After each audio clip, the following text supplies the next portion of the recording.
95, and then she also participated in U.S. Spacewalk 94 back in March, both of those with NASA astronaut Chris Williams, which Williams returned to Earth and would officially close out Expedition 74 and bring on Expedition 75 with the arrival of Anil Menon.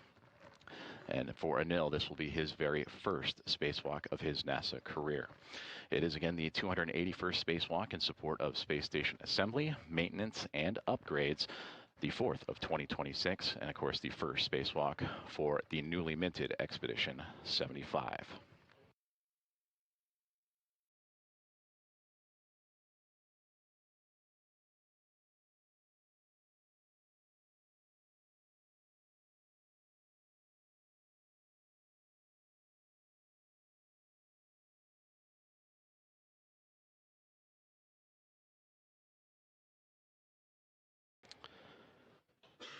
As we welcome you back inside Mission Control Houston in the International Space Station Flight Control Room.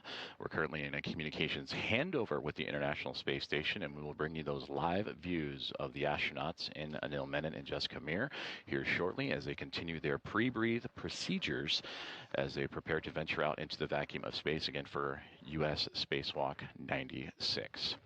Supporting both Jessica and Anil Menon today are going to be NASA astronauts Jack Hathaway and Sophie Adno of ESA, and these two have supported so far every spacewalk that they have been on board inside the International Space Station, supporting Jessica Meir's again, spacewalk number 94 and 95. That was back in March and back in June. So Jack Hathaway and both Sophie Adno in their first missions aboard the International Space Station. Both of them arrived to the station back in February as a member of NASA's SpaceX Crew 12 on February 13th, and they're currently operating on their 174th day aboard the orbiting laboratory.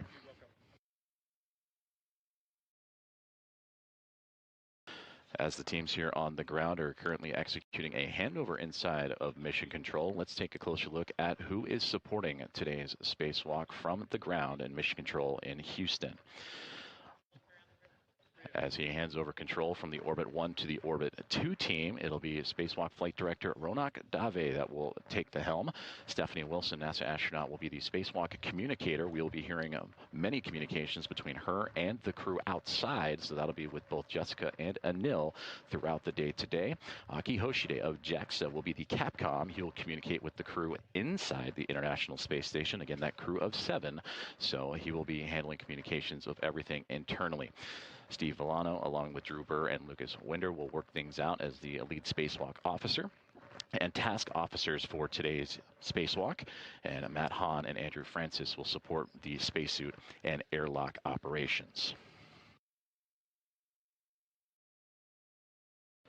And there is our first looks live inside of the Quest airlock aboard the International Space Station, and there you can see NASA astronaut Anil Menon on the left-hand side, and Jessica Meir, the commander of the International Space Station, on the right-hand side. And throughout today's spacewalk, we will have Jessica. She will have the red stripes that'll be featured on the cuff of her pants, and we'll keep an eye out for her identification markers. And for Anil Menon, he will be in no stripes. And on the near side, against the wall, is Jack Hathaway, one of the 2 astronauts supporting today.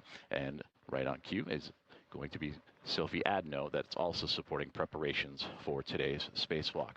Again, the crew is currently executing their pre-breathe procedures, and they will do so for about 2 hours. They're about halfway through that point, and that is when they are breathing pure oxygen to remove nitrogen from their blood supply, and it helps avoid decompression sickness, or the bends, as they transition from the International Space Station to the vacuum of space.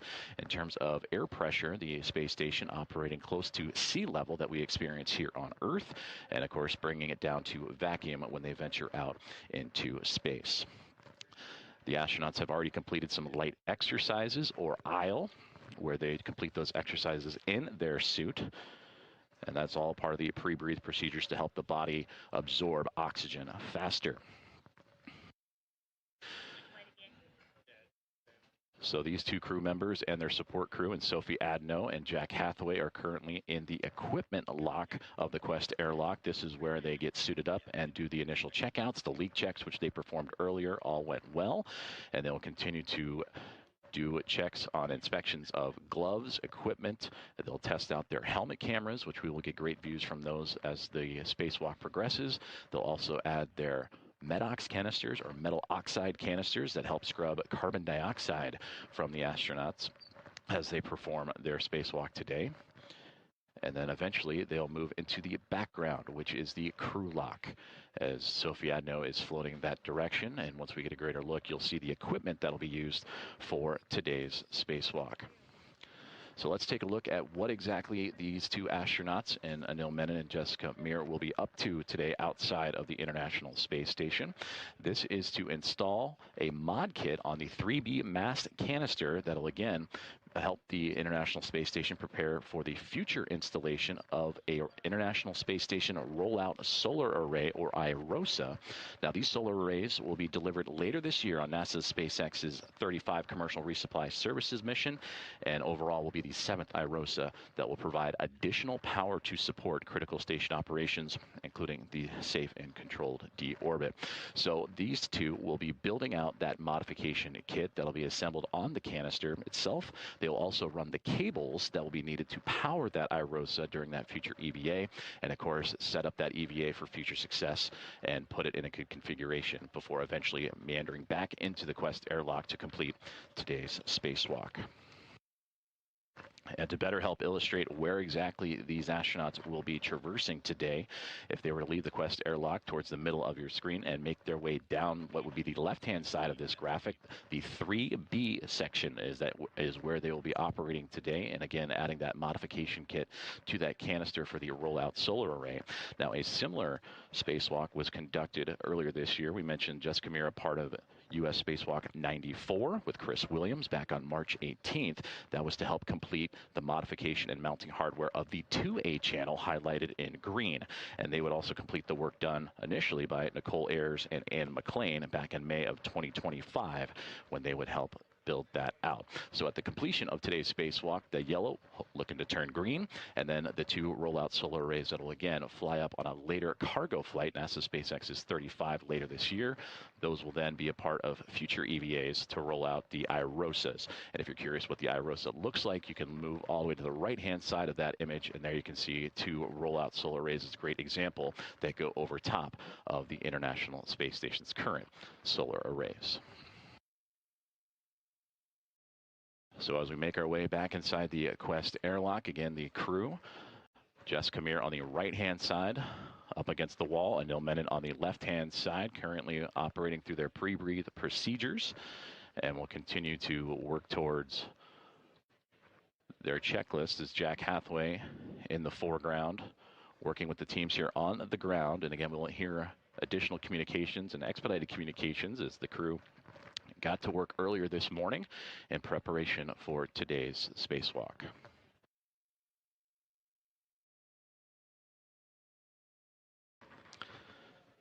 In about 5 minutes or so, the crew relayed earlier that they would begin. Airlock, just want to think. I think we're still waiting in step 7. Just want to make sure we're on the same page.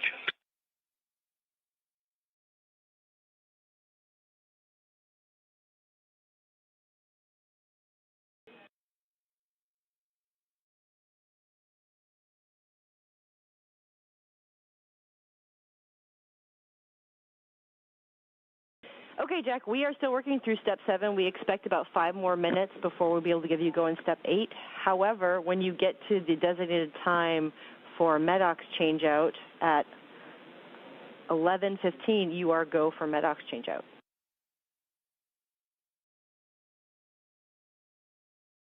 I understand you guys are working 7, and we're going to leave the cameras on until you guys are done with that. But I understand we can get started now with a couple prep steps, and then at 11:15, we're ready for the first MEDOX swap. Good read. Communication between the team here on the ground and with NASA astronaut Jack Hathaway is. First MEDOX canister for EV1 is 1033, and so it's got it up in the camera if you want to see. Good number.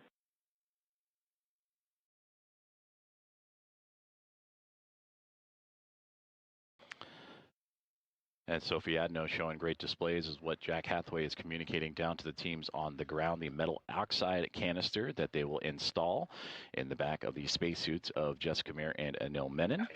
And Sophie's going to unlatch Jessica's ETA and rotate her forward so she's got access. We copy.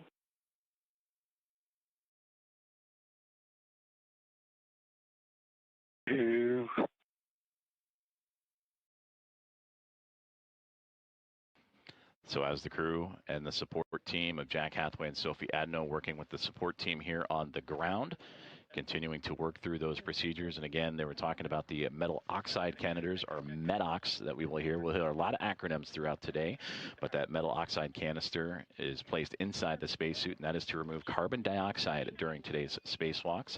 And it can be used multiple times, and once a spacewalk is completed, they can recharge those canisters. So they're working through the equipment themselves, the serial numbers, and sharing down with the crew.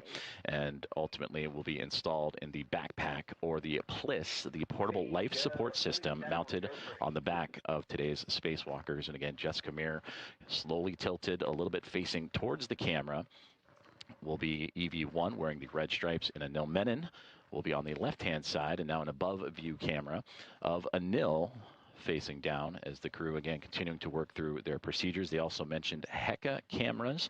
Those are the cameras that are mounted on the spacesuits themselves, the high definition extravehicular mobility unit camera assembly, and that's where we're going to get great views from the astronauts as they venture out into space and perform today's spacewalk.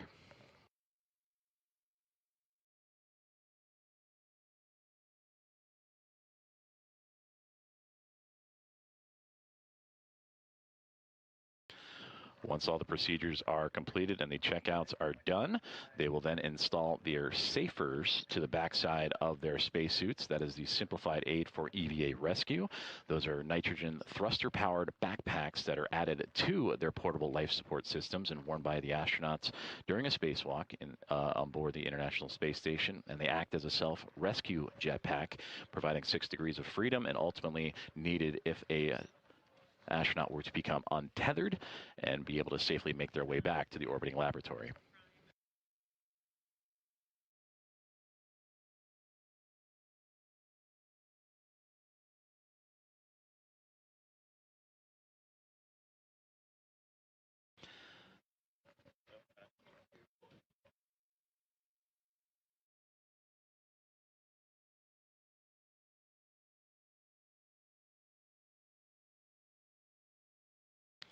So again, we welcome you back aboard the International Space Station in preparations for today's U.S. Spacewalk 96 with NASA astronauts Jessica Meir and Anil Menon, as the two, Jessica on the right side, Anil in his spacesuit on the left-hand side, receiving support from Jack Hathaway, NASA astronaut, in preparations for today's spacewalk. We're just moments away from the installation of the metal oxide canisters. And you can see Jack working through those procedures with the team and the support group on the ground, again, helmed by Ronak Dave, flight director inside of the International Space Station Flight Control Team, and his Momentum Flight Control Team, taking over today's spacewalk duties from Elias Mirmo and the Orbit 1 team and his service flight team.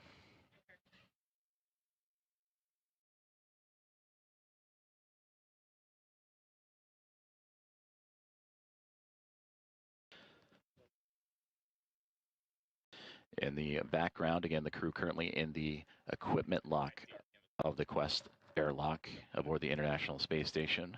But in the background, you see the equipment necessary to complete today's spacewalk. On the portion of the top left-hand side, you can see the struts that'll be required to install the 3B mod kit to the 3B mast canister of the International Space Station. And that involves 6 different struts and a mounting bracket that the two astronauts will assemble from start to finish. That bag is about 8 feet long and over 300 pounds here on Earth, and of course in space, though seemingly weightless, still carries that mass with it.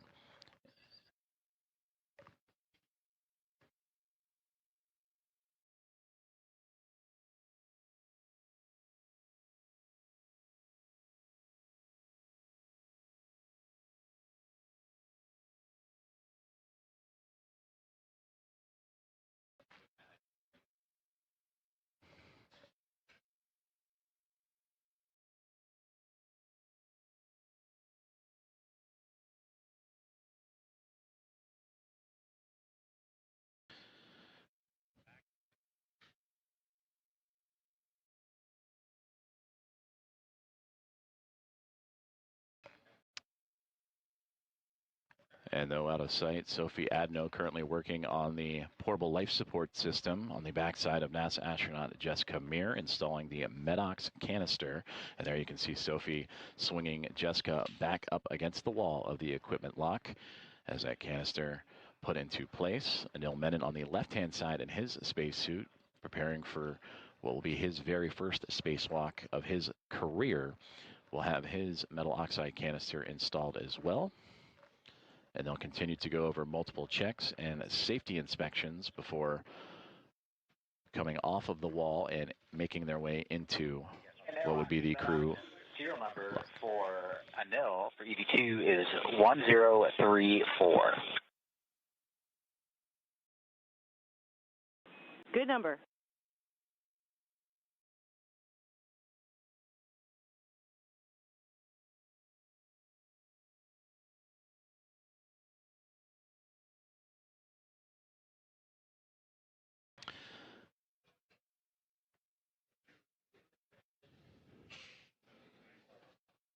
So now you get a great view of Sophie Adno swinging NASA astronaut Anil Menon off of the equipment lock to install his metal oxide canister and unzipping the backside of the portable life support system. That backpack mounted on the back of the astronauts provides everything that they will need for today's spacewalk: self-contained, breathable atmosphere, cooling, power, and all that they can carry with them to work out into the vacuum of space for today's U.S. Spacewalk 96 and install the mod kit to the 3B canister of the International Space Station. And again, that is for the future installation of an International Space Station rollout solar array.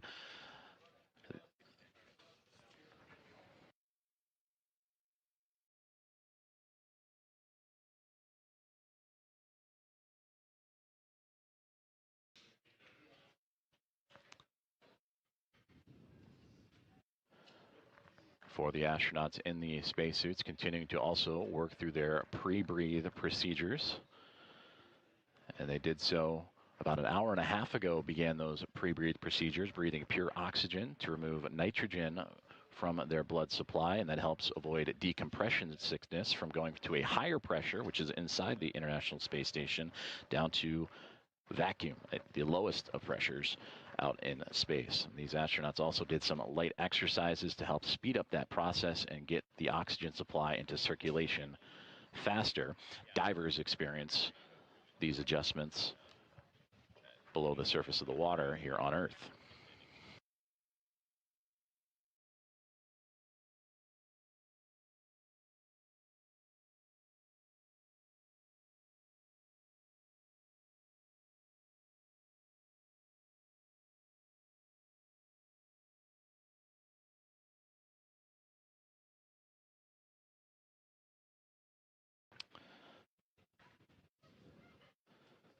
Jack Hathaway, NASA astronaut in the foreground. Sophie Adno of ESA working on the portable life support system of NASA astronaut Anil Menon on the left-hand side of our view here today inside the Quest airlock of the International Space Station, installing the metal oxide canisters.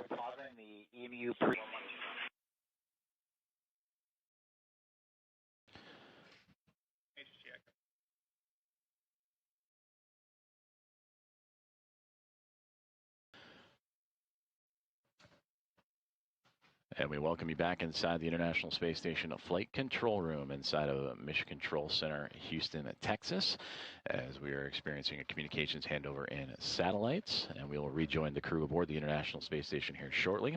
And there you can see a great view of Flight Director Ronak Dave. That'll be on tap for today's spacewalk. He and his Momentum flight team just completed a handover. Sitting immediately to his right is Stephanie Wilson. Then she will be the spacewalk communicator for today's activities outside of the orbiting laboratory. She will be the one that you will hear the voice of often talking with Jessica Meir and Anil Menon. And immediately to her right is Aki Hoshide. He will be the Capcom for today's events. He'll be the one communicating with the Expedition 75 crew aboard the International Space Station.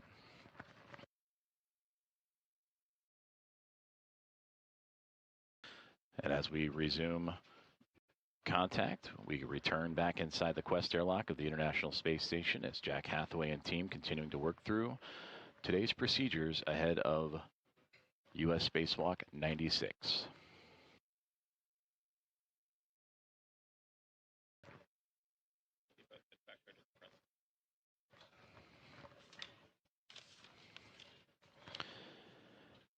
And then as actually look to the bottom left where Anil Menon is up against the wall of the equipment lock, you can see one of the key tools that'll be used for today's spacewalk. That is the pistol grip tool that'll be used to help assemble the 3B mod kit to the 3B canister of the International Space Station. That is the power drill or a non-powered ratchet wrench that'll be used to help secure bolts and pins.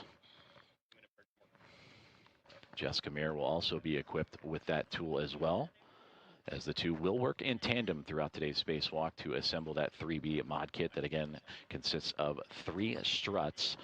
They'll build an upper triangle and then have a right side and a left side that they will attach to the 3B canister. And once affixed with the center mounting bracket, that bracket will support the future installation of an International Space Station rollout solar array. And those arrays, again, airlock in step 18. The expended MEDOX for EV2 was 0022, and the expended MEDOX for EV1 was 0020. And also, we didn't hear you verify this earlier in step 11. Our GMT for the pause was 1121.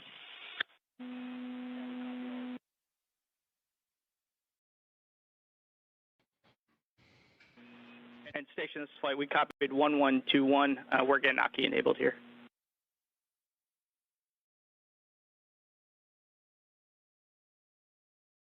And good numbers on the MEDOX as well.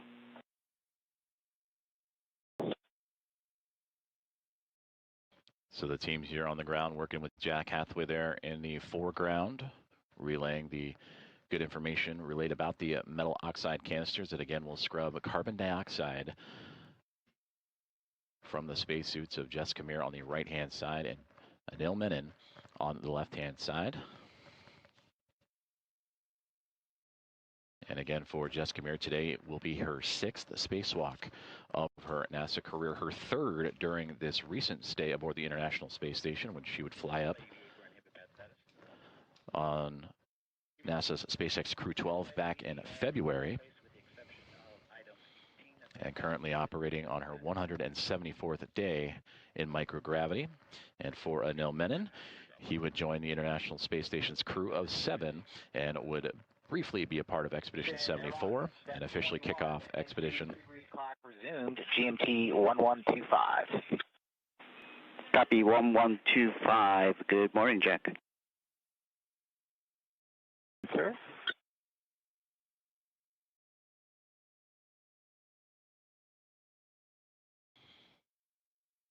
And there you heard the return calls from Aki Hoshide, again, today's Capcom that will be communicating with the astronauts inside the International Space Station, and Stephanie Wilson, the spacewalk communicator, will join in once both Meir and Anil Menon venture out into space. They continue to work through their pre-breathe procedures ahead of today's spacewalk. And again, for Jessica Meir, her 6th EVA, 3rd during her current mission as a member of NASA SpaceX Crew 12, the current International Space Station commander.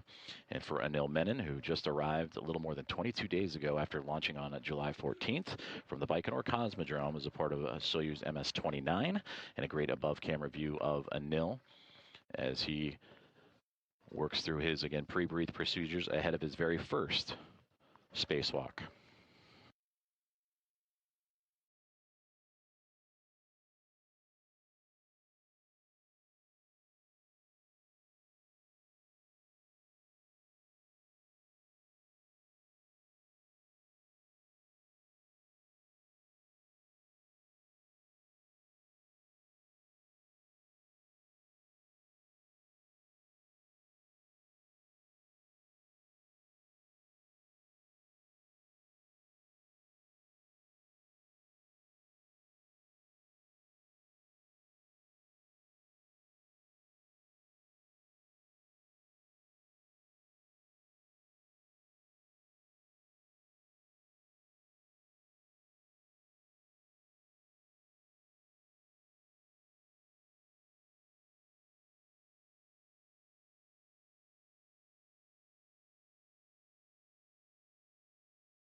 This is Mission Control Houston as we look inside of the Quest airlock of the International Space Station as NASA astronauts Jessica Meir and Anil Menon prepare to venture out into the vacuum of space for U.S. Spacewalk 96 in preparation of a 3B mod kit to the 3B mast canister. We have successful manual leak checks, and we're back into procedure 1.225, step 17. Copy that. Thanks. Jack Hathaway and Sophie Adno supporting today's spacewalkers. Jessica Meir on the right-hand side, Anil Menon on the left in the equipment lock. And there we can see in the background a great shot through into the crew lock that they will eventually venture out into, and the equipment used for today. The larger bag that is floating towards the top of that lock is where the 6 struts and the mounting bracket that will be carried to the work site for today's spacewalk, and then the crew bag and equipment in the second bag, as we now see what will be the safers that are floating into view with ESA astronaut Sophie Adno. And these will be to the back of today's spacewalkers. And again, these safers, the simplified aid for EVA rescue, nitrogen thruster powered backpack used in the event an astronaut were to become untethered from the International Space Station and are able to safely maneuver back to the orbiting laboratory. So it'll be Jessica Meir that'll receive her safer first, shortly followed by Anil Menon.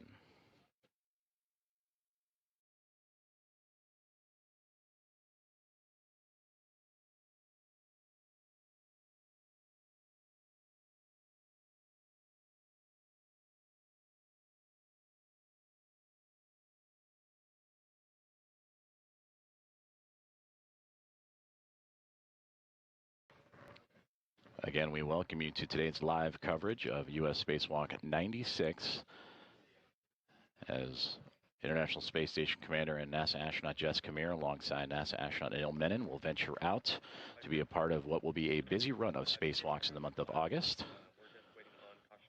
The first of 3 here in the near future.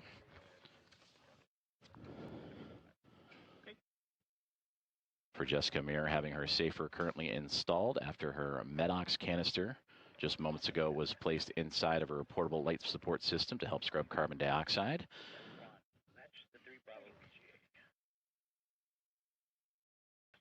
Anil Menon on the left-hand side with his arms raised will receive a similar safer as the crew continues to work through its procedures in preparation for entering the crew lock in the background.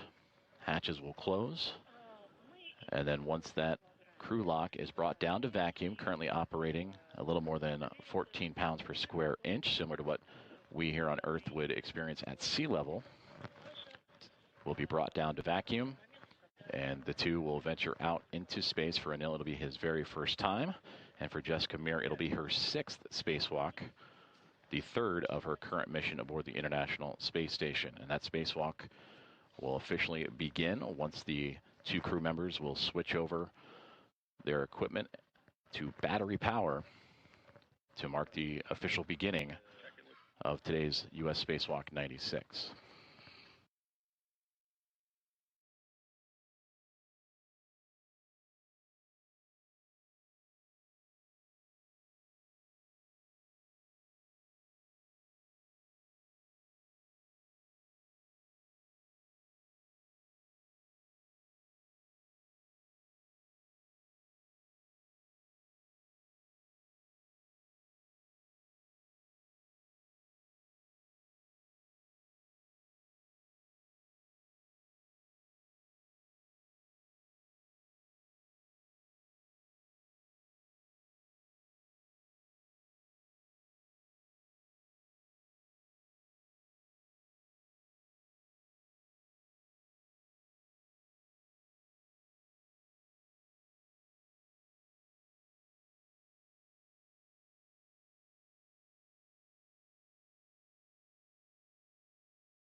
Inside of the Quest airlock of the International Space Station, NASA astronaut Jessica Meir, with now her back towards the camera, having her safer installed to her portable life support system and spacesuit. She will be EV1, labeled by the team here on the ground, and will be marked by what you can see now on the cuff of her pants, the red stripes for today's U.S. Spacewalk 96. And with her safer installed, they are maneuvering Jessica into the crew lock to continue their procedures and next steps. And for Anil Menon on the left-hand side, he will await his turn to receive his safer, and will then join Jessica in the crew lock.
Inside the Quest airlock, now NASA astronaut Anil Menon receiving his safer unit to the backside of his spacesuit ahead of today's U.S. Spacewalk 96. Jack Hathaway and Sophie Adno, NASA and ESA respectively, helping install those, as Jessica Meir is now already inside of the crew lock and in position.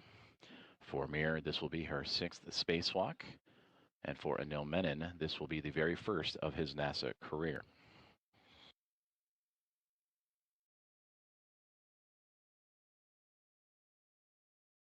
We will continue to hear communications from the spacewalkers themselves and from Jack Hathaway and Sophie Adno as they continue to work through all the safety and equipment protocols and technical protocols necessary before sending them into the crew lock.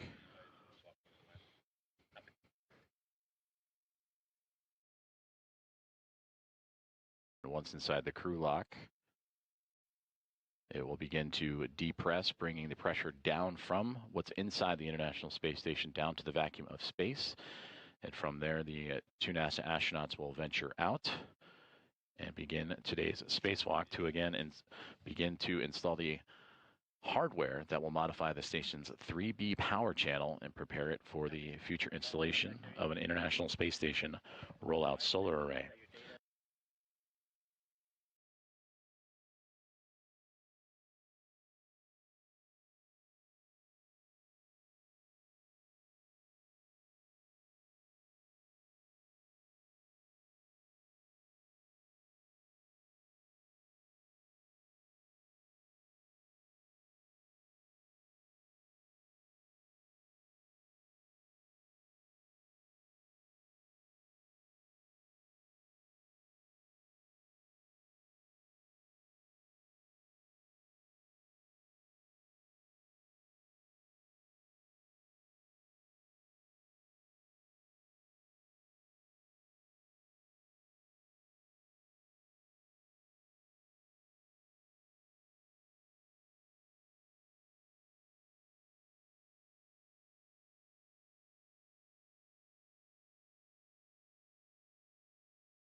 ESA astronaut Sophie Adno continuing to work on what is the left-hand side of NASA astronaut Anil Menon in preparation for today's spacewalk outside of the International Space Station. Jack Hathaway floating into the foreground.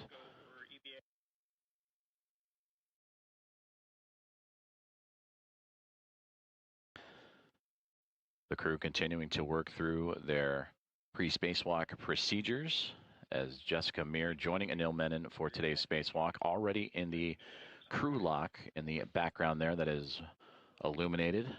This view inside of the equipment lock, setting up Anil Menon for eventual entry to join Jessica into the crew lock. Teams on the ground monitoring all these procedures and continuing to work towards the start of today's spacewalk. So far, everything has been on time for both the crew and team here on the ground, as pre-breathe procedures have been worked through. Medox canisters to scrub carbon dioxide have been installed. The safers have now been installed with Jessica first and now Anil as they position him. Feet to head is the positioning inside of the crew lock as Jack Hathaway moving some of the equipment necessary for today's spacewalk to allow Anil Menon to float his way in and join the International Space Station commander.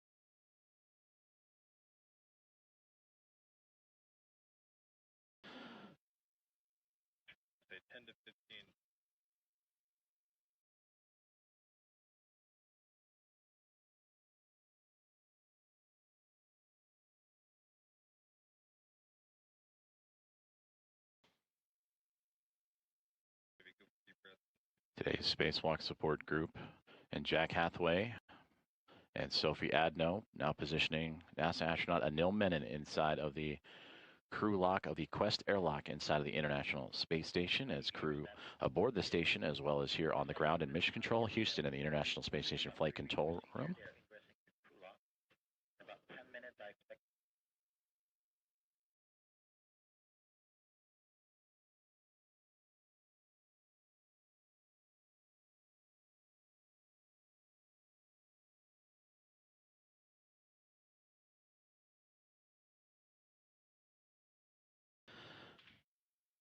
Now both astronauts have entered or egressed the crew lock of the Quest airlock with the necessary tools and equipment needed for today's spacewalk to again install hardware that'll help modify the station's 3B power channel and prepare it for the installation of the International Space Station Solar Array, or IROSA. And both The IROSA for 3B and the 2A power channel will arrive on a future cargo flight that'll happen later this year on NASA SpaceX's 35th Commercial Resupply Services mission.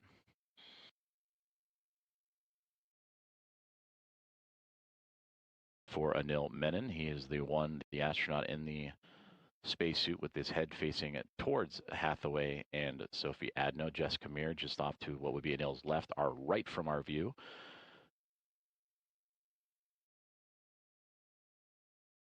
They are properly positioned and continue to go through their spacewalk procedures. The hatch will close. The go will be given for depressurization of the crew lock,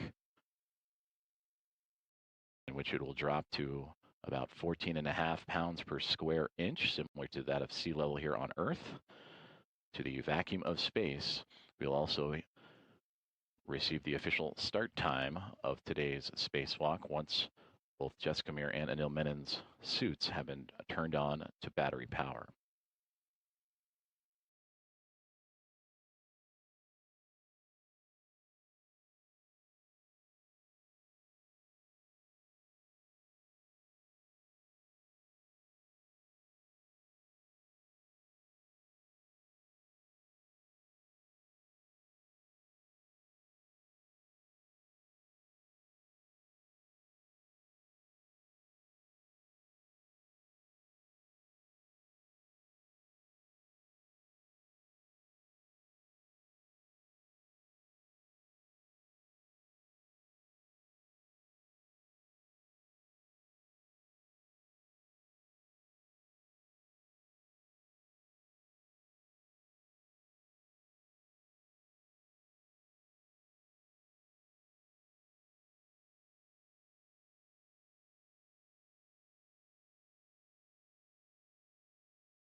Back inside the International Space Station's Quest airlock, we welcome you for today's live coverage of U.S. Spacewalk 96 as NASA astronauts Jessica Meir and Anil Menon prepare to exit the orbiting laboratory and perform the installation of hardware that will modify the station's 3B power channel and prepare it for the installation of a future International Space Station rollout solar array that'll be completed on a future spacewalk. These two astronauts are currently inside of the crew lock portion of the Quest airlock, being assisted by Sophie Adno on the bottom right in the turquoise teal shirt, and Jack Hathaway of NASA helping support the two spacewalkers today. For both Adno and Hathaway, they have supported so far every spacewalk, U.S. spacewalk, that has been on the International Space Station since their arrival as a member of NASA SpaceX Crew 12 back in February. And that is also where Jessica Meir would arrive on station, and the current International Space Station commander. She is preparing for her 6th EVA of her career, the 3rd this mission, and over her career, 36 hours and 6 minutes out in space. And for Anil Menon, he is on his first flight to the orbiting laboratory, arriving just this past July 14th, as a member of Soyuz MS-29. So entering his 22nd day aboard the International Space Station.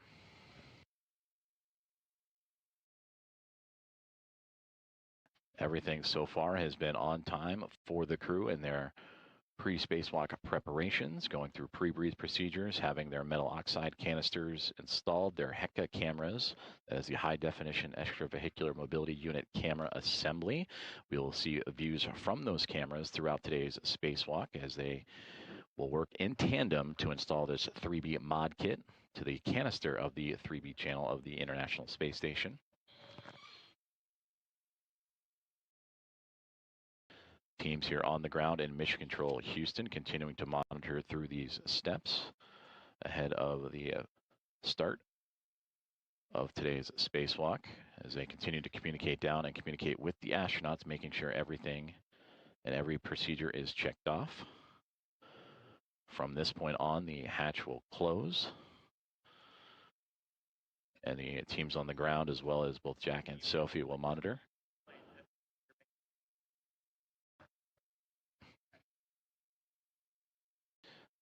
And once that hatch is closed, we will get the go for depressurization of the crew lock. And there we see Sophie slowly lowering it, making sure the crew bag stays inside its proper placement.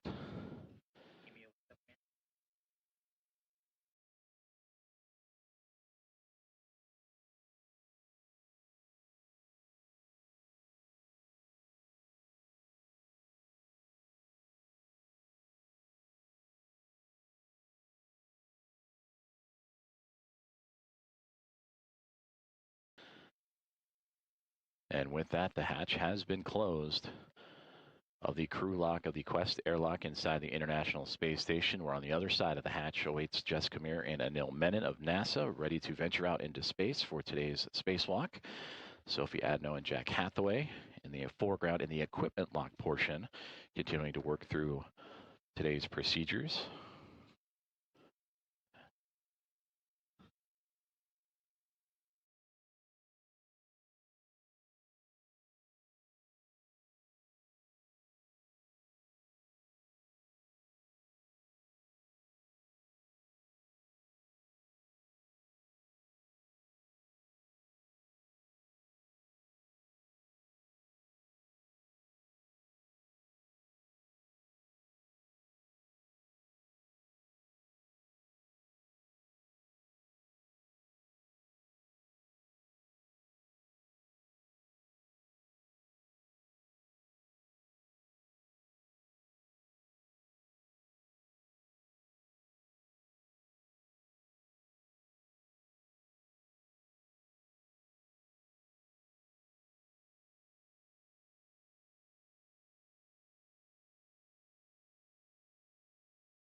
So for Jack Hathaway and Sophie Adno, officially closing the hatch of the crew lock, and again taking extra precautions and making sure everything is sealed up properly as the two astronauts, Anil Menon and Jessica Meir, are inside the crew lock, but also with a lot of equipment for today's spacewalk.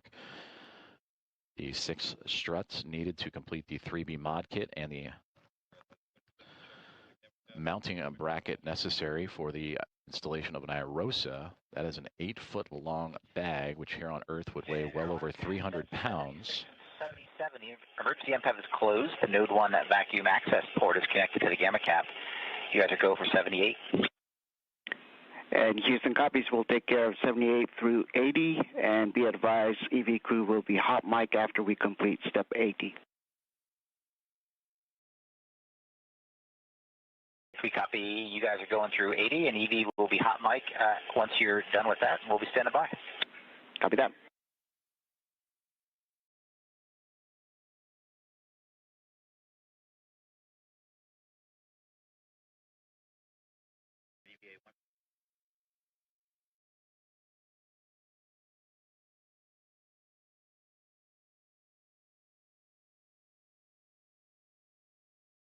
So inside the International Space Station, Jack Hathaway communicating with the teams here on the ground with Flight Director Ronak Dave and his Momentum flight team for today's U.S. Spacewalk 96. Continuing to work through the step-by-step procedures ahead of today's spacewalk. On the other side of that hatchway is NASA astronauts Jessica Meir and Anil Menon, our two spacewalkers for today. Sixth of the career for Meir, first for Anil Menon. And then as they continue to work through their procedures, we will hear communication from the crew as they continue to work through their checklist, but also the go for depressurization of the crew lock.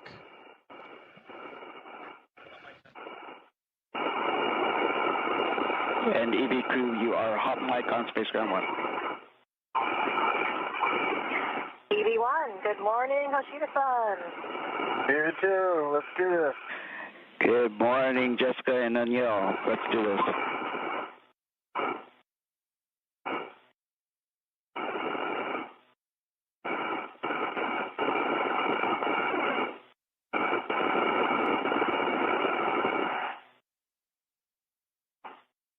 Just to make sure I'm on the same page with you, I think that means that you guys are done with 80 and you're ready for me to do 81.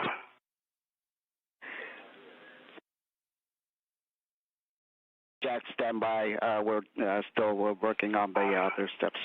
We'll call you when we're ready. And a bye.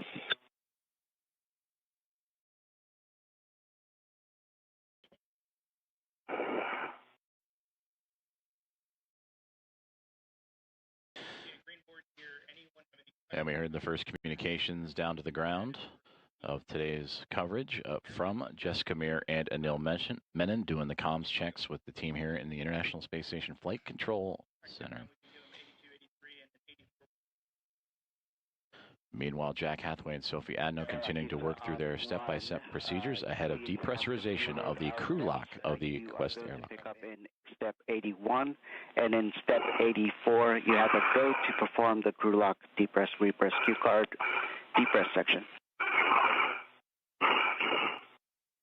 Some will go to start in 81, and in 84 we have your go to start the cue card. Good copy.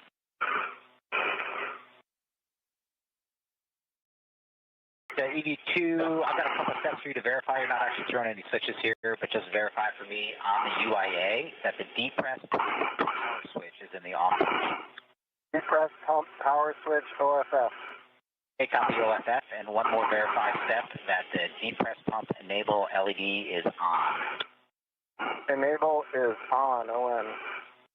All right, that's the completion of this, and I'm moving into the crew lock depress cue card if you want to follow along. I'm tracking. All right, step one on the crew lock depress cue card on the UIA, and they'll go ahead and take the depress pump power switch to on. Currently on. Depress pump power switch. We're going to count 10 seconds.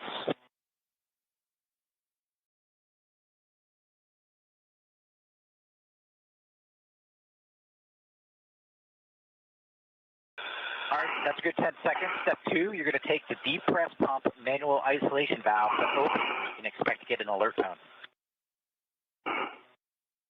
Depress pump manual isolation valve open. All right, continue to monitor your suit P gauge, stays below 5.5, and if it hits 5.5 or greater, go ahead and let us know. Stop the depress and let us know if the gauge gets above 5.5. V1. 82.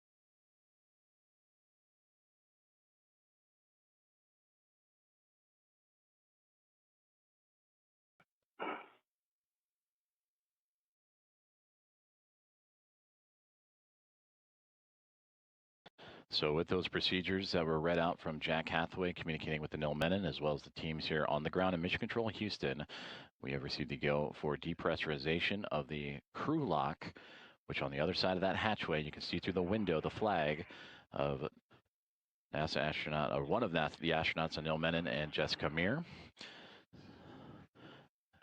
The crew lock started closer to sea level, about 14.5 pounds per square inch. It is currently falling, and a little more than 11.8 pounds per square inch at the moment. We'll continue to monitor this depressurization of the crew lock. Of course, the teams inside and Menon and Meir will also monitor their spacesuits and safety systems as the depressurization takes place, along with Jack Hathaway and Sophie Adno, who you see in the foreground.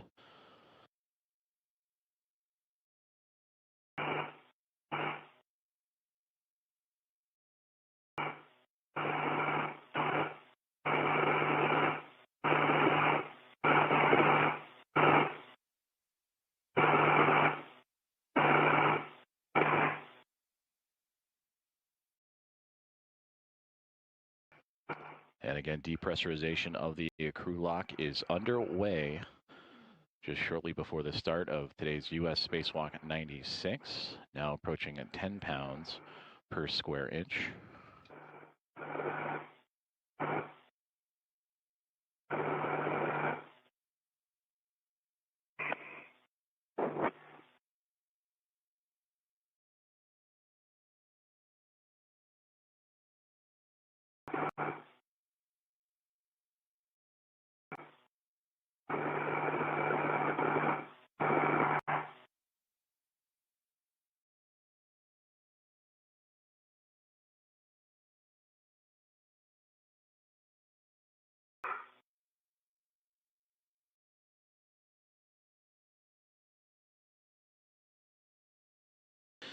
We welcome you back inside the International Space Station Flight Control Room here in Mission Control, Houston, as we are transferring communication satellites and bouncing between the two, and we will bring you back views inside the International Space Station as depressurization of the crew lock is underway ahead of today's U.S. Spacewalk 96 with NASA astronauts Jessica Meir and Anil Menon.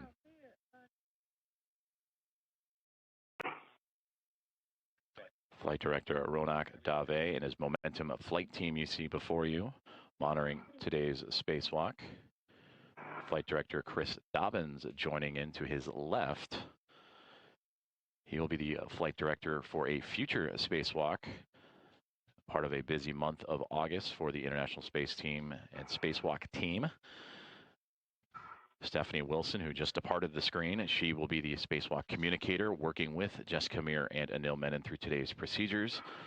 And JAXA astronaut Aki Hoshide on the top part of your screen, he will be the Capcom or capsule communicator and relaying communications to the Expedition 75 crew that remains inside of the International Space Station.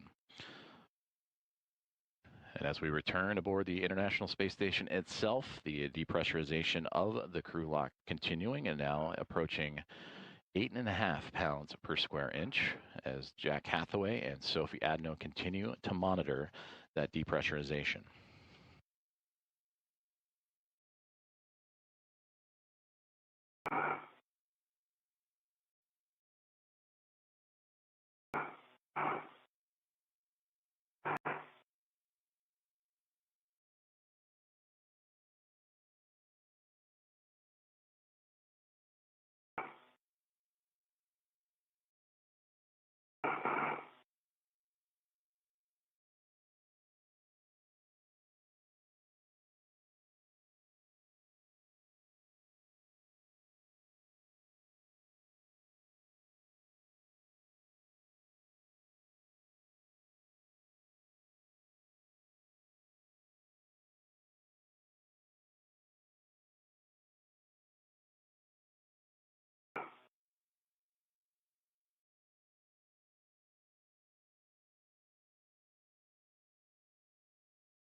Now approaching 7.5 pounds per square inch inside of the crew lock, where Jessica Meir and Anil Menon preparing for today's spacewalk and the installation of hardware to the 3B mod kit and mass canister aboard the International Space Station in preparations for the rollout of a International Space Station rollout solar array to help augment the power of the orbiting laboratory. Jack Hathaway and Sophie Adno supporting today's spacewalkers. Also monitoring from the orbiting laboratory. And as we sit this morning at this hour, the International Space Station currently flying over the South Pacific, about to make its way to the northwest portion of South America.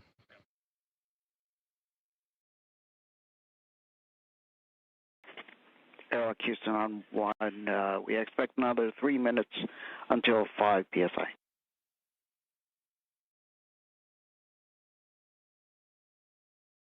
Copy, 3 minutes. We're seeing about them pass through about 6.5 now, and EV1 and EV2, you can expect an alert tone at 6, and we'll check in with you again at 5 psi. EV1, 2.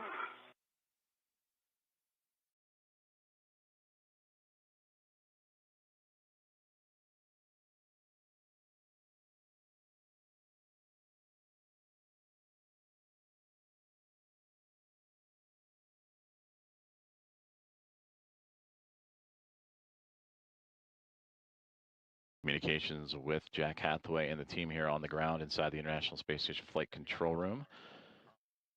And also relaying those comms to the 2 astronauts inside of the crew airlock as the depressurization continuing on. Now 6.3 pounds per square inch inside of that crew lock.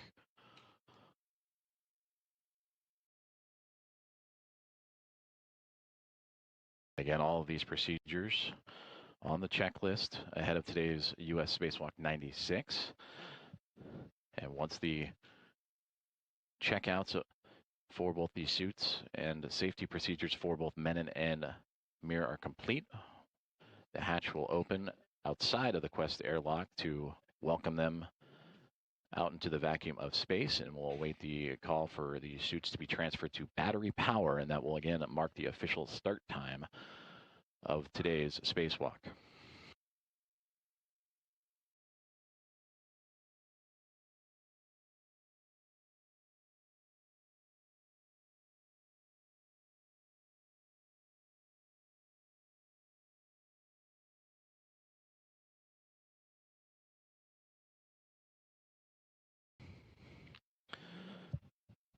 Now approaching 5.5 pounds per square inch inside the crew lock, which is on the other side of that hatchway you see before you. Sophie Adno and Jack Hathaway also monitoring from the equipment lock of the Quest airlock of the International Space Station.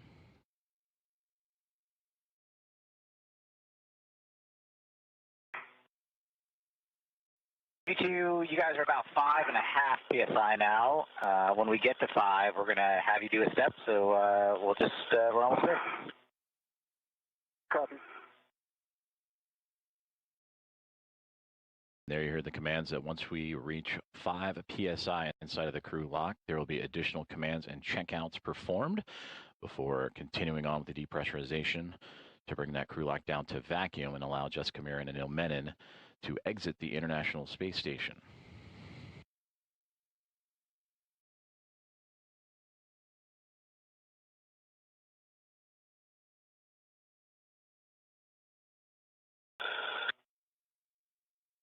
All right, to EV2, if you'd reach out and put your hand on the depressed pump manual isolation valve and move it to the closed position, you'll get an alert tone. Depress man ISO valve is closed.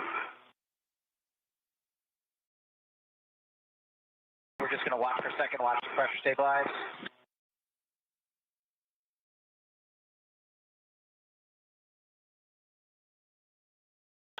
All right, we see you guys stable at 5 for EV1 and EV2. On your DCMs, take your display switch into status until you see leak check ?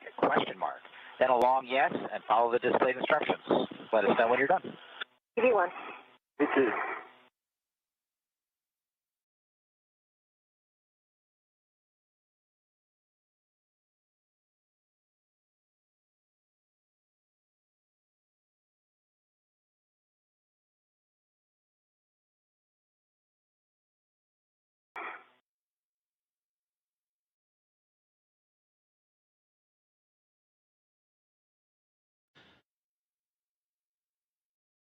Now the crew lock continuing to hold stable at close to 5 psi, pounds per square inch, as Jack Hathaway and Sophie Adno working with NASA astronauts Jessica Meir and Anil Menon through today's checkouts ahead of U.S. Spacewalk 96, and of course monitoring from the ground as well and communicating some of these checkouts are today's U.S. Spacewalk 96 team.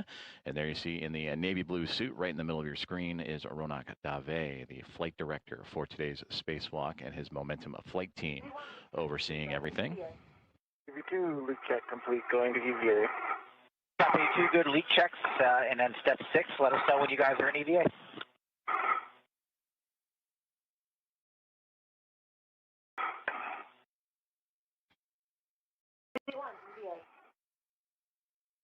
Copy, EV1 EVA.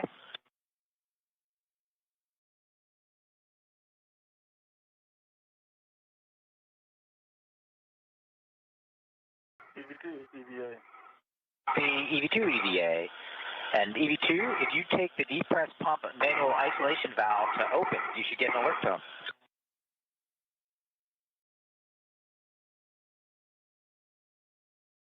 Depress pump manual isolation valve is open. Copy that. Sophie's going to take the emergency MPEV out here to open.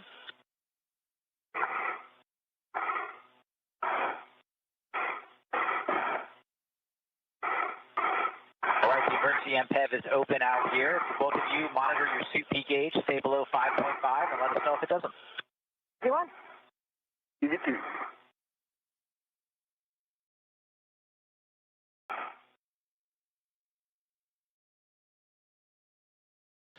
Two good leak checks reported by NASA astronauts Jessica Meir and Anil Menon as they are inside the crew lock of the Quest airlock with support from Jack Hathaway and Sophie Adno, as we have now resumed the depressurization of the crew lock ahead of today's spacewalk, U.S. Spacewalk 96, as we approach now 4 pounds per square inch, bringing down that crew lock from about 14.5 all the way down to vacuum. And from here, we'll continue to monitor on the ground with the flight control team, the Momentum Flight, and Flight Director Ronak Dave. And stand by as we get ready to begin the official start of today's EVA. And again, that'll occur when the suits are moved over to battery power for both Menon and Meir. But at the current moment, the pressure continuing to drop inside of the crew lock, now approaching 3.5 pounds per square inch.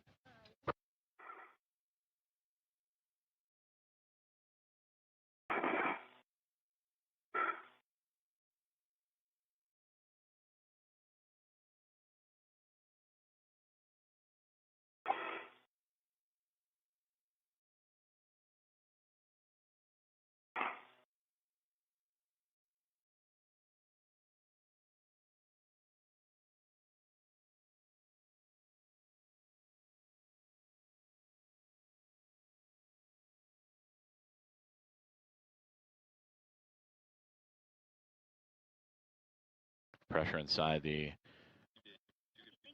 crew lock continuing to fall, now approaching 3 pounds per square inch.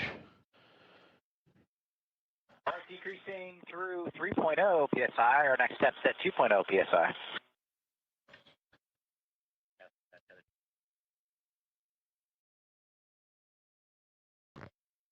Again, the crew continuing to work with the teams on the ground and the 2 astronauts for today's spacewalk, and Jessica Meir and Anil Menon through their pre-spacewalk procedures. And we heard that the next round of procedures will come as we near closer to 2 pounds per square inch, currently at 2.75.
Again, we welcome you to the live coverage of today's U.S. Spacewalk 96 as depressurization of the crew lock inside of the Quest airlock well underway, now approaching close to 2.10 pounds per square inch, monitored on your screens by Jack Hathaway and Sophie Adno. 2.0 PSI. If you'd reach out, put your hand on the depress pump manual isolation valve and move it to the closed position. Press pump man ISO valve is closed. All right, we're looking at the pressure for a second or two.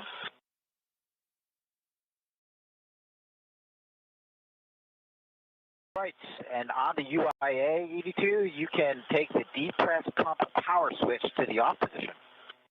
Press pump power switch is off. OFF. Copy off OFF. It's been great working with you guys. We'll see you in a couple hours. Houston, you got them. Thank you so much, Jack and Sophie. Thanks, guys. Good morning, Jessica and Anil. Thank you, Jack and Sophie. We are ready for your initial tether configurations for egress. Morning, Stephanie. I can start the tether config. I have my waist tether on my right side of my mini workstation, and I have the small hook on my right steering extender gate closed slider lock. I have my anchor hook also on my workstation. I can see that my green reel is unlocked. My yellow hook is on the green reel, that's gate closed slider lock. My red reel is unlocked, and I can see my green hook is on the red reel that is unlocked. I have a Mills anchor hook also on the red reel that is gate closed slider locked. I can see his green reel is unlocked, and I can see his yellow hook on his green reel, gate closed slider locked. And I can see his red reel. So that's just disappearing out of my view. And now can you see the rest of yours? Yes, red reel's unlocked, and the green hook is on the red reel unlocked. Starting from my left steering extender, I see the small hook of my left waist tether. Closed lock, black on black. It's attached to the large hook of the airlock waist tether. Both hooks are closed lock, black on black. And that small hook goes to the airlock steering extender, closed lock, black on black. My right waist tether is attached to the D-ring extender, closed lock, black on black with the small hook. The large hook is unlocked on my NWF, and my red hook is on my right D-ring direct. It's closed lock, black on black.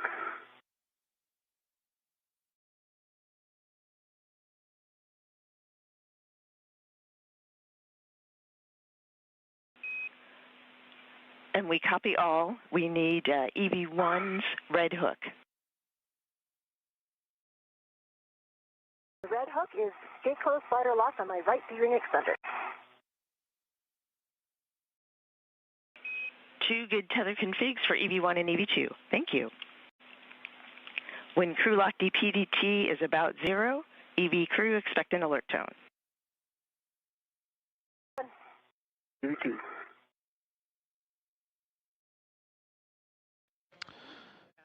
Communications from the team here on the ground in Mission Control Houston in the International Space Station Flight Control Room, relaying information shared with today's NASA astronaut and spacewalkers, Jessica Meir and Anil Menon. That was Stephanie Wilson, the voice you heard on the ground after communications was officially handed over.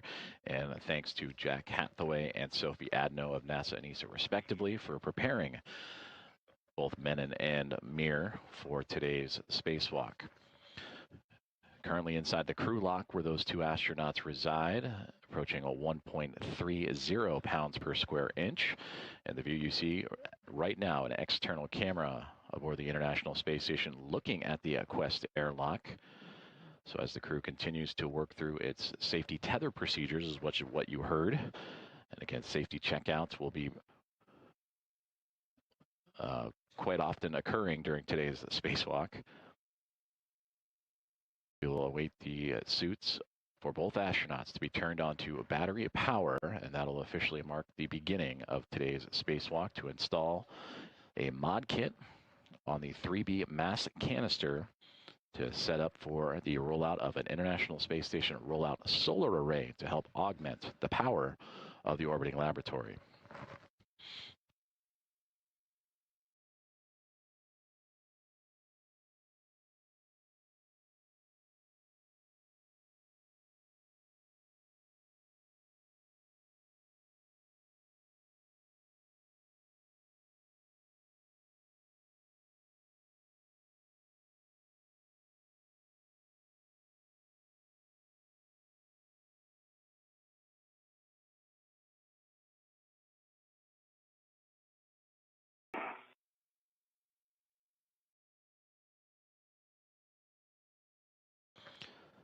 Depressurization of the crew lock continuing to occur as we now are approaching 1 pound per square inch inside of that crew lock of the Quest airlock, which you see the external views of outside of the International Space Station.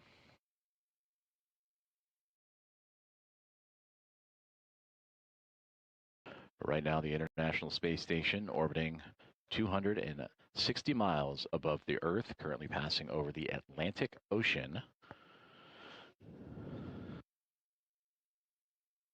We'll stand by and continue to monitor the falling of that pressure inside the crew lock, now about to hit 1 pound per square inch, and await for the calls to have the crew and Jessica Meir and Anil Menon switch their suits onto battery power. And then we'll begin the procedures to begin opening the hatch. And for Jessica Meir, that will begin what will be her 6th spacewalk of her career, her 3rd on her current time aboard the International Space Station. And for Anil Menon, this will be his very first venture out into space.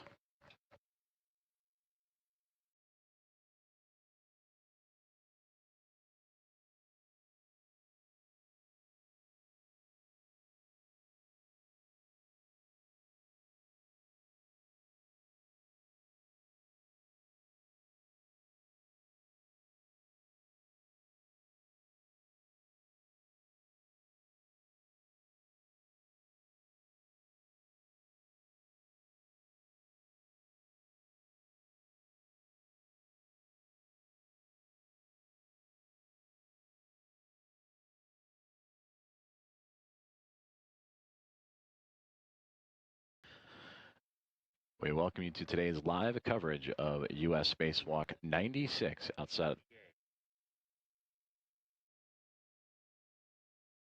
of the International Space Station, featuring NASA astronauts Jessica Meir and Anil Menon as the depressurization of the crew lock continuing onward, now under 1 pound per square inch, 0.88 pounds per square inch currently is the depressurization moving forward. Everything so far in their pre-spacewalk procedures have gone by the book. With the pre-breathe, the install of the safer and Medox canisters, the crew moved from the equipment lock to the crew lock. Additional safety checkouts and procedures performed by both the astronauts themselves and their support groups, both Jack Hathaway and Sophie Adno aboard the International Space Station offering assistance, as well as the teams here in Mission Control Houston.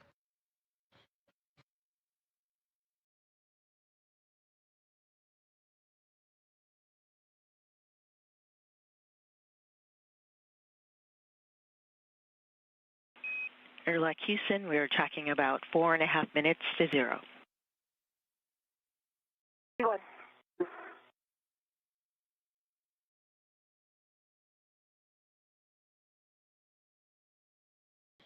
And with that communication, the relay from Stephanie Wilson up to the crew is that they are now tracking about 4.5 minutes until that crew lock will reach 0, the vacuum of space. And we continue to monitor and follow along with the process. But again, next steps from here will be the crew moving their suits, their spacewalk suits, to battery power to begin the formal beginning of today's spacewalk. And then the go will be given to open up the hatch thermal covers and the hatch itself before beginning their egress to begin today's spacewalk.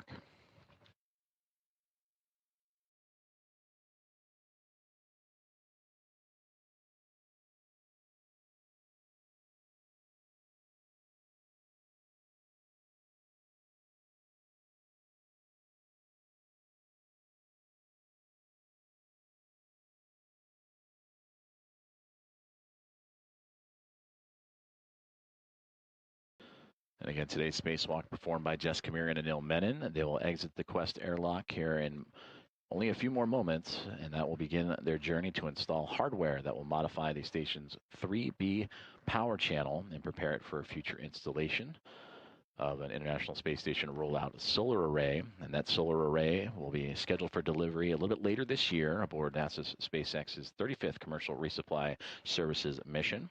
It will be the 7th IROSA and will provide additional power to support critical station operations, including its safe and controlled deorbit. Now, 2 minutes relayed to the pounds per square inch to reach 0, the vacuum of space, currently sitting at 0.68.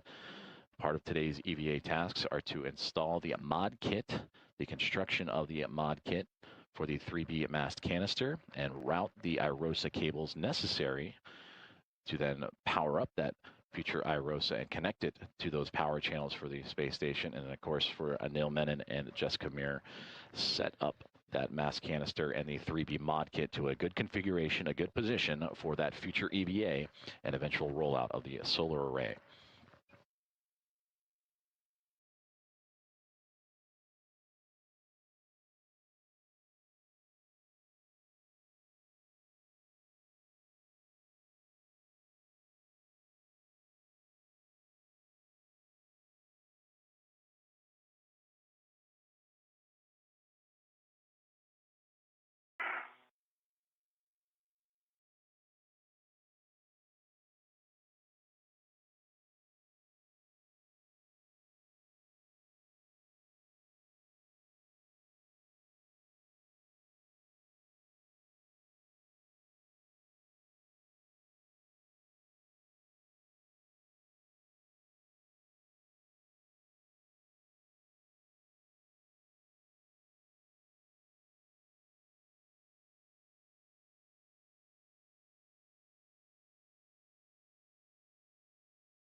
Continuing to monitor along the depressurization of the crew lock of the Quest airlock, which inside the view you see here of the Quest airlock is NASA astronauts Jessica Meir and Anil Menon, approaching 0.60 pounds per square inch as it is being brought down to vacuum.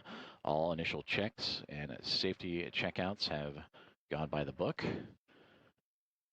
and we'll await the commands from the team here on the ground in support of today's U.S. Spacewalk 96 for instruction to move their spacesuits to battery power, which will bring the official start of today's spacewalk, and then the commands to begin opening the hatch thermal cover and begin egress or exiting procedures to move into the vacuum of space. And for Jessica Meir, again, this will be her 6th spacewalk of her career, the 3rd of her current mission as a member of NASA SpaceX's Crew 12 and the current International Space Station commander. And she will add to what has already become an impressive total of time out in space, 36 hours and 6 minutes as it stands this moment. And for Anil Menon, who just arrived to the orbiting laboratory only a few weeks ago after launching on July 14th as a member of the Soyuz MS-29 crew.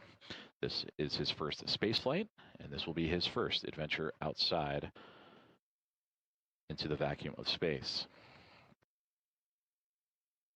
And for today's 3B mod kit installation, we mentioned that this would be a part of a package deal that will be brought up to IROSAs and pairs on the NASA SpaceX 35th Commercial Resupply Services mission. The 7th IROSA set will be a part of the 2A mod kit channel that was completed in portions back in March of 2026 and beginning in May of 2025.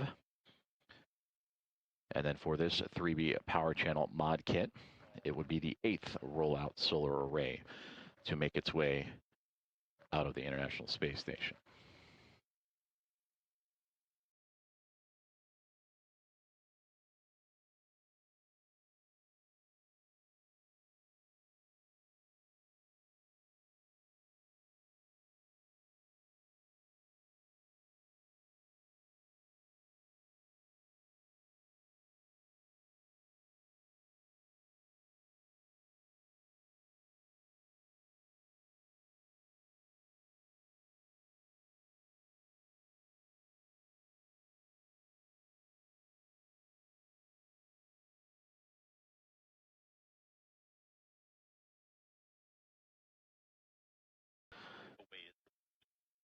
Now reaching 0.50 pounds per square inch, half a pound per square inch as it currently stands inside of the crew lock of the Quest airlock of the International Space Station.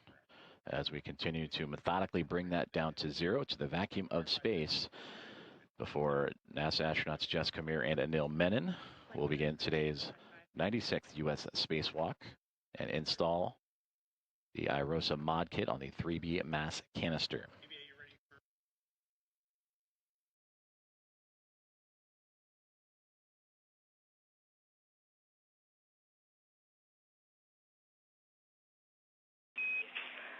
Airlock Houston, we see crew lock P less than 0.5. We are ready for you to verify EV hatch gauge. And now I'm coming left a little bit toward your feet to reset. I'm moving my feet up. I see negative 0.4.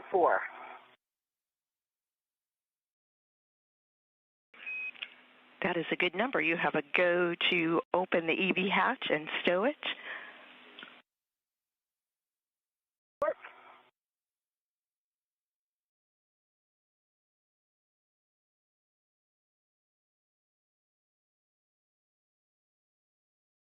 Communication is there as the team has received the go to open the EV hatch. As Jessica Meir radioing down to the team here in Mission Control Houston in the International Space Station Flight Control Room. That is now in work as we are under now 0.20 pounds per square inch inside of the crew lock, and we'll await the call to hear that crew switch their suits to battery power, formally begin today's EVA or spacewalk, extravehicular activity.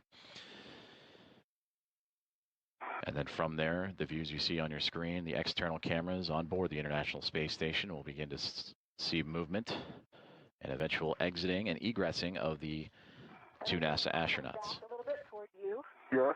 I'm moving the cable bag out of your way to create space. Okay, the hatch is open. I'm just trying to slide it back to the hatch. Keith? Yep. Okay, you should have more space for your feet. You have about a foot if you need to go a foot. Body. Okay, I got the right position now. Got it. Thank you. All right, hatch is open.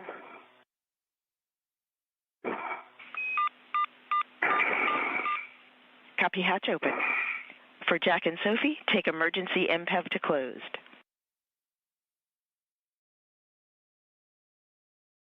GMPAD closed. Copy that. That completes crew lock depress. Moving on to post depress. On your DCMs, take your power switches to bat. Stagger switch those, expecting a warning tone. Okay, copy, in work. Power that. Power is back. Take display switches to Pro to verify functional display.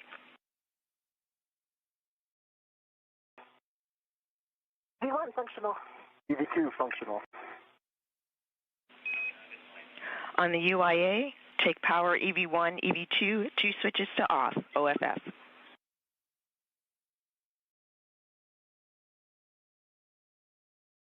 V1 power off. V2 power off. Copy, Expected check. water off message. Copy expected water off message. Check power EV1, EV2 LEDs, 4 of them off, OFF.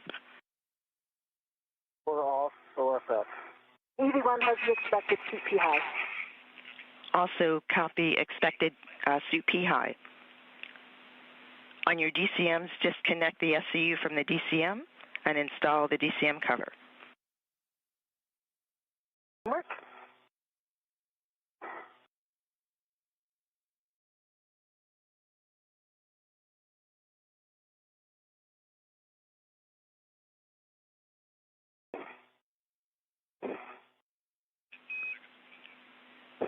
Ten seconds, 20-second handover.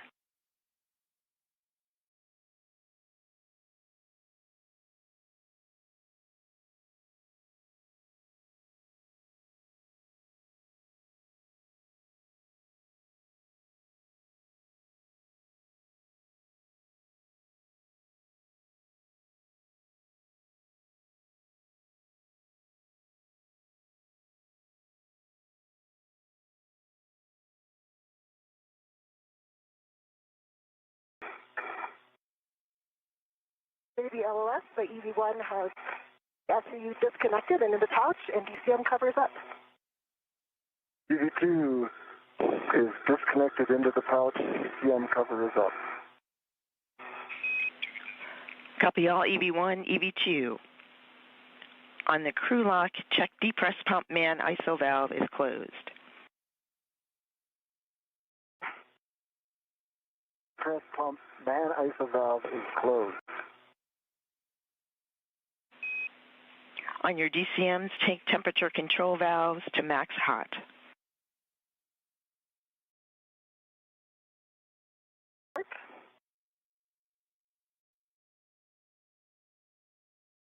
EV1 max hot.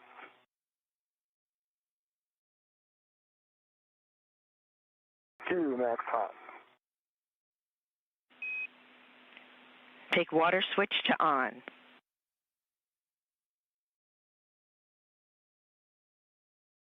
EV1 water on. EV2 water on. Check DCM blank, bite off. DCM blank, bite off. DCM blank, bite off. Take your temperature control valves as you desire and report the settings to us.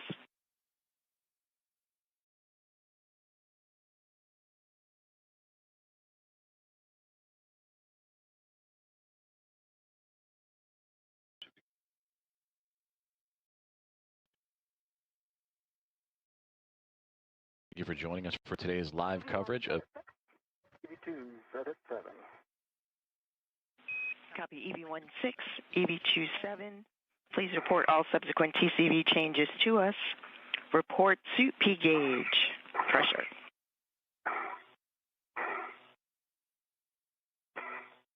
EV1 4.2 on the suit P gauge. EV2 is 4.2 gauge. Copy 4.2 for both EV1 and EV2 on the suit P gauge.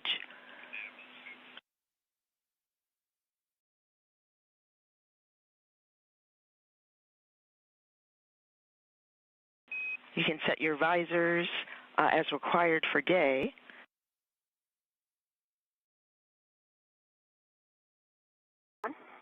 EV2.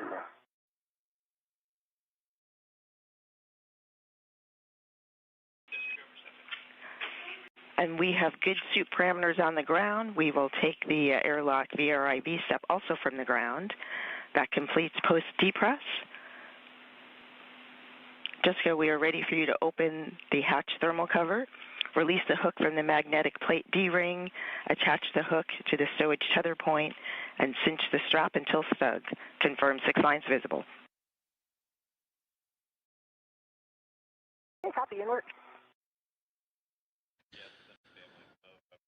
And we again welcome you to today's live coverage of U.S. Spacewalk 96. We're just a couple of moments ago at 7:33 a.m. Central Time, 8:33 a.m. Eastern. The suits to NASA astronauts Jessica Meir and Anil Menon have been switched on to battery power. They just completed their post-depress checklist that you heard in communication with Spacewalk communicator Stephanie Wilson, you see on your screen here, sitting next to Flight Director Ronak Dave. So again, the official start time of today's Spacewalk, 7:33 a.m. Central Time, 8:33 a.m. Eastern, as the International Space Station was flying over Germany. You can egress the airlock and turn on your HECA.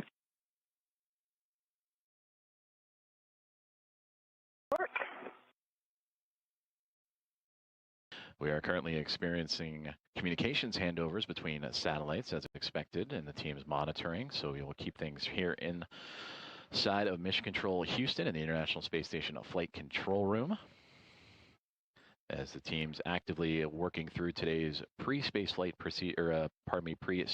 procedures.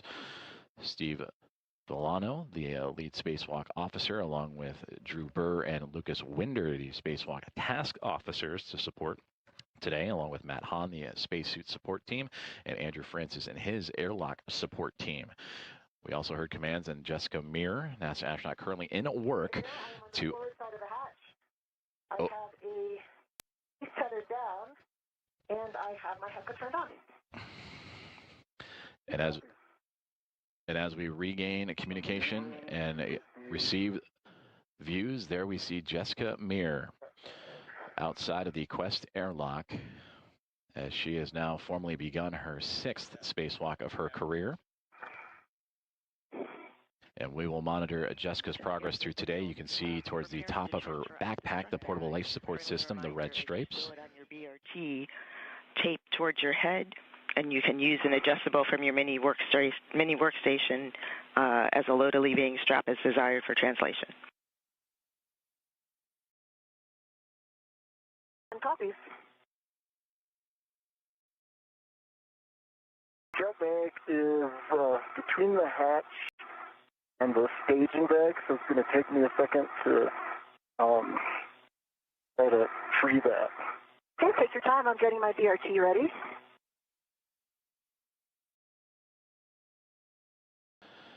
So Jessica Meir now outside of the Quest airlock. NASA astronaut Anil Menon still inside. For Jessica, she mentioned the BRT, that is the body restraint tether that creates and provides greater body positioning and stability. And that is when working in close proximity to the International Space Station and being able to retain the use of both of her hands. And she will need that because Anil Menon is going to hand her the strut bag for today's spacewalk that consists of 6 struts and a mounting base for the future use of an International Space Station rollout solar array. And that bag, quite large, 8 feet in long, and weighing here on Earth what would be 330 pounds. And that mass will be handed over to Jessica Meir to then have connected to her suit. And then once that is handed over, Anil Menon will make his way out of the hatchway and get his first views and begin officially his first spacewalk.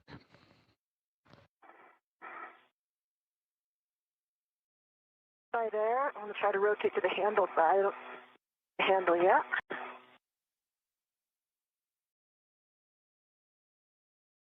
Keep turning it that direction. Yep, I can. Okay, I've got my hand on the handle. Okay. Stand by, I'm going to get my BRT ret on it. Pause there.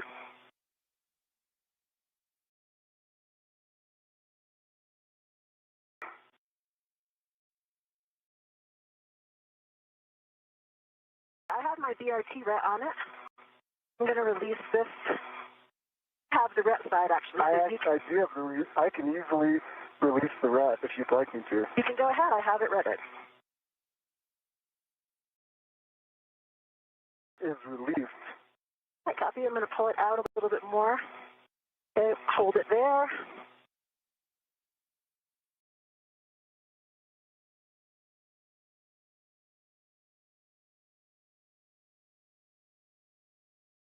We get our first views from the helmet cam of NASA astronaut Jessica Meir outside of the Quest airlock being handed the strut bag for today's U.S. spacewalk. Being handed over to her from NASA astronaut Anil Menon. And you can see those body restraint tethers attached to the side of the space station. And there in the background, you can see the solar array wing and the Northrop Grumman NG-24 vehicle and cargo craft attached to the station. And again, that strut bag, quite large, 8 feet long, weighing over 300 pounds, that has now been handed over to Jessica Meir.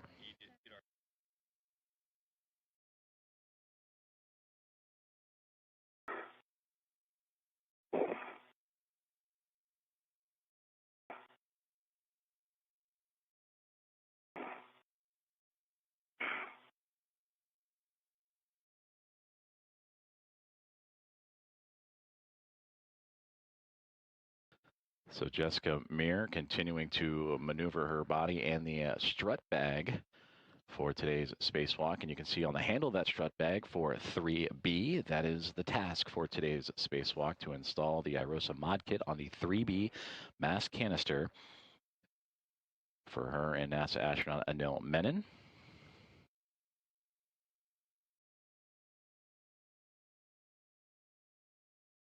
Be adjustable, and I'm putting that over to my mini workstation for some extra maneuverability.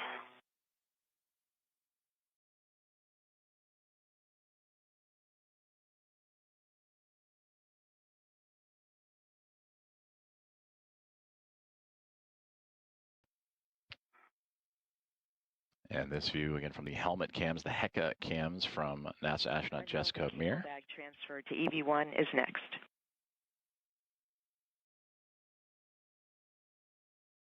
No copies. In place. I'm going to refine this bag, I think, a little bit after, come out a little bit more. I like the position I'm in right now to receive the cable bag. Okay. My handle's coming out first. And give me some station coordinate directions to get it to you. Wait, stand by, I'm going to get a rep.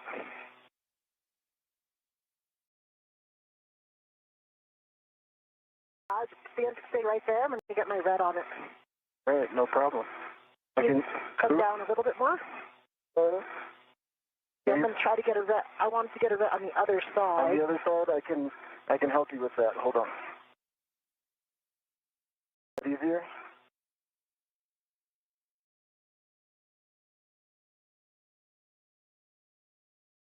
Handle feature with you.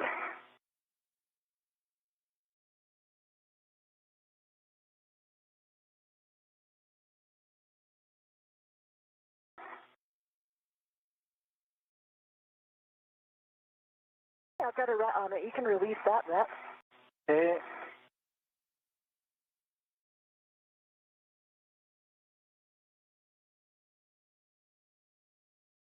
It is off, and I'm putting it on the UIA. It is now on the left side of the UIA and out of the way. We copy the tether config, and that EV1 has the cable bag. EV2 for met rate, we would like you to pause a couple minutes in the airlock before egressing.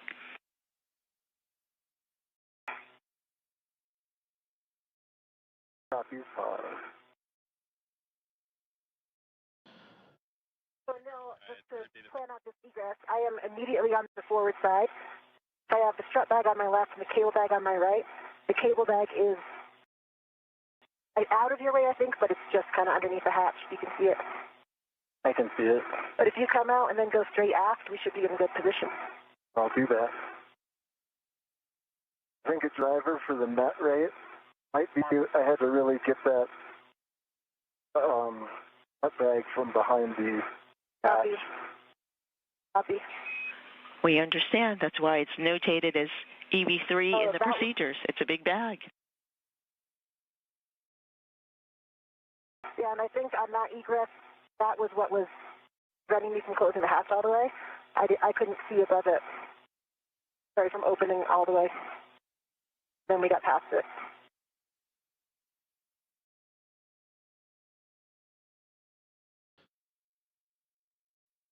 Astronauts Jessica Meir and Anil Menon working through their procedures. We are now 15 minutes into today's spacewalk, U.S. Spacewalk 96. And there you see Jessica Meir on the outside of the Quest airlock and her indicators on the cuff of her pants, the red stripes, the cable bag that houses all the cables, tethers, and necessary equipment for today's spacewalk. To her right-hand side, to her left, are key components for today's work. Outside on the 3B mass canister, where her and Anil Menon will install a mod kit to that canister and set up for the future installation of an International Space Station rollout solar array that will provide additional power to support critical space station operations. So Meir currently outside of the airlock, Menon still inside as they have transferred the appropriate equipment bags and are currently pausing for a moment before Anil Menon will make his way out of the Quest airlock and get those first views of what is now 15 minutes into his very first spacewalk.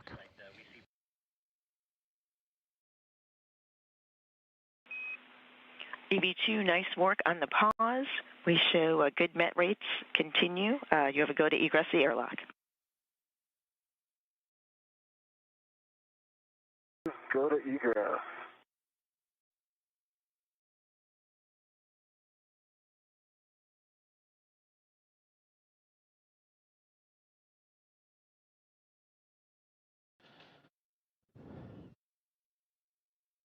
And with that communication, we are seeing the first movements of Anil Menon out of the Quest airlock. as he will join Jessica Meir.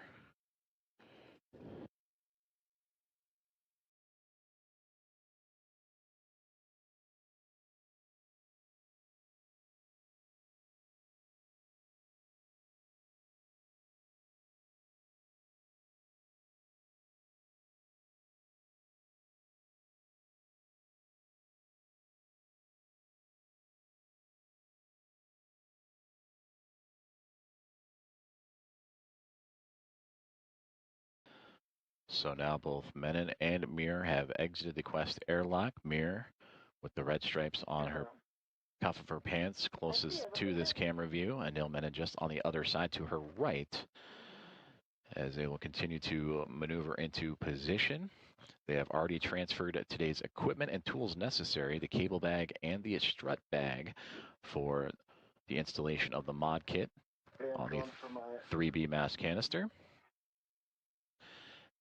And then soon they will step into buddy checks, and that is when they will look over each other's spacesuits and check in on each other, make sure everything is okay before proceeding on with today's spacewalk. And if you have the handle handy. Here we go.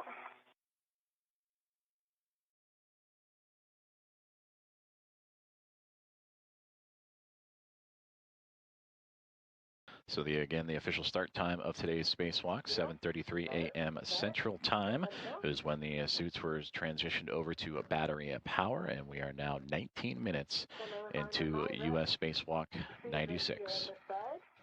Once you get a red on it, you can release that. Okay, my red is on it, and it's on my BRT as well.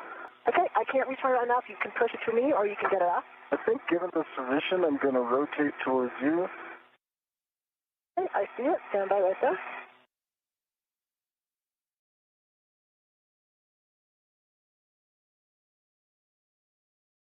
I've got my red off. Thank you for the help.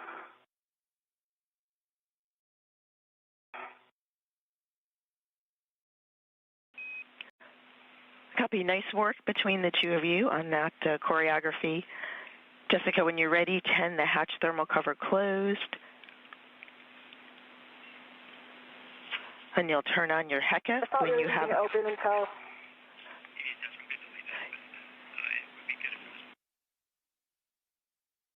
Okay. You just want it partially closed? Yes, it's just a partial tending it in the closed direction. Okay, copy, inward.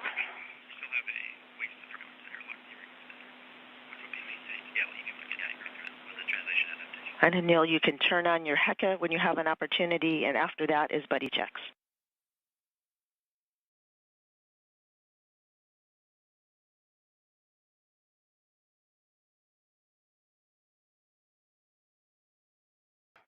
Bill's HECA is on. Copy.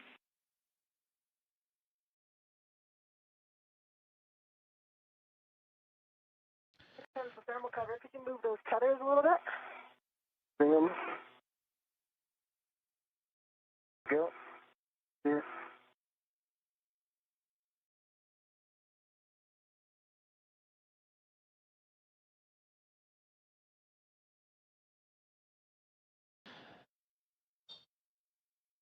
The tandem of NASA astronauts Jessica Meir and Anil Menon have now successfully exited the Quest airlock and are closing the thermal hatch cover.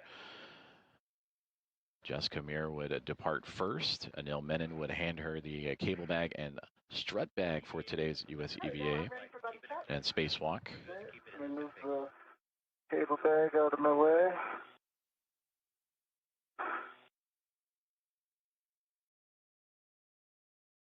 Ready for buddy check. Okay, I'm looking at you. I see that your green HECA light is on. Your lights are not on yet, so you can go ahead and turn those on. I see 1, 2, 3 taps. And I see both of your safer handles are down. Okay. I'm looking at you. I see one green light. I see 3 taps up. And can you roll to your left? Can you? Sorry? Other way. I the two handles down. Okay, and I have a dry half, and I'm going to give a baseline glove check. Gloves look nominal. I have a small black smudge on the middle finger of my left hand. The tip. I've got dry hats and two good gloves.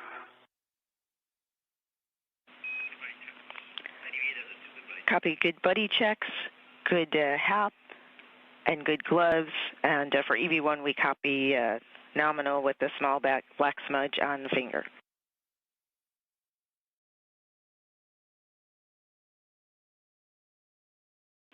Okay, and the thermal cover is not going to stay closed with the tether coming out there. Do you want us to try to get it closed again?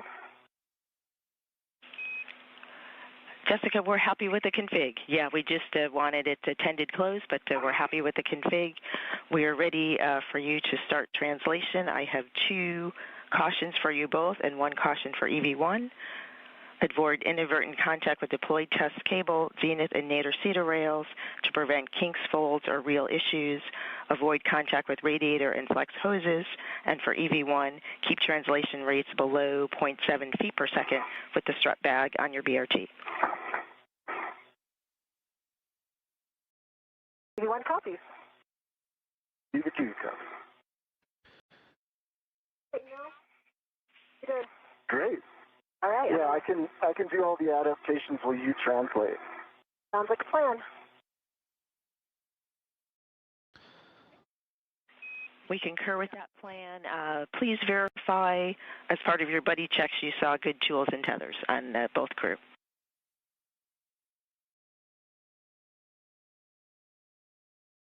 Confirmed. The tools and tethers on Anil. And a reminder, we've got our slingshot here, so all those wheels are in the middle. I don't see any twists that we don't need. Concur. Good tools and tethers. Hey, copy. Copy. Good tools and tethers. Jessica, you are en route to the anchor hook locations on S1.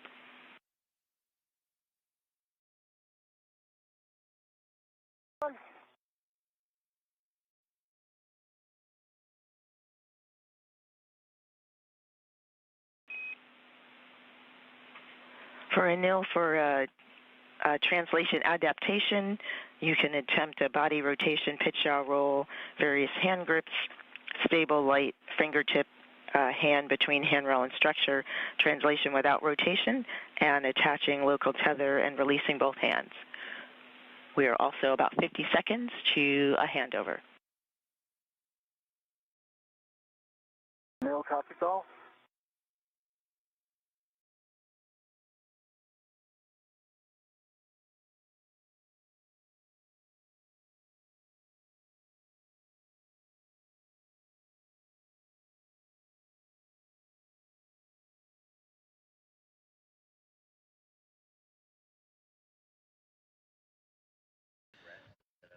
Side-by-side views of NASA astronaut Jessica Meir and Anil Menon as they have just recently completed their buddy checks after exiting or egressing the Quest airlock, successfully handling over the tools.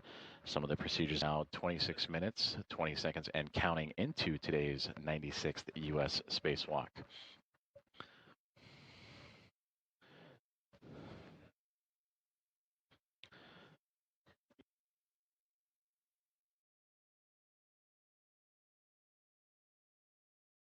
We're currently switching over communications satellites, and we will bring you back those live views and communications with the NASA astronauts, Ronak Dave and the Momentum flight team overseeing today's spacewalk. The anchor hook location for EV1's anchor is handrail 3217, the zenith side. 3217. And for EV2, for your translation adaptation period, we are still seeing met rates a little bit high. So we'd like you to perform the translation adaptation that you need, but be sure to build in a rest before beginning translation for the procedure. Copies. Thanks for the feedback. Will do.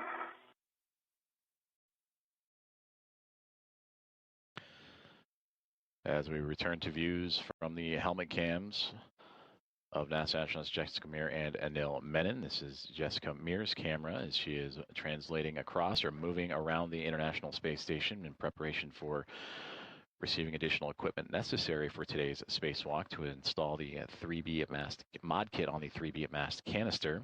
The International Space Station currently in an orbital nighttime, so the cameras aboard the spacesuits are now on as the space station now crossing over the Indian Ocean, about to pass over the west coast of Australia at 266 statute miles above Earth.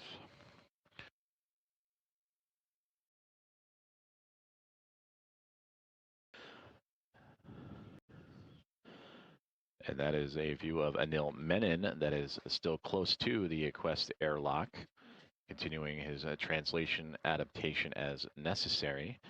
As for Jessica Meir, continuing to make her way across the space station in preparation for today's install.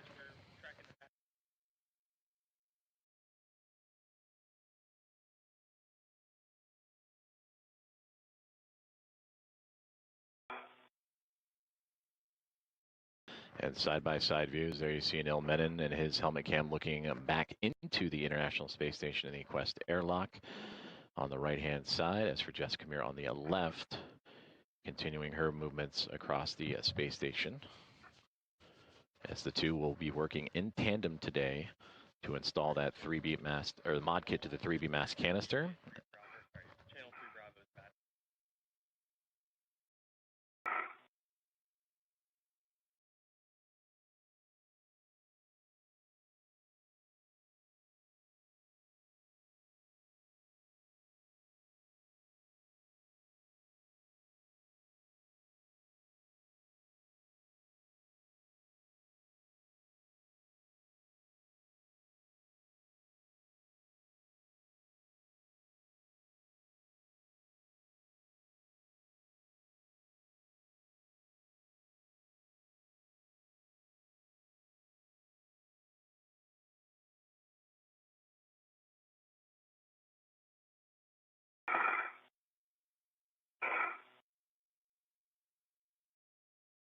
I am at the starboard seat of cart, going very slowly with the strap bag, and I'm going to come find our handrails. Copy, EV1.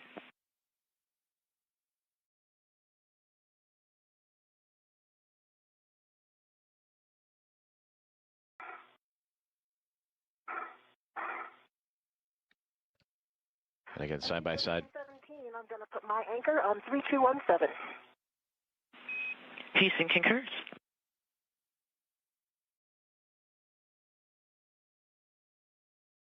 My anchor hook is on 3217, gate closed, slider left. We copy, Jessica. Good load path for EV1.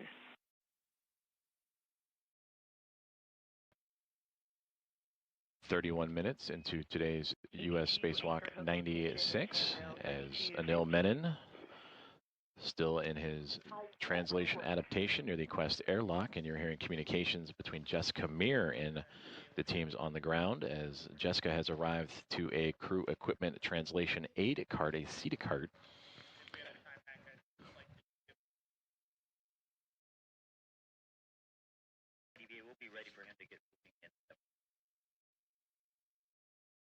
And those carts that Jessica has arrived at is offering a method to help translate or help move large pieces of equipment. And for Jessica Meir today in her spacewalk, currently tethered to her spacesuit is an 8-foot strut bag with a mass of 300 pounds, over 300 pounds.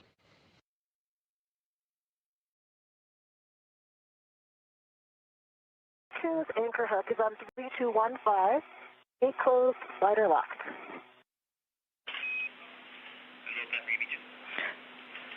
Copy all, Jessica. Good load path for EV2. You can give EV2 a go to release the waist tether. All right, EV2, I see a good load path here. Have a go to release. Copy, go.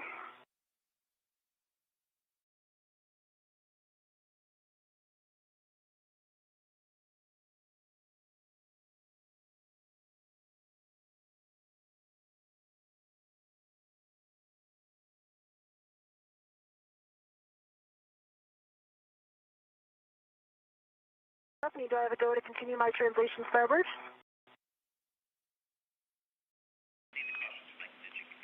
Yes, and while you're translating, I have 2 cautions and a warning to read. Do not translate on Sarge DLA. Do not load DLA cable under MLI. Avoid contact with ECU and SSU on unlatched BGA mass canisters. The one warning, avoid inadvertent contact with grapple fixture targets and target pins to prevent suit damage. On copies.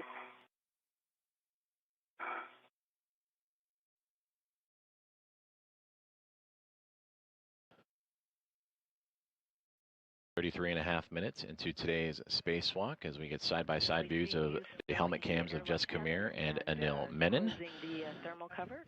Thank you. Cover is closed. Copy closed. Translate to port CETA cart with 2 for the WIFX bundling to the cable bag.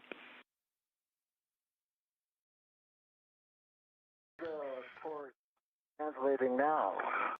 V2. So for Jessica Meir on the left-hand side of your screen, a CETA cart that will help offer her extra support in maneuvering large pieces of equipment, much like the 8-foot-long, 330-pound strut bag that is attached to her space suit. And you just heard commands for NASA astronaut Anil Menon on the right-hand side to begin translation to another crew equipment cart to pick up a WIFX, a worksite interface extender. And this will allow the crew member to reach work sites that are not easily accessible with the articulating a portable foot restraint. We'll hear a lot of those acronyms here soon as well. The APFR, and this WIFX with the APFR adds additional length and maneuverability that will be necessary to help out with today's spacewalk activities. And again, these crew members will be installing an IROSA mod kit on the 3B mass canister of the International Space Station. They will build an upper triangle portion, attach the right and left struts to connect that upper triangle, which also contains the mounting bracket for today's EVA and future IROSA or International Space Station rollout solar relay install. They'll route the cables and then set up that stage for the future EVA that will see the installation of that rollout solar array.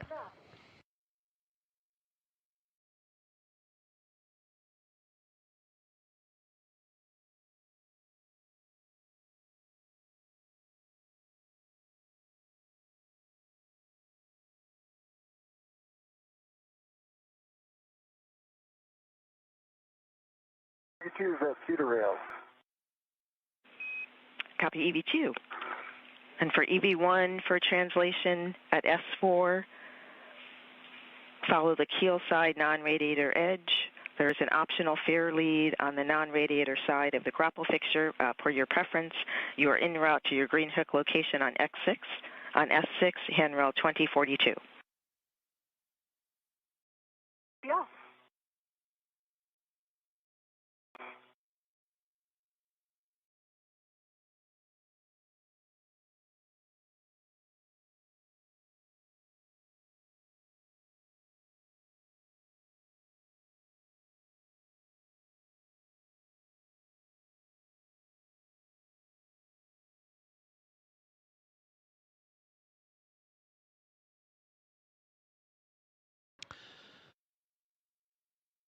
That is NASA astronaut Anil Menon with the cable bag attached to his left, currently translating along the truss of the International Space Station, where he will pick up some additional equipment necessary for today's spacewalk.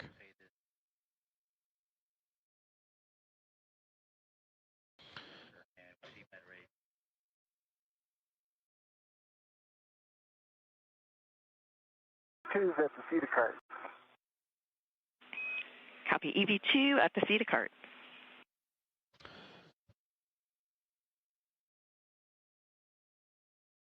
So he has arrived, Anil Menon. You just heard to the CETA cart, that again, the crew equipment translation aid cart. And that is where a lot of the extra equipment outside of the International Space Station and orbital replacement units also could be found. And you're doing great. Slow is smooth, smooth is fast. It is on this CETA cart that Anil Menon will pick up a WIFEX, a work site interface extender that'll help add extra length and maneuverability with the articulating portable foot restraint that the astronauts use to lock their feet into place as they will work on the 3B mast canister and the 3B mod kit for today's spacewalk. And you can see the ties that are angling off that cable bag. That is where he will bundle that WIFEX extender.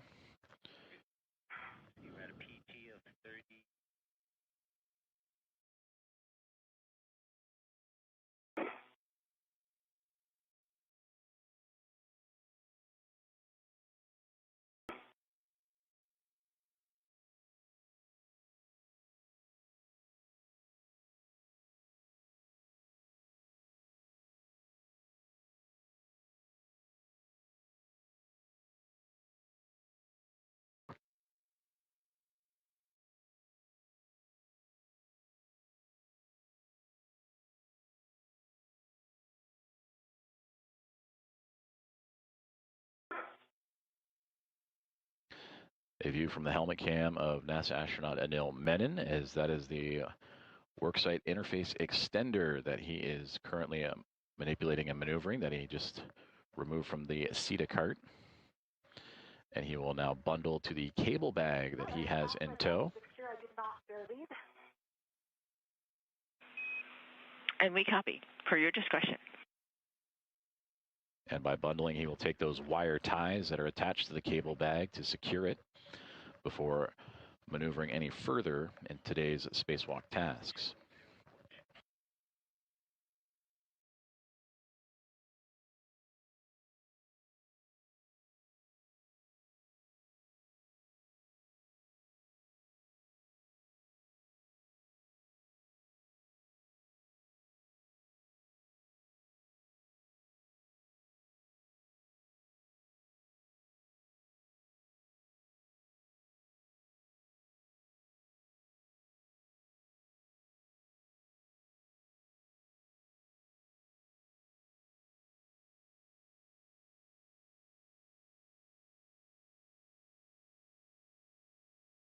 Is secured. Extender is secured. We copy. You have the your bundle of joy now, the WIFEX bundle to the cable bag. And next is the translation to S6 IEA. Prior to crossing the Sarge, check gauntlets in place. My mat rate in.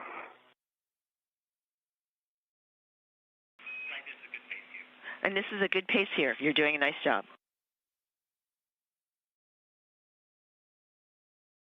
Okay, gauntlets are down, and I'm headed out.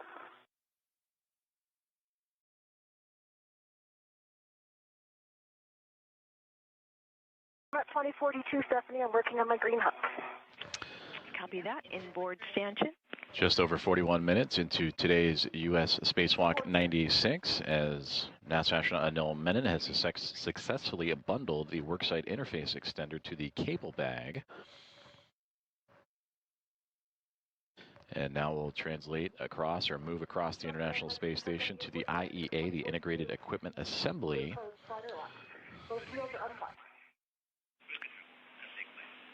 Copy. Good config. Nice job. Next, stow the strap bag on the outboard non-radiator corner of the IAA using handrails 2045, 2071, and 2070. Tape towards the mass canister. I'm headed there. Handrail towards the center of the IAA.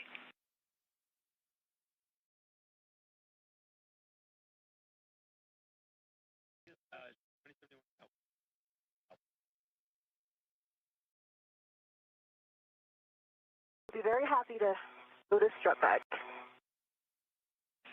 Yes, you also have an opportunity to drop your bundle of joy.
right.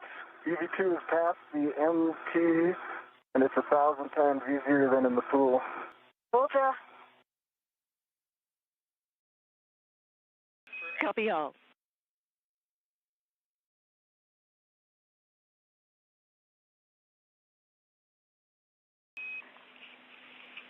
For EV2, for your translation at S4, you'll follow the keel side non-radiator edge. Also optional fair lead per your discretion on the keel side of the grapple fixture. En route to stowing the cable bag on the inboard non-radiator corner of S6.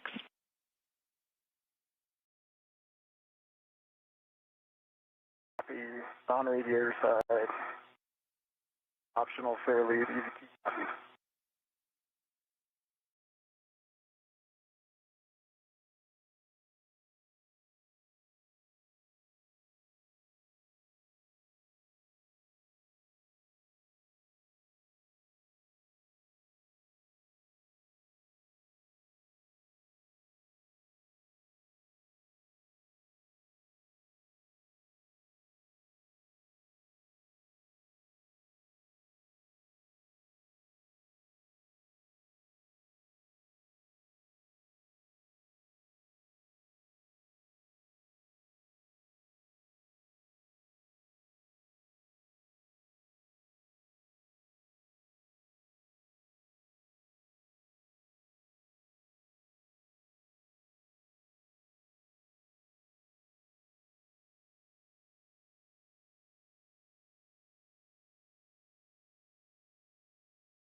"45 minutes into today's U.S. Spacewalk 96 as NASA astronauts Jessica Meir and Anil Menon continue preparations for the construction of the 3B mod kit, the mass canister of the International Space Station. After exiting the Quest airlock and doing quick body checks, they would begin their movements across the station to pick up additional equipment necessary, including the WIFX, the Worksite Interface Extender. Also, a quick stop off at the Crew Equipment Translation Aid Cart, or CETA cart, and that helps them move large equipment across the International Space Station as needed. And part of that equipment does include an 8-foot-long, 330-pound strut bag that is a part of today's spacewalk activities. And now the two making their way to an IEA that you may have heard in communications with the team on the ground here at Mission Control, the Integrated Equipment Assembly. And that's the assembly of several power system orbital replacement units, or ORUs, that transform and control power from the solar array wing to the power channel. So direct access to some of the tasks required for that future rollout of an International Space Station rollout solar array. We copy. Back to hook on 2071, the large, small, adjustable large hook. Small adjustables on 2071. The crew currently working in an orbital nighttime for the International Space Station, which orbits the Earth every 90 minutes, so a sunrise and sunset every 45. And you see lights off the helmet cameras of the two NASA astronauts. You see Jessica Meir ever so faintly off on the left-hand side. And you can identify her by the red stripes on the cuff of her pant leg of her spacesuit today. And for Anil Menon, in the foreground, you see his helmet lights really shining and reflecting off of the International Space Station, as those two will be working in tandem to build today's modification kit to the 3B mass canister.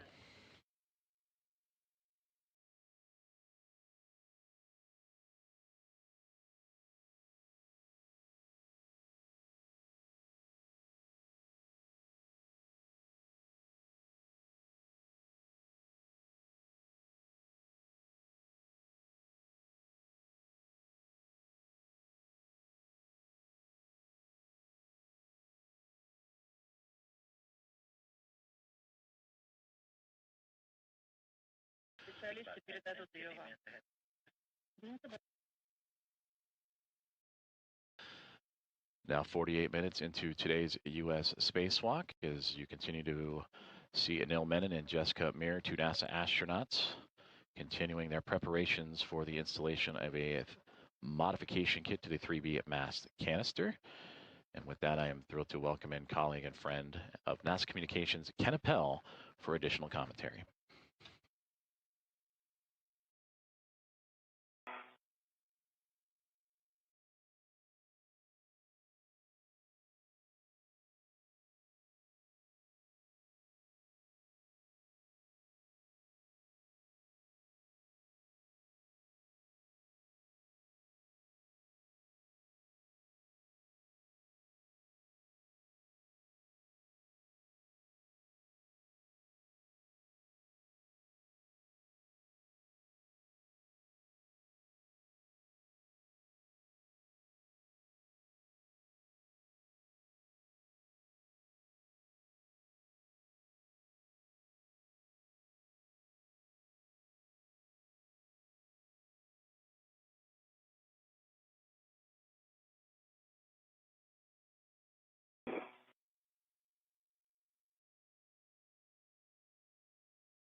Jessica, I'm here.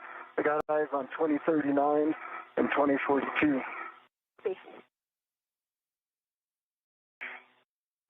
Those are good handrails for EV2 for the cable bag.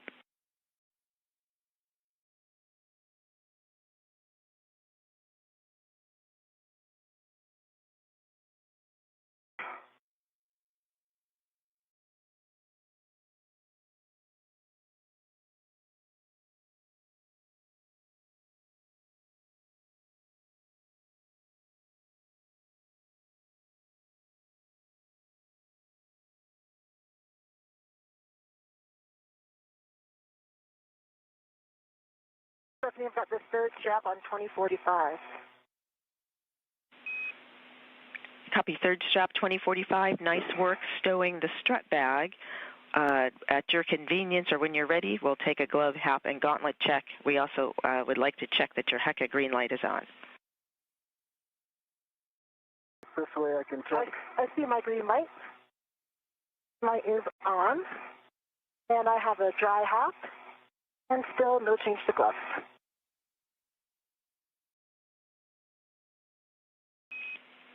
No change to gloves, dry hap, gauntlets down, check, good green light on your HECA for EV1. Sure.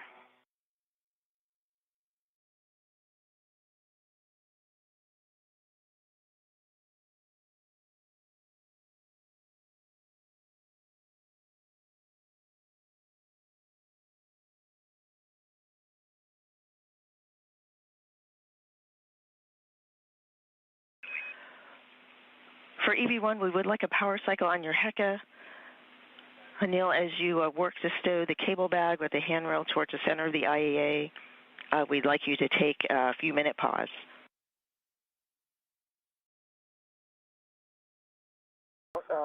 Clarification, you want me to pause now or continue with bag stow? After the bag stow. So once you've got the bag stowed, friendly reminder handrail towards the center of the IAA, then we'd like you to pause. Okay.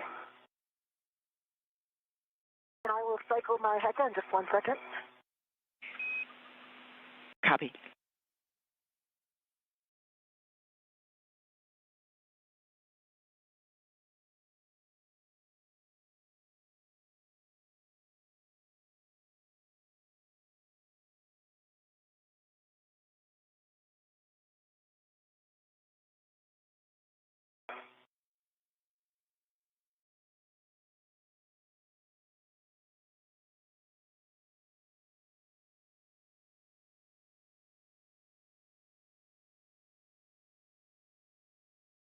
HECA is off, and I need to wait a certain number of seconds or just right back on.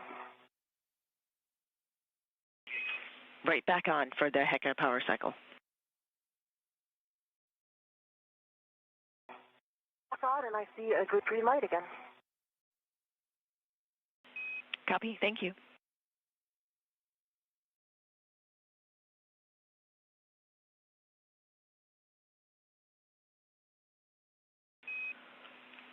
With that work, Jessica, we are ready for you to begin working to build the upper triangle.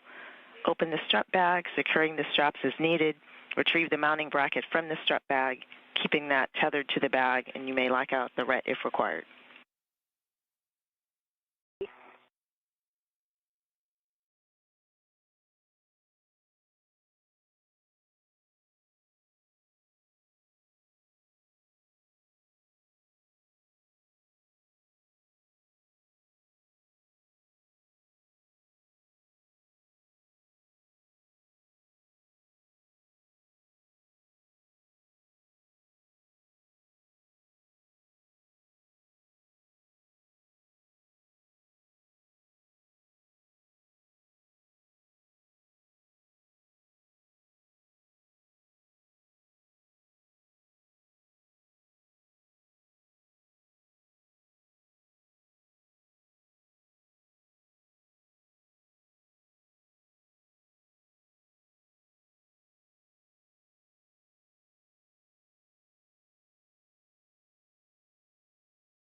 Cable bag is fully stowed. 3 locations tied down for stability. Taking a pause. We copy. Nice work. Also saw the WIFX on your BRT. We still would like you to pause for MET rates. Thank you.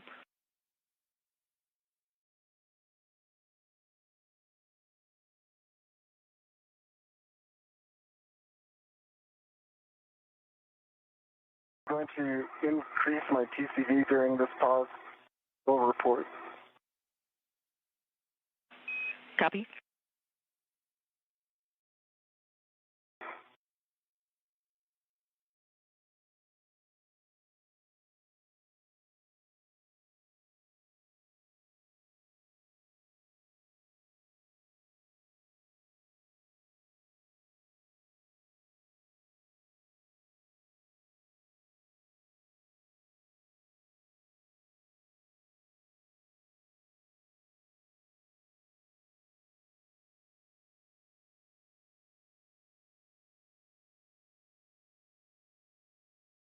I have the mounting bracket out, and I'm going to retrieve the upper right strap.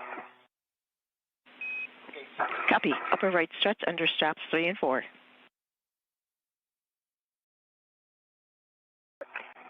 TCV set to 8 for EV2. Copy. TCV 8 for EV2. Thank you.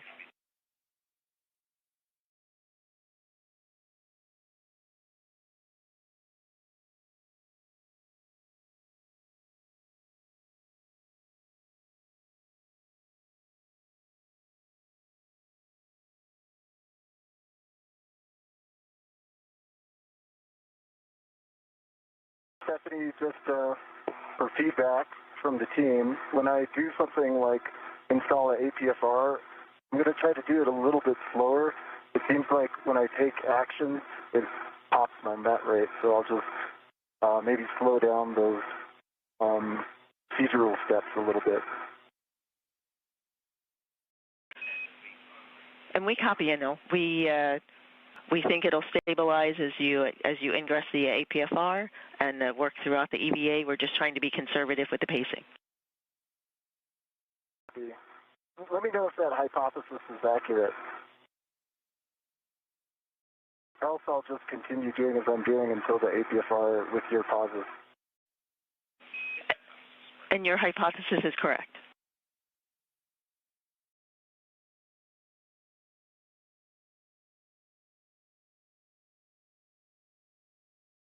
If your pause is close enough by here, you could help me stabilize this mounting bracket. Up to the team on what they want to do there.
Stephanie, I don't know if you caught that. Do you want me to help Jessica stabilize the mounting bracket while paused?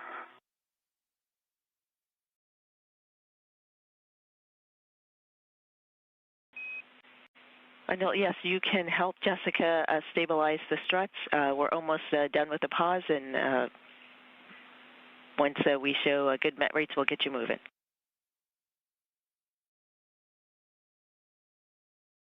Want to help, Jessica? Let's see when we're ready to pause, and we'll make a call then. Okay. Upping my visor.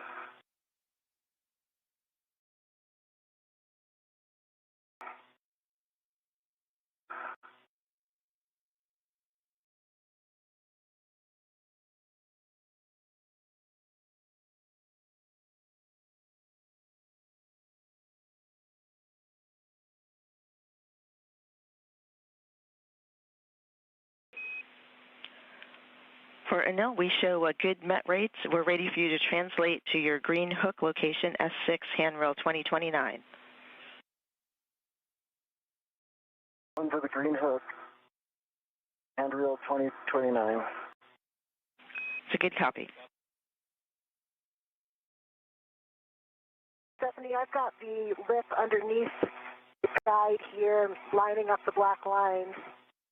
See if I can try to hand start it all.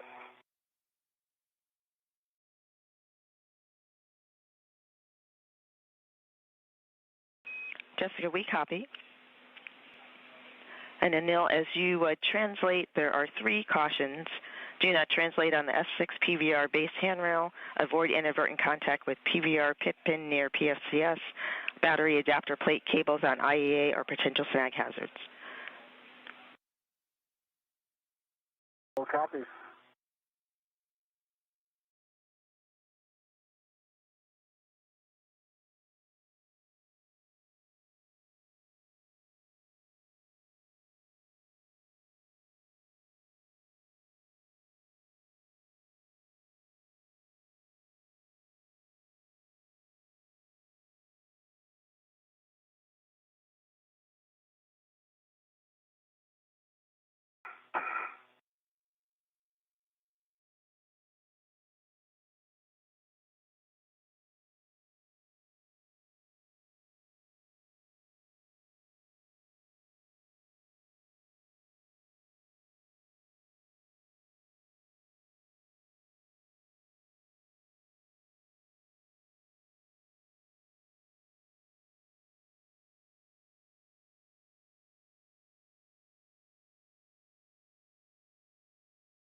Just pausing for tether cleanup.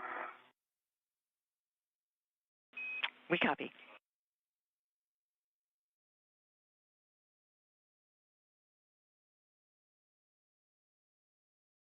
Stephanie, this is kind of a three-handed operation to try to line these up, keep them both in position, and then go for my PGD. So any suggested strategies are welcome.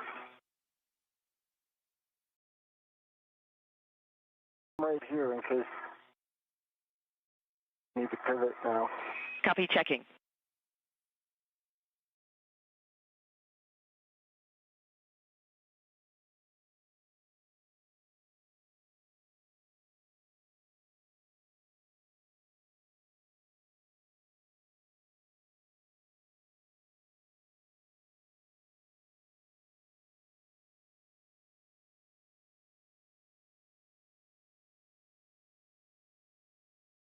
The thing is, Jessica, once I get the APFR install, I'll eventually be able to help them too. That trying to stabilize 2 free-floating objects, then get the PGT is a challenge.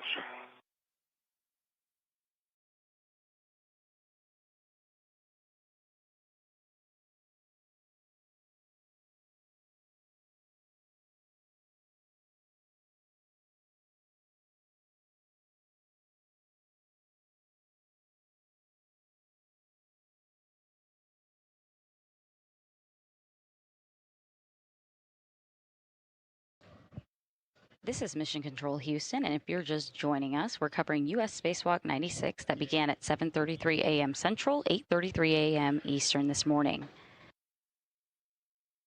We are currently just over an hour into today's spacewalk, and all procedures have gone by the book. Actually, a bit ahead of schedule this morning, about 10 minutes or so. 2029 reel unlocked.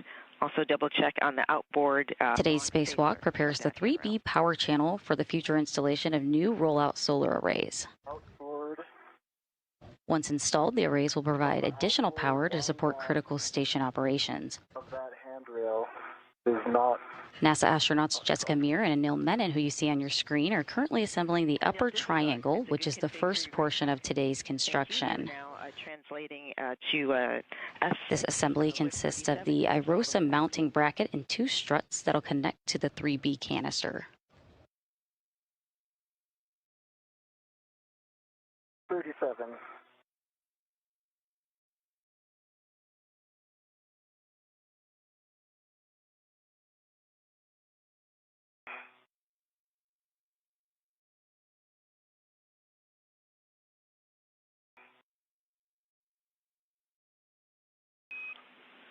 For Jessica, for help stabilizing the two parts of the upper triangle, the mounting bracket and the upper... Live view on your screen of NASA astronaut Anil Menon. Try to clamp the mounting bracket with the upper strut, hold it together and pinch it in that way. You also might be able to use tethers from the either adjustables or tethers in the bag to hold the mounting bracket in place as you're working to align the upper strut with it. I've got it aligned now, so I think I'm in a pretty good spot to get my PGT. Well, I can take PGT settings. PGT settings, Bravo 3, clockwise 2.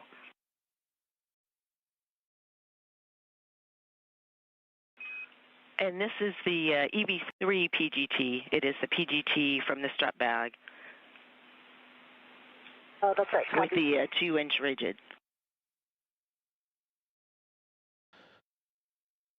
So as you just heard, that we are over an hour into today's U.S. Spacewalk 96, an hour and 7 minutes to be exact, as NASA astronauts Anil Menon and Jessica Meir have maneuvered into position to today's work site, the mass canister, to start construction of the 3B mod kit on that same mass canister.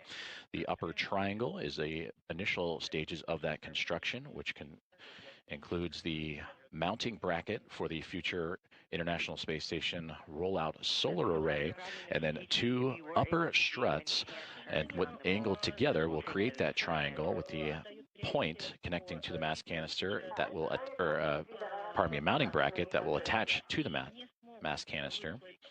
And then they will move into constructing the right and left struts to further secure this modification kit to the International Space Station. And with this view, you see the teams working in tandem together, and you had a great view there. And then now in the hands of Jessica Meir, who in this view looks like she is upside down, but we can identify her due to the red stripes on her pants and backpack of her spacesuit, the portable life support system. She has the pistol grip tool, or PGT, the powered drill that will help assemble today's struts to the mounting bracket and attach it to the mass canister. 3 clockwise 2. 3 clockwise 2. Drive M13 and M14, 4 turns.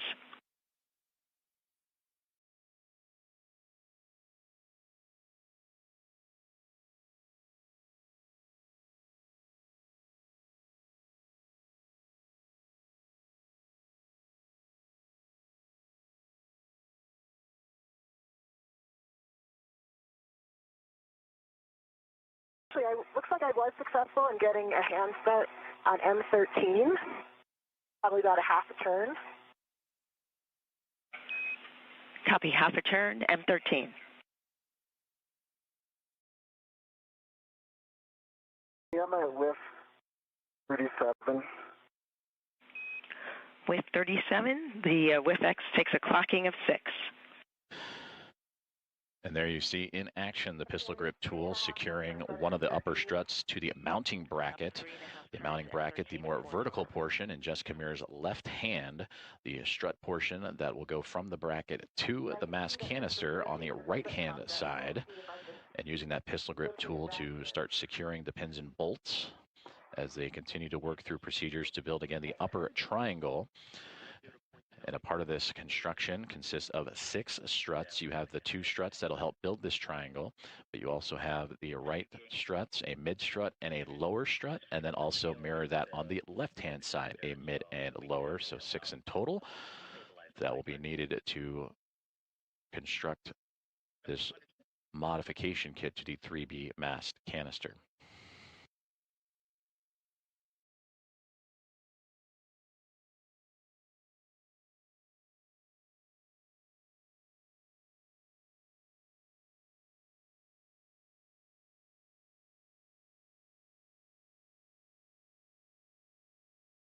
I've got a hand start 1.5 turns on M14. And now the struts are right behind you. Me to move? Or is that? No, it's just a caution for you. Okay. Copy, 1.5 turns, M14. Did another 2.5 turns on the PGT. So that's 13 and 14. I can see there's definitely still a lot of play. There'd be that much play with 4 turns. Should I get any additional? This is as expected. We copy a 4 turns total on M14. And verify the tab is in the groove. Verify the tab is in the groove. Tab is in the groove, and I can no longer see the first black line. We copy, that's a good config. Next, retrieve the left upper strut from the bag. The left upper, and that'll be center pad first. And I'm going to change my settings first because I think this one is Bravo 1, correct? That's correct. Bravo 1, clockwise 2 on the strut bag, PGT, 20 seconds to a handover. 2 minutes to a handover. Stephanie, the width extender is 6, off, 5, full twist test, black on black. Copy 6, Golf 5, black and color, black on black, good pull twist test.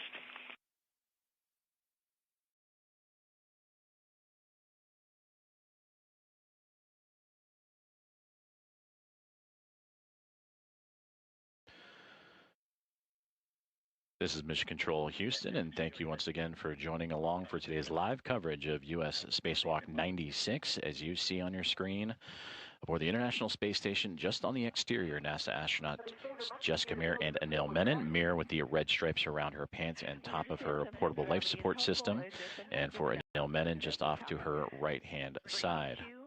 We're ready for you to translate to with 31 to retrieve the APFR. So fair lead on handrail 2066.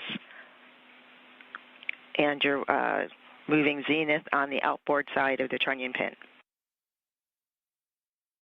This outboard side is key, and I'm headed to with 31, the opposite side.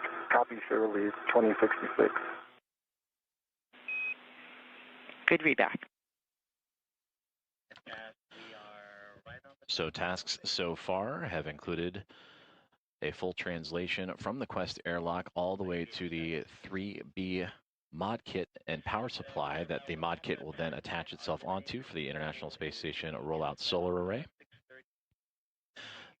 Jessica Meir, with some additional assistance from Anil Menon, have started the construction of the upper triangle, which you see Meir holding on to right there. But as we have transitioned communications between satellites, we welcome you back inside of the International Space Station Flight Control Room here in Mission Control Center, Houston, Texas, as the Momentum Flight Team, manned by Ronak Dave, Flight Director, with Stephanie Wilson as the spacewalk communicator. That is her voice that is relaying instructions to Anil Menon and Jessica Meir. There you see her sitting just to the right-hand side of Ronak Dave. And to the right side of Stephanie Wilson is Aki Hoshide, the Capcom. He has taken over communications with the crew inside of the International Space Station and the Expedition 75 team. And then for Ronak Dave, you can identify him in the Navy suit. Just to his left side is Flight Director Chris Dobbins, who is on tap for a future spacewalk coming up here quite shortly. Again, this is the first of 3 in the month of October, all outside of the International Space Station. Today, the 281st in support of ISS assembly, maintenance, and upgrades. The 6th in the career for Jessica Meir, and the very first for Anil Menon. Houston's back with you. Jessica, how's it going with the left upper strut L2 clevis to the center pad L2? I'm working on the clevis right now. Excellent, thank you.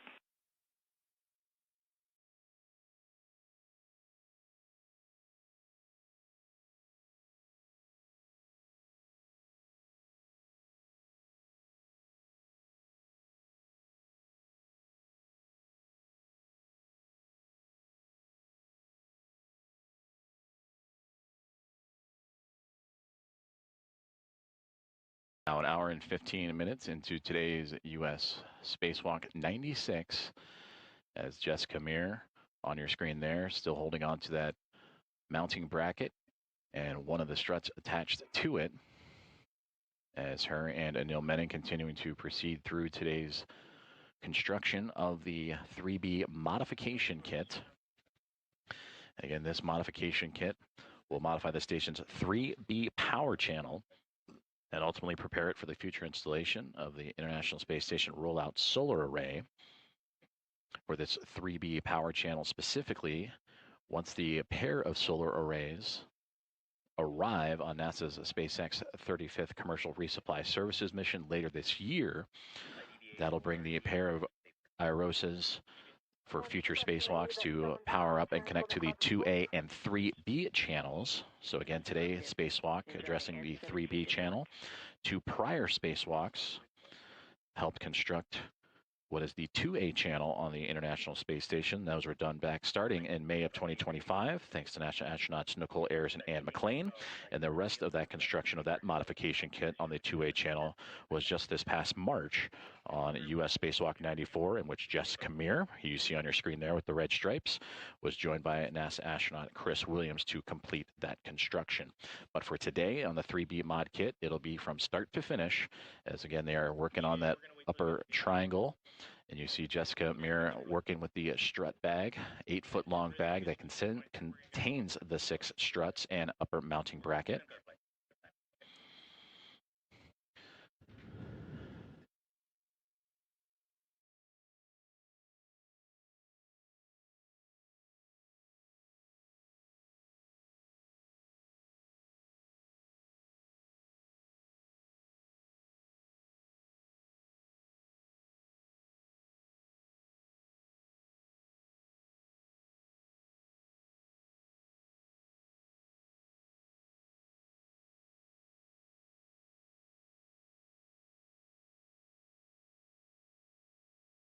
APFR is secure.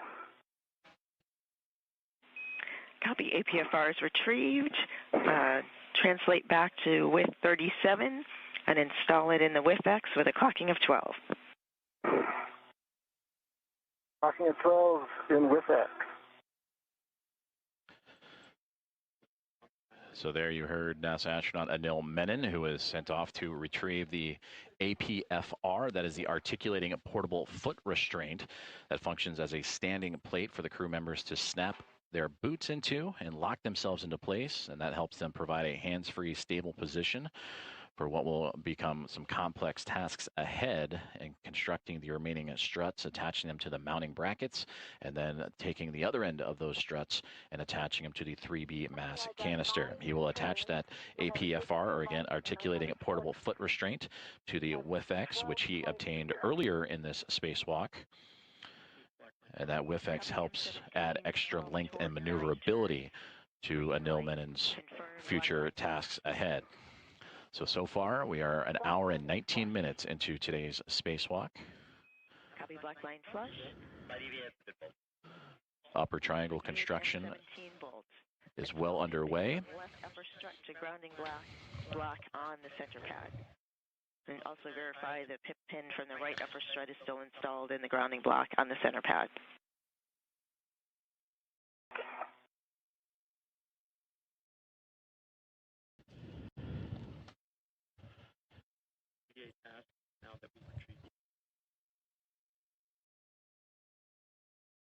Can confirm that the right side is installed, and I'll work on the left. Copy.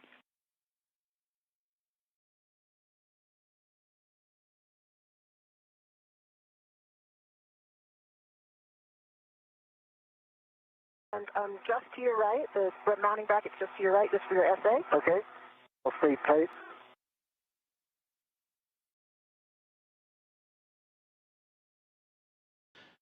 And there you can see that upper triangle is starting to take a shape, that mounting bracket, the base of the triangle, if you will, just off to the right-hand side, angling outward into the hands of Jessica Meir as the right and left upper struts being assembled. And then soon they will add the center pad, which is the top point of that triangle, the one that is in Meir's hands at the moment. That is what will attach to the 3B mass canister. MLI and center pad covering L2 clevis.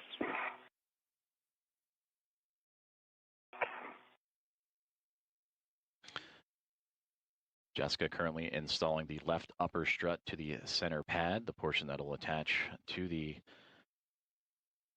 3B mass canister. And then complete the triangle. You can kind of see it just above Jessica's head. Again, she is the one with the red stripes on the cuff of her pants.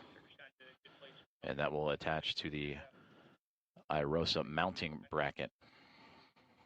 And for Anil Menon, you see him off to the right-hand side, upside down from this vantage point. He has the articulating portable foot restraint that he is attaching to the WIFX.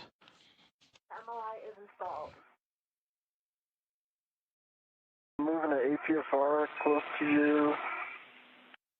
See it? And Stephanie, am I okay now that this bolt is on the center pad? Can I remove the strut, the rep from the left strut? Checking. Jessica, you can release the ret on the right upper strut, but not yet on the left upper strut. I thought the right upper strut was the one that was staying attached the whole time.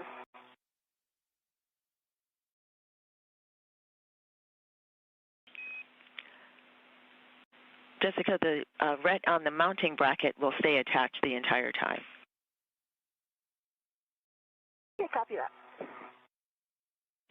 One remaining step for MLI, verify right upper strut MLI on center pad covering L1 clevis.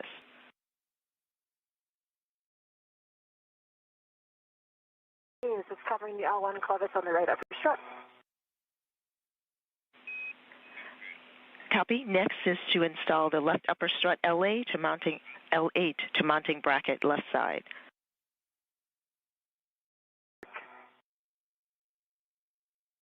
APFR is attached. Clocking 12. Locking color black on black. Good pull and twist on it.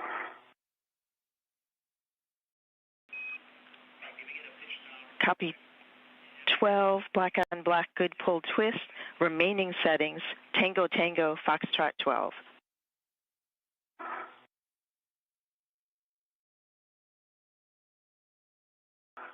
And Stephanie, I'm back to Bravo 3 for these bolts. Bravo 3, clockwise 2 on the strut bag PGT. Drive M15, exactly 4 turns. Turns on 15, Bravo 3, clockwise 2 is set. Good settings.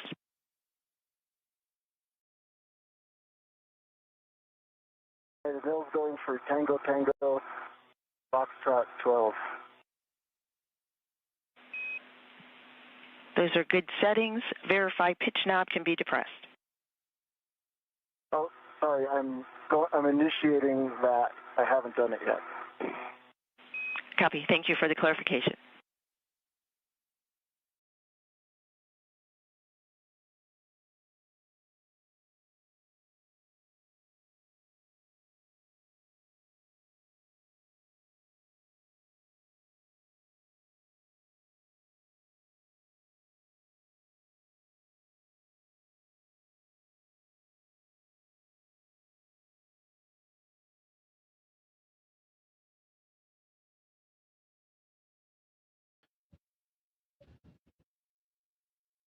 One hour and 25 minutes into today's U.S. Spacewalk 96, featuring NASA astronaut Jessica Meir operating to the right side of your screen, and Anil Menon floating towards the upper portion as they continue construction on the upper triangle.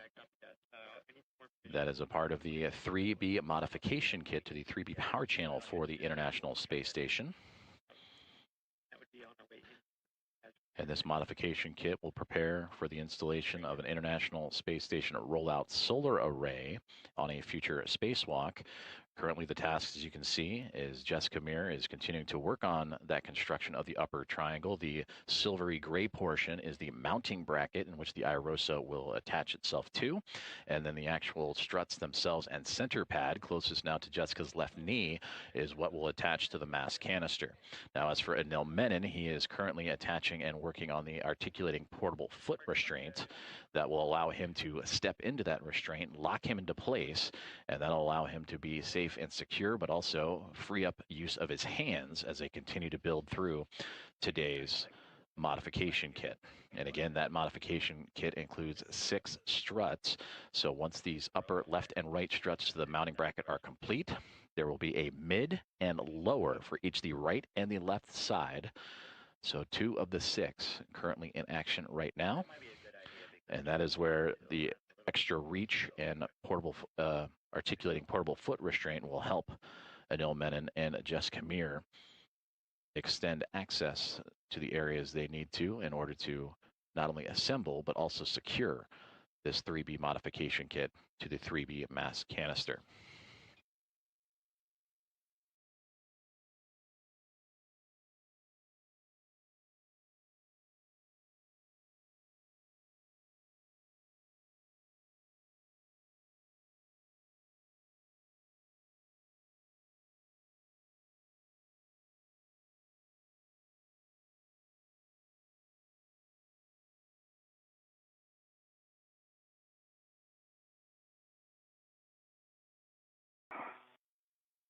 And I know I'm right behind you. Yeah, I'll be out of your way in a second. And again, Jessica Meir and Anil Menon on the left and right sides respectively, upside down from our vantage point here on NASA Plus and the NASA channels, constructing that upper triangle for the 3B modification kit. Today, the 281st spacewalk for support of the International Space Station assembly, maintenance, and upgrades. For Jessica Meir, this is her 6th spacewalk, and the crew member wearing the red stripes on the left. For Anil Menon, this is his very first. It is the 4th spacewalk of 2026, in which Meir had previously participated in 2 of those previous 3, and then the first spacewalk of Expedition 75. Copy Tango Tango and pitch knob depressible.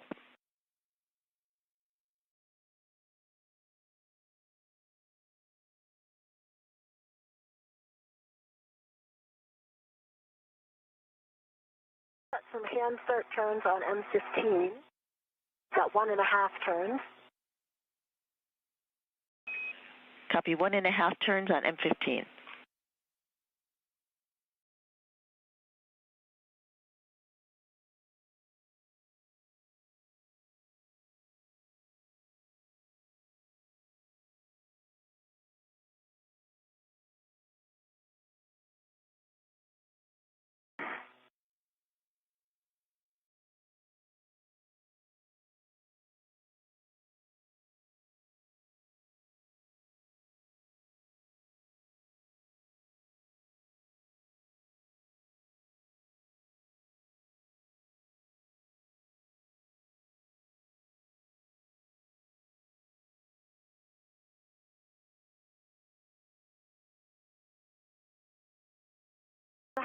more turns on M15 with the PGD. Copy, 2.5 more turns with 4 turns total on M15. Now drive M16 to torque, expecting about 20 to 23 turns. Work.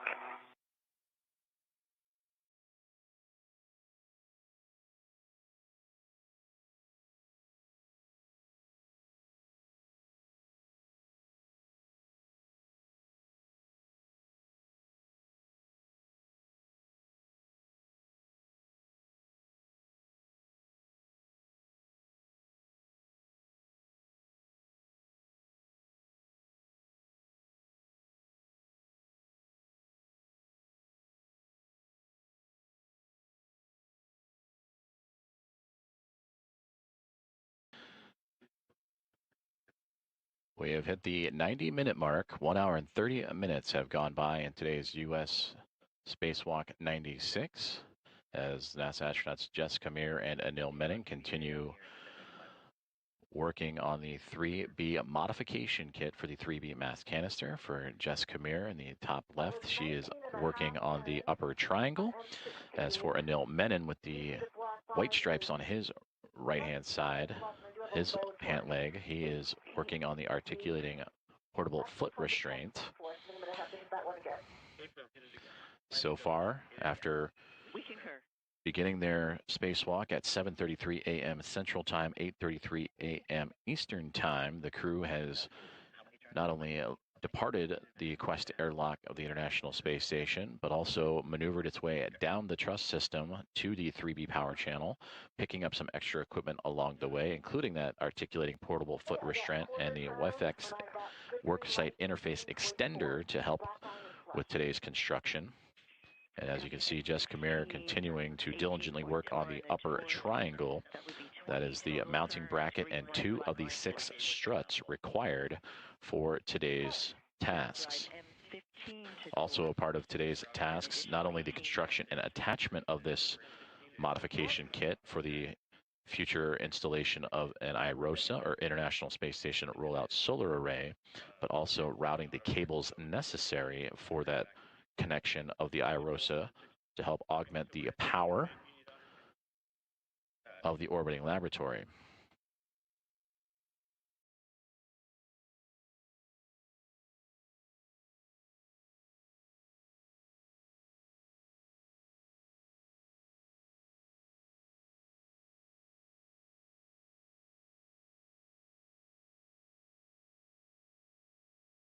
Got 16 turns, good green light, 18.2.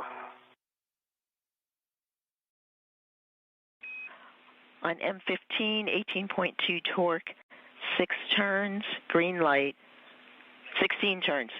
16 turns, sorry, check black line flush. Confirm, black line is flush. Right.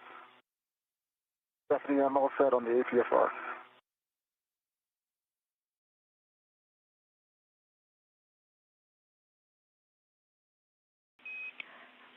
And Jessica, we have an additional good bolt on M15, so M16, M15 are good bolts. Release the rut from the left and right upper struts. Copy.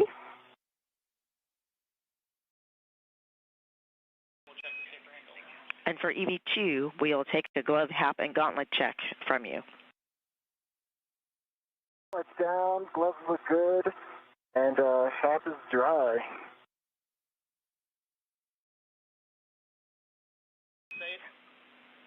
Copy, good gloves, dry hap, gauntlets are down. Give us your HECA light.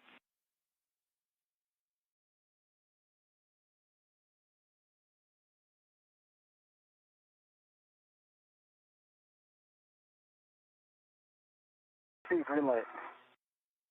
Copy, green light, verify, left safer handle down.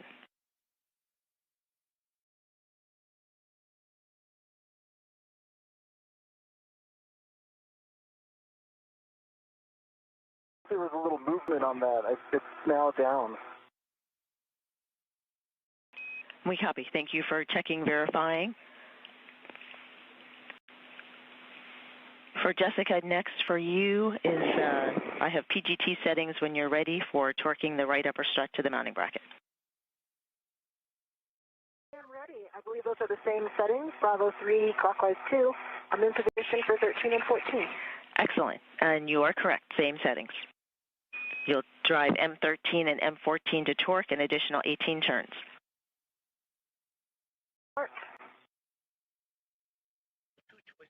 So there you heard communications for NASA astronauts Anil Menon and Jessica Meir on the next steps of their procedures for today's U.S. spacewalk number 96. For Jessica Meir on the bottom right side of your screen, she continues to work and now torque down using her pistol grip tool or the space drill to connect the upper struts to the mounting bracket for today's spacewalk tasks of constructing a modification kit to the mass canister. And there you actually see a great view as we just translated up and panned up to the mass canister. On the upper left and right hand sides, just for perspective, that is NASA astronaut Anil Menon stepping into the articulating portable foot restraint, but just off to his left shoulder and then off to his far right are the solar arrays for that 3B power channel for the International Space Station, and that is the canister that they will attach this collection of 6 struts and a mounting bracket for a future IROSA install.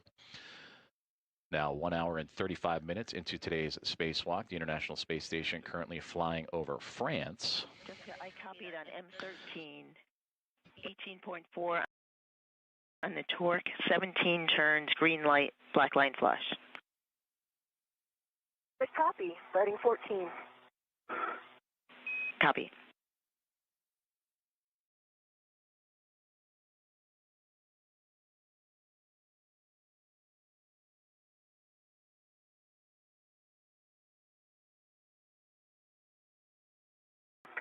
When you get a chance, let me know.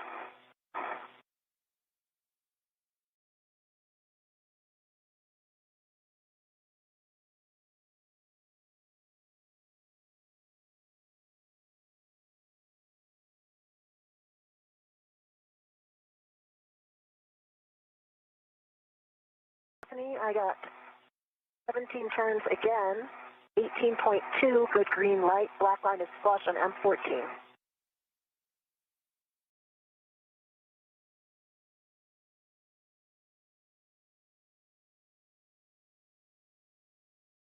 On M14, copy 18 torque, I believe 17 turns. So as NASA astronaut Anil Menon locks himself into the articulating portable foot restraint and prepares for the next steps of the construction of this 3B mod kit, let's take a closer look at where exactly the astronauts are operating today. They're on the starboard side of the International Space Station, down the backbone of the truss system, the S6 portion of the truss system, and where you see the 3B highlighted in yellow, they are all the way at the tail end of the orbiting laboratory, and at the base of that 3B construction along the truss structure is where the 2 astronauts are currently operating to assemble the collection of 6 struts and the mounting bracket for a future rollout of an International Space Station rollout solar array. Now, what do those look like, you may wonder? If you look at the far right-hand side of this graphic, there is an example of what that IROSA, or International Space Station Rollout Solar Array, would look like once fully unfurled. And again, those will arrive to the International Space Station for both the 3B and the 2A power channels later on this year. I'm going to release the adjustable that's on the scoop. And as we were explaining that breakdown of where Jessica Meir and Anil Menon are, we just received confirmation that the upper triangle has been completed. And there you get a great illustration at the bottom of your screen right there of what that looks like. It is the mounting bracket with 2 struts, and then the center pad, that is the small gray structure. That is what will attach to the 3B mass canister. And then the mounting bracket is where the International Space Station rollout solar array will be affixed to on a future spacewalk. Top is dry. My gloves are nominal, no change. Copy dry hap, no change on the gloves and your gauntlets. Gauntlets are done. Copy Gauntlets down. Nice work, both of you. We are now in the upper triangle handoff portion. I have 3 cautions, which I'm going to read to you within the 2 minutes that I have till handover. No sudden movements on the ECU, 4-bar linkage, BGA, mass canister, or mod kit. Maintain less than 0.45 feet per second on BGA. Limit loads to 40 pounds. Avoid cyclic loading. Do not impart forces into the mod kit struts before they are fully installed. V1 copies all, and I am changing my TCV. I am now at a setting of 4. Copy TCV4, EV1. And copy EV2, copies the cautions. When you're ready, EV1 present non-tethered left side of upper triangle to hand off to EV2. Stand by now. I'm going to come get into position for that. Do a quick boot check to make sure my heels are in. Sure thing.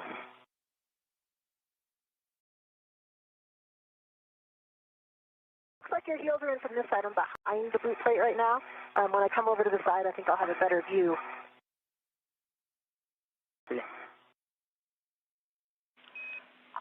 A check for EV1 for the upper triangle and the PGT.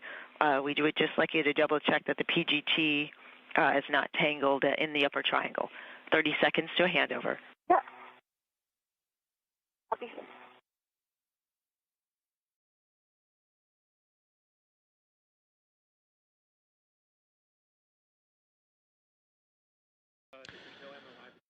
You heard the communications as we prepare for the handoff of that upper triangle from Jessica Meir to Anil Menon and begin preparations of installing that to the 3B mass canister.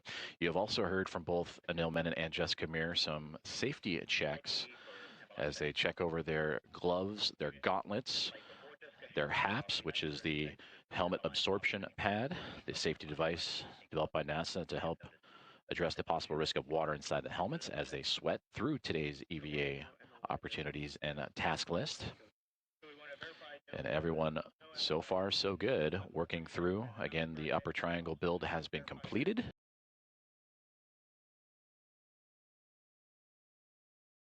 Okay, I've got that PGT free. Like that. EV1, EV2, Houston is back with you.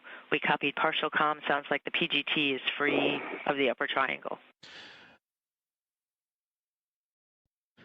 We welcome you back inside the International Space Station Flight Control Room here at Mission Control Center in Houston, Texas, as Flight Director Ronak Dave in the Navy suit, overseeing today's spacewalk operations. To his right-hand side is NASA astronaut Stephanie Wilson, who has been the one that you have heard communicating with Jessica Meir and Anil Menon today.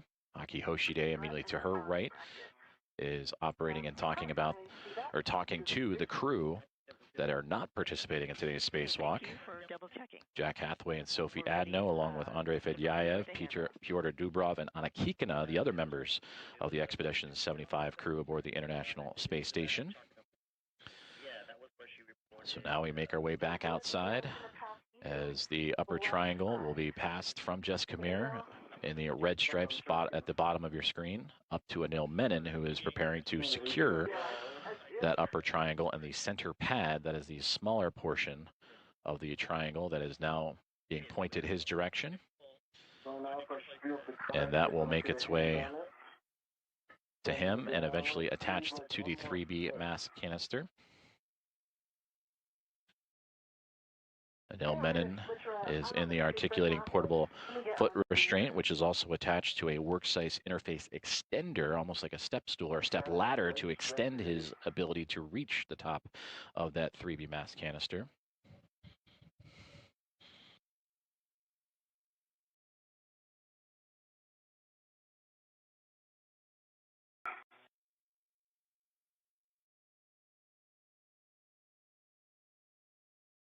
Here it comes. Great. Keep coming. Keep coming. Can you get it up any higher? Oh, it's so close. I got it. Okay, you got it. Control. You've got control.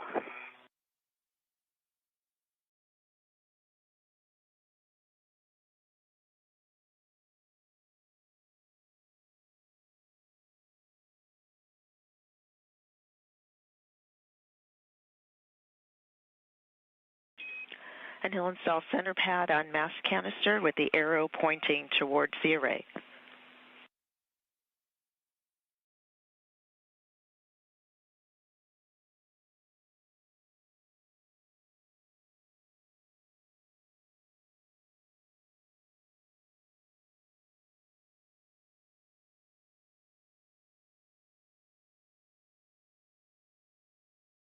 It's installed and in soft dock. Copy installed and in soft dock. Verify upper triangle to neutral down for later access. I came out, Stephanie, so I must have been wrong about that. I'm going to just give it another try. Copy that. As you're working with it, engage left side, then press in on the right side to engage the soft dock detents. Okay.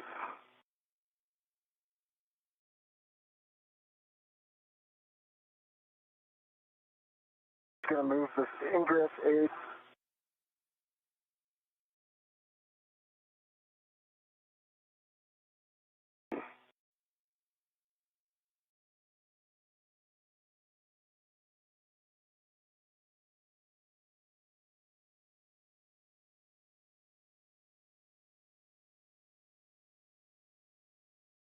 Stephanie, I have stowed the ret for the scoop, for the PGT and the torque wrench onto the WIFX. They're in a position where I think I'll be able to reach them.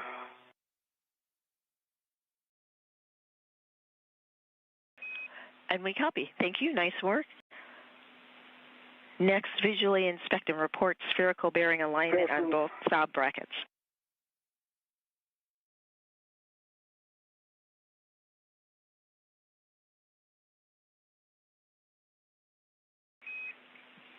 Go ahead, Anil. We are in soft dock.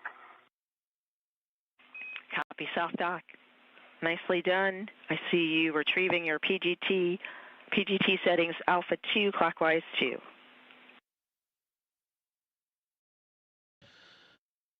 And I see good alignment on both of the spherical bearings. Copy good alignment on both spherical bearings. For EV2, 1 caution.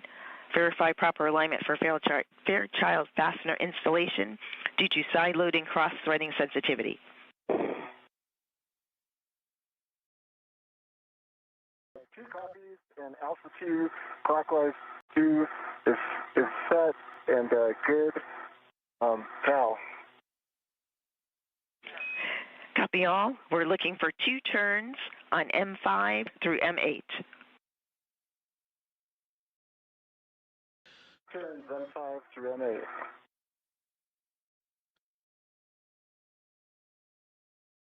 Communications between NASA astronauts Anil Menon and Jessica Meir to the teams on the ground and spacewalk communicator Stephanie Wilson. And all good news to report so far, as Anil Menon has received the upper triangle. He is now at the bottom portion of your screen and will begin the formal attachment of that upper triangle to the 3B mass canister.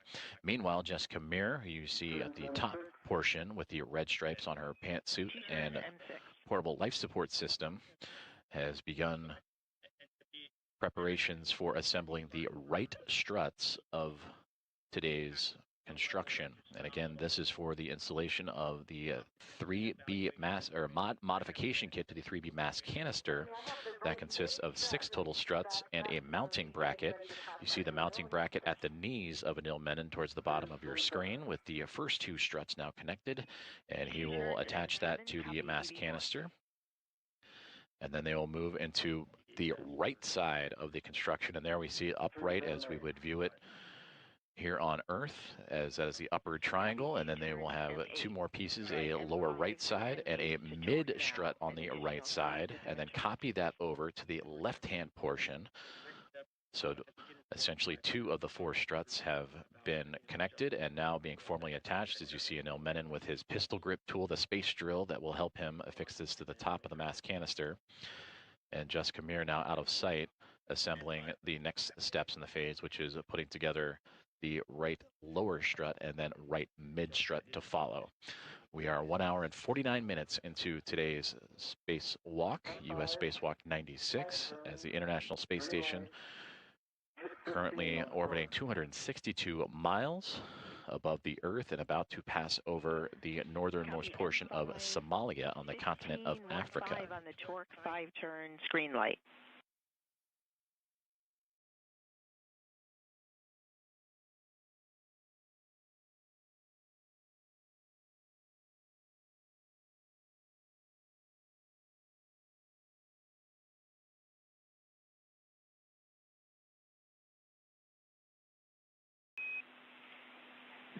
Anil, verify your PGT settings, Alpha 2, clockwise 2. Alpha 2, clockwise 2. Let me just read you this. M6 was 5 turns, green light, and it was 3.7 on the torque. The last one was 3.8. I accidentally read you the turn count showing up on the PGT, which is probably why it seemed high. Now we're tracking. So I got M5, 3.8 torque, 5 turns, green light. M6, 3.7 torque, 5 turns, green light. Confirm. Going to M7. We concur.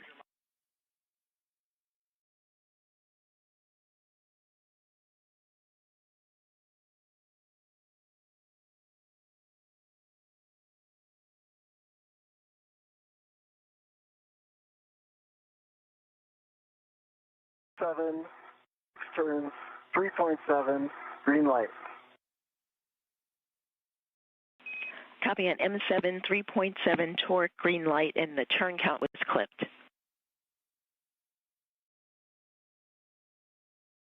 Turn.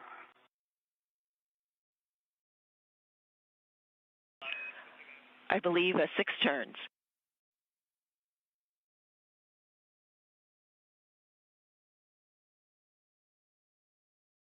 Confirm 6 turns.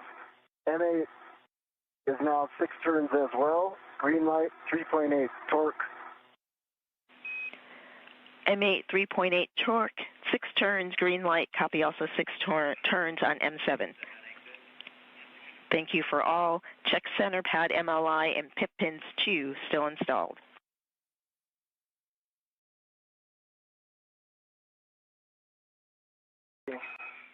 Also M5 through M8, all good bolts.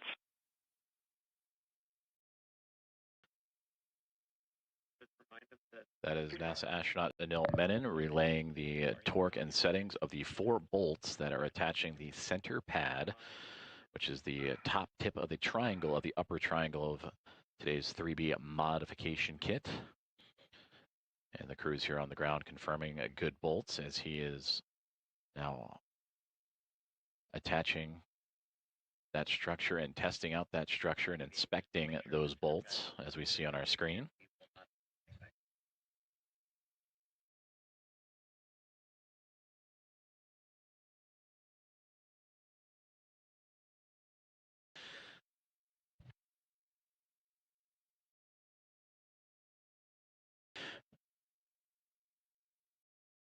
Meanwhile, NASA astronaut Jessica Meir, just off screen, preparing for the right struts to be assembled to the 3B mass canister. And there you now see her appearing to the upper portions where she has the strut bag that she brought from the Quest airlock all the way down to the very end of the starboard side of the International Space Station where the 2 astronauts are working today. And those struts will attach themselves to the mounting bracket and the upper triangle and provide additional support to the 3B mass canister. And we copy. That is a good config. Thank you. And with each task, you hear communications from the ground for regular updates on the status of their gloves, the status of their HAPs or helmet absorption pads, all part of the ongoing safety checks as each step continues to make its way down the timeline for both astronauts. Now an hour and 54 minutes into today's spacewalk. Copy, EV1.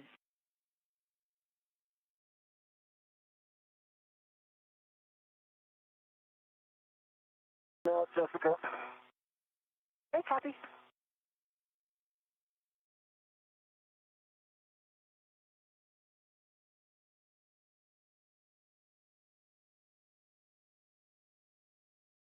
Go ahead and adjust the APFR with X. That's okay. Okay, sure thing.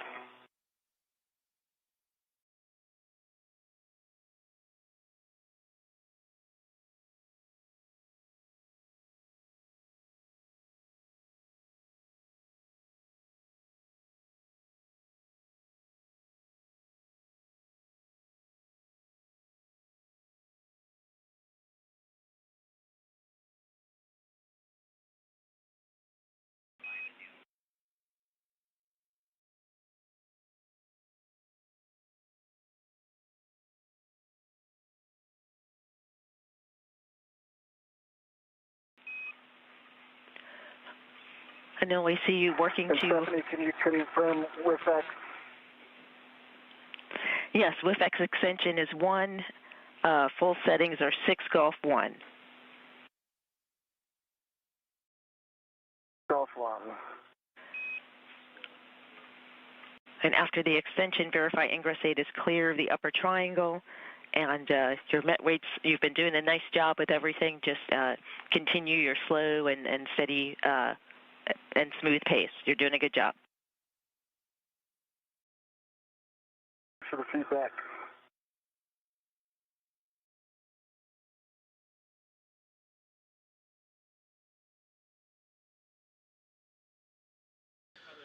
Communication with NASA astronaut Anil Menon as he has removed himself from the articulating portable foot restraint and is now adjusting the WIFX that is attached to the worksite interface extender. He had a bit of a higher setting in relative to his positioning along the 3B mass canister.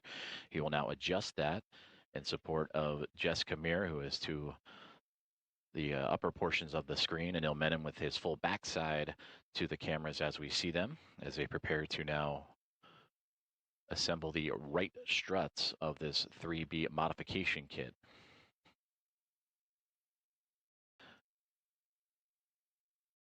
Closing in on 2 hours for today's spacewalk, an hour and 57 minutes at the moment. The 6th spacewalk for Jessica Meir's career, the first for Anil Menon. For Anil Menon arriving just 22 days ago, or launching just 22 days ago aboard Soyuz MS-29 back on July 14th from the Baikonur Cosmodrome. As for Jessica Meir, in her 174th day in space on her current mission after launching with NASA SpaceX Crew 12 back in February.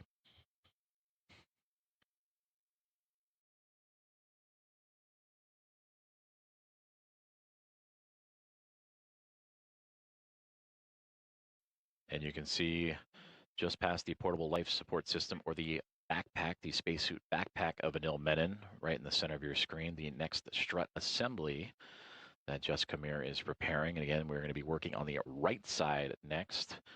So this will be in total strut 3 of 6 that will be next to be attached to provide additional support to this modification kit to the 3B power channel for the International Space Station. Anil, APFR settings 12, Papa Papa, Charlie 12. Oh, Papa Papa Charlie 12.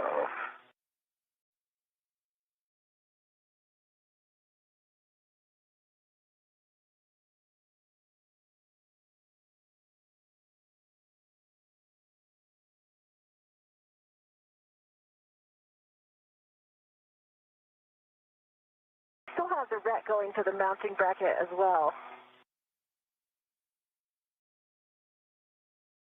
Will get released after you're back in there? I believe so. And Houston concurs. That's affirmative, Jessica.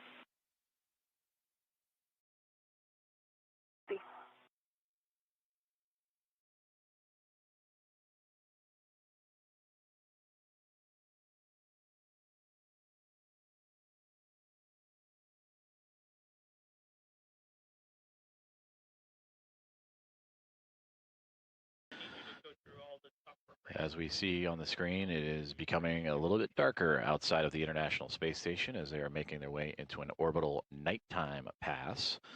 Again, the space station orbiting the Earth every 90 minutes, so a sunrise and sunset witnessed by NASA astronauts Jessica Meir and Anil Menon every 45. So they have their helmet cameras, or helmet lights on, in addition to their helmet cameras, of course, as they continue work on adjusting the WIFX and portable foot restraints ahead of the next task of today's spacewalk, which will be assembling the right struts of the 3B modification kit. We have now officially passed the 2-hour mark of today's spacewalk. After getting underway at 7:33 a.m. Central Time, 8:33 a.m. Eastern Time. So far, the astronauts, after departing the space station's Quest airlock, have translated to the far side of the starboard side of the International Space Station to the 3B power channel and solar array, and that is where they are operating now. They have completed construction of the upper triangle, which is, you somewhat see portions of it, namely the mounting bracket towards the bottom of your screen, with some of the reflection of the lights from the camera, or from the helmets of the two astronauts. So that upper triangle consisting of the IROSA, or International Space Station Rollout Solar Array mounting bracket, which it will attach to once delivered on a future cargo flight later this year, and then installed on a future spacewalk itself. That mounting bracket with 2 struts attached and attached to the mass canister. 6 struts in total and 1 mounting bracket, so 2 of the 6 have formally been completed. And again, working on the right side, a right lower strut and right mid strut will be next, and then the 2 astronauts will move to the other end and work on the left lower and left mid of today's build out. This knob was depressible. This is the main change that I made, and the width extender was set at 1, and the pin is at the pole test. Copy. With extender 1, 12 Papa Papa Charlie 12, pitch knob can be depressed. From Houston, we recommend you ingress the APFR and then perform your socket swap on your PGT to the 2-inch rigid. Great idea. That's what I was thinking too. Love it when great minds think alike.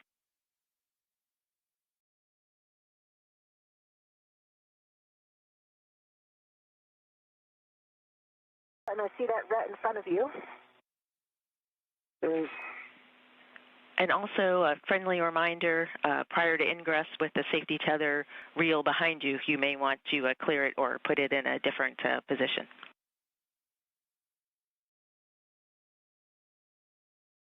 Thanks, Jessica. Looks like you're almost there, so I would continue. I see your toes in. Okay. We are okay with that.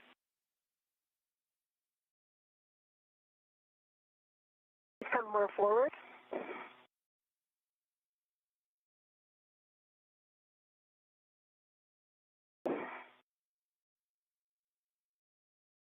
Look in. No, your heel's not in. You need it. Yep. There you go. Keep going a little bit more. Exaggerate that a little bit more in. A little bit more. Now, yeah, I think that your foot is a little bit too far back. So when you're rotating, you're ending up on top of the heel guide.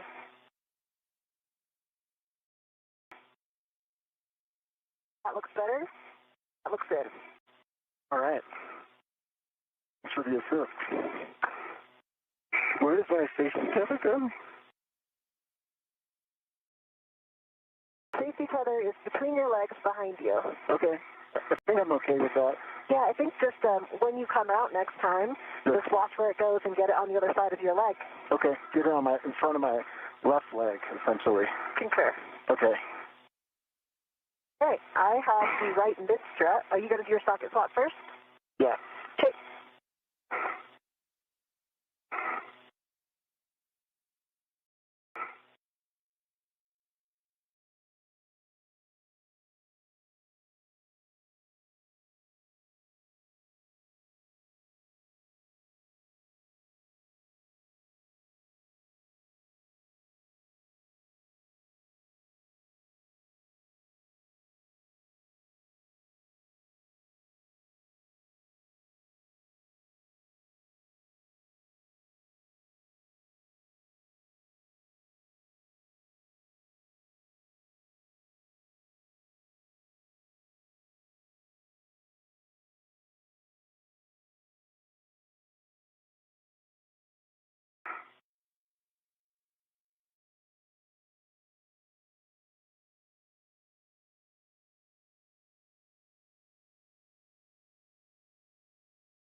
6-inch off, good pull test.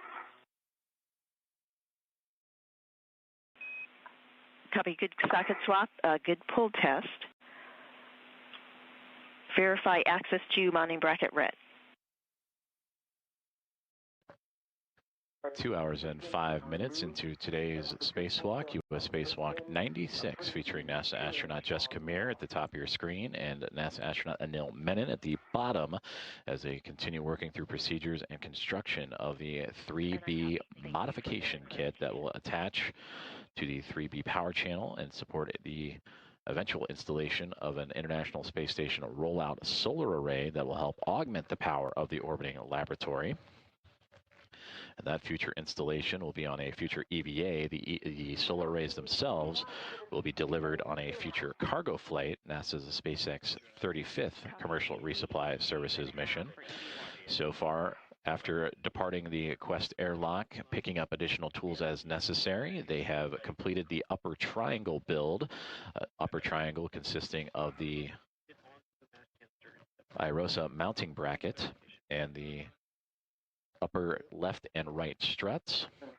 They have since hard mated that to the 3B mass canister and now have adjusted their foot restraints and tools needed to continue to proceed what will be now assembling the right side of the struts of the 3B modification kit.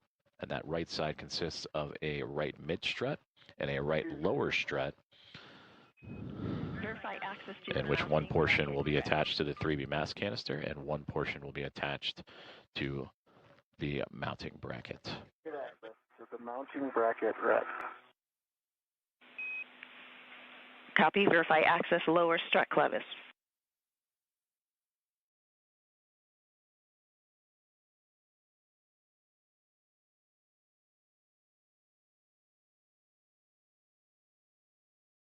Access lower strut clevis.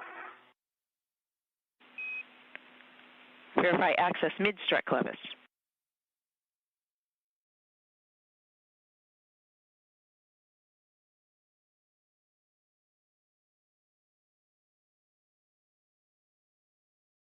Access mid strut clevis. Copy, verify mounting bracket pin grounding block. Good access mountain bracket, pit pin grounding block. Copy. Good access to all those items. Release mounting bracket ret back to the strut bracket.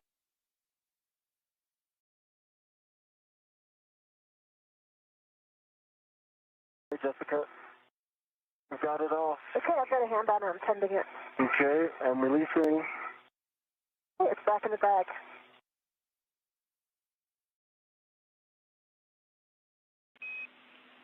Copy, mounting bracket ret is released back to the strut bag.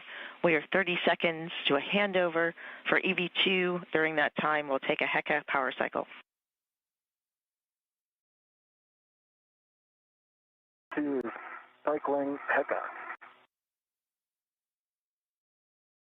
So as you hear the communications there, they are anticipating a handover, which is a handover in communications satellites. So we will temporarily lose views, but in the process of that handover, asking the astronauts Jessica Meir and Anil Menon to power cycle or essentially turn off and turn back on their HECA cameras, the high definition extravehicular mobility unit camera assembly.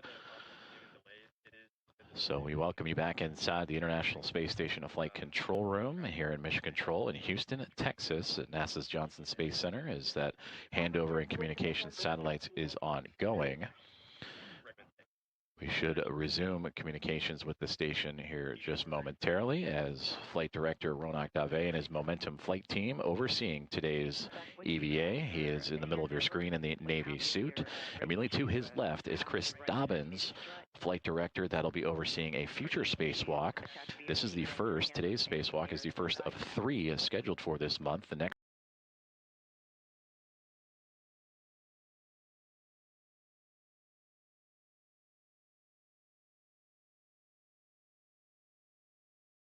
be on Thursday, August 13th, U.S. Spacewalk 97, which will replace a communications antenna on the International Space Station called the Space-to-Ground Antenna, among other tasks. And then also U.S. Spacewalk 98 on Thursday, August 25th, and that will focus on connecting power channels and cables and data relay systems as a part of ongoing space station maintenance, among other tasks.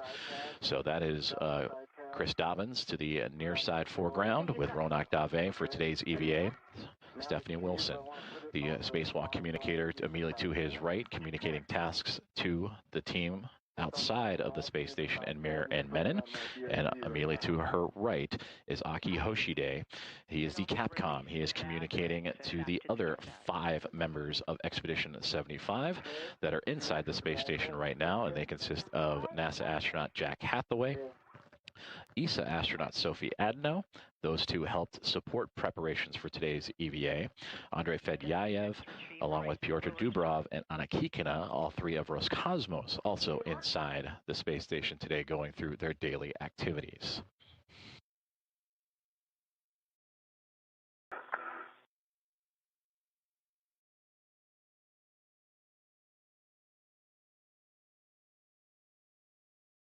Reposition to get down to this other strap, and then I'll get it.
I've got the right lower strut. Transfer right lower strut to EV2 with the clevis end towards him.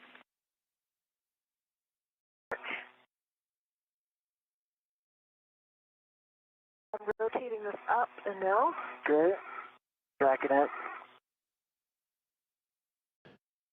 View from the helmet cam of NASA astronaut Jessica Meir inside the strut bag. At the start of the EVA, that bag had 6 struts and a mounting bracket, but she has now pulled out the right lower strut. That is what is in her right hand, and the LR for lower strut. She is handing that over to Anil Menon as they begin construction of the right-hand side of the 3B power channel modification kit for today's U.S. Spacewalk 96. And there you can see the 2 of them working in tandem. Jessica Meir more towards the middle of your screen, as the International Space Station currently in an orbital nighttime, so the 2 working with their helmet lights on. Meir with the red stripes on her pant leg. For Anil Menon at the bottom of the screen, he has one side of the right strut, and as for Meir, she will grab a hold of the other end of that strut as they maneuver it into position. And again, this is the right lower strut that will help secure this modification kit to the 3B mass canister of the International Space Station. Right now, the 2 astronauts among their Expedition 75 crew members orbiting 272 miles above the Earth, and they are pretty much at the halfway point, the International Space Station, between the southernmost coast of Australia and the northern portion of Antarctica at the moment. Today's EVA now 2 hours and 14 minutes and 30 seconds of phased elapsed time.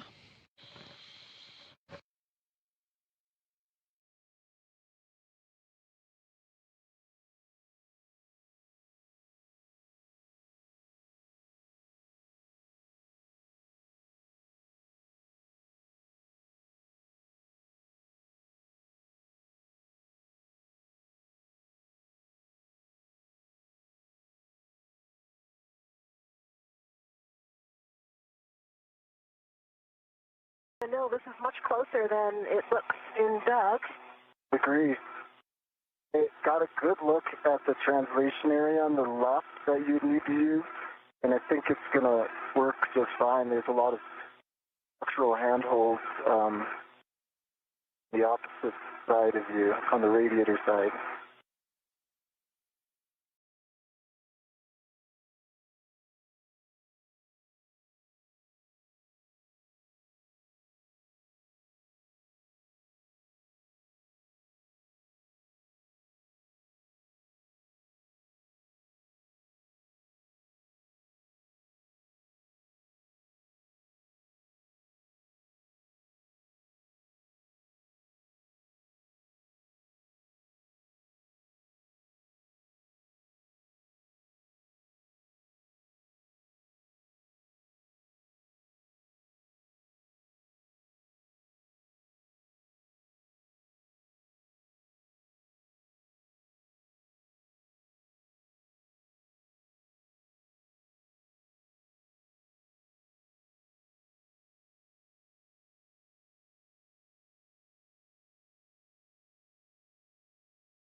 Send this PGT over to me first.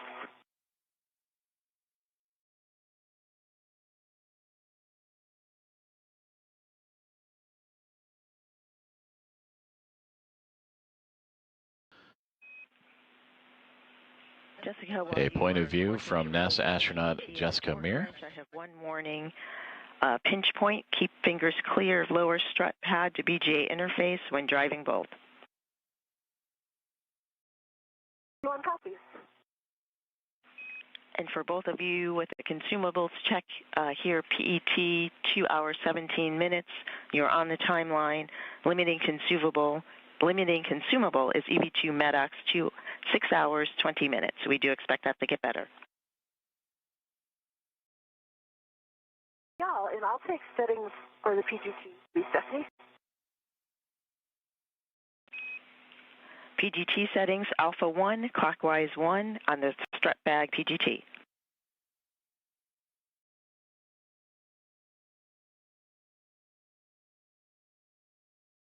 Alpha 1, clockwise 1 is set. Good settings.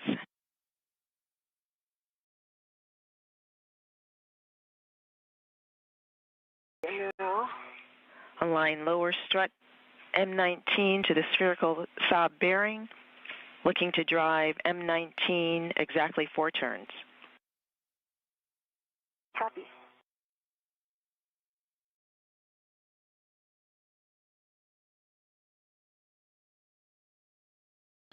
Communications with NASA astronaut Jessica Meir, whose view we had from her helmet camera just a moment ago, but now we see her working with... Rotate a little bit counterclockwise. Rotating counterclockwise. Up there.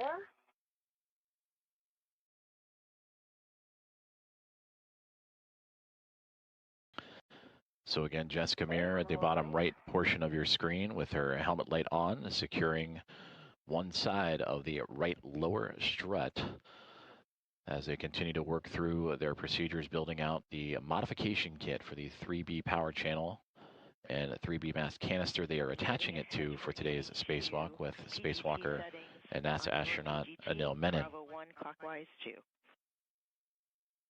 Bravo 1, clockwise 2.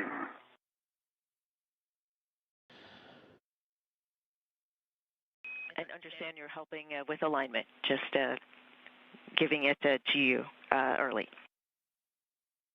I'm with you. That was great. Thank you. Starting turn.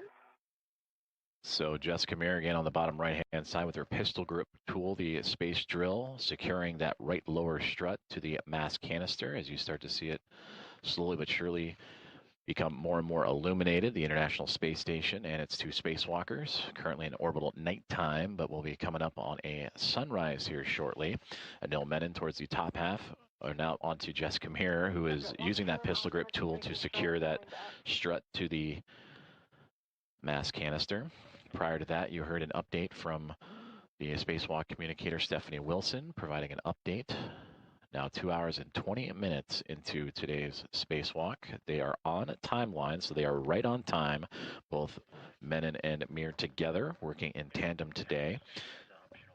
And they also provided updates on consumables, just how their suits are performing, how they are performing. You heard the term MEDOX canister. That is the metal oxide canister. And that is what is installed in the backpack-like structure you see right there on the backside of Jessica Meir. That is what is called the Portable Life Support System, or the acronym here at NASA is PLIS. And that contains everything that an astronaut needs to venture out into the vacuum of space: breathable atmosphere, carbon dioxide scrubbing, cooling, power, water supply, and the like. PGT turned off. Copy that. PGT turned off. I'll give it another cow. We copy.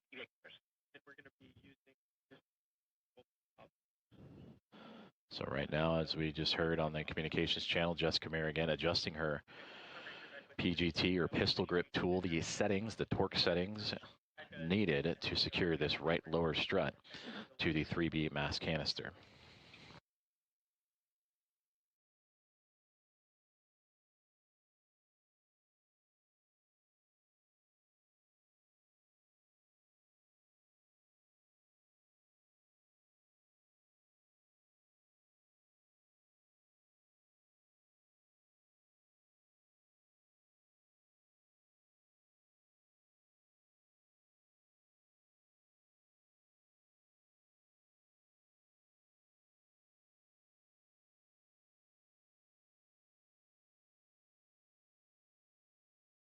Cow pass, I've got a good LED test. Battery is 42.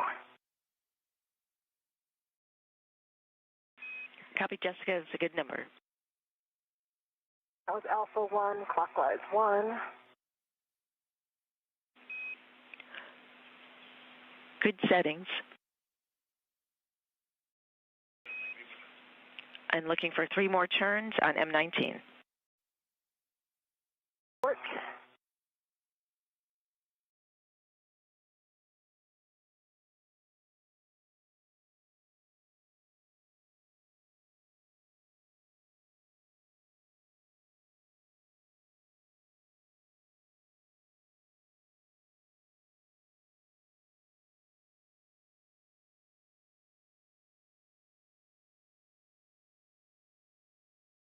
PGT turned off again as soon as I put it on the socket. Not sure what happened there. And we copy. PGT turned off.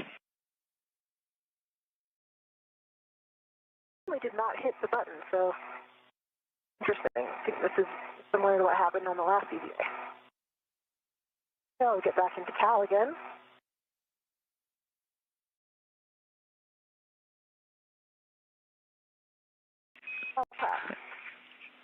Jessica, we copy CalPass, and we'd like you to use this PGT one more time. We're talking about options. Copy. Good LED test. 3 volts.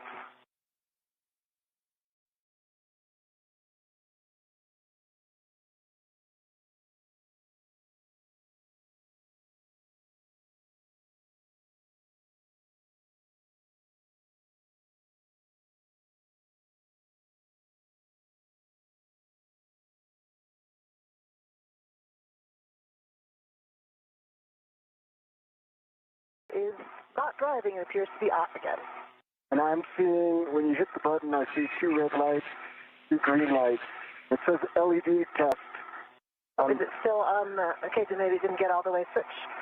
Am I? Okay, I got it. Didn't get all the way over it.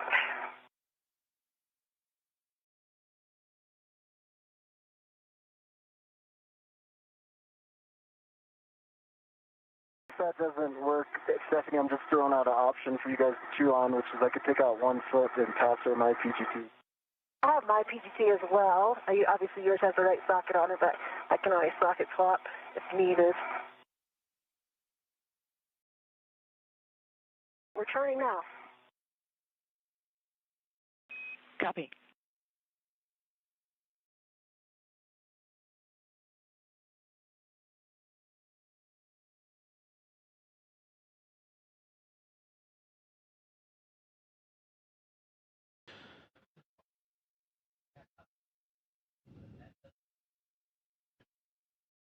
NASA astronaut Jessica Meir, front and center on your screen with her pistol grip tool, currently troubleshooting some settings and ability to use that tool to help secure the right lower strut with the teams here on the ground.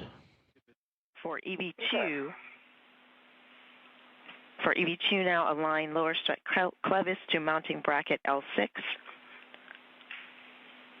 You'll drive M20 exactly 2 turns with Bravo 1 clockwise 2.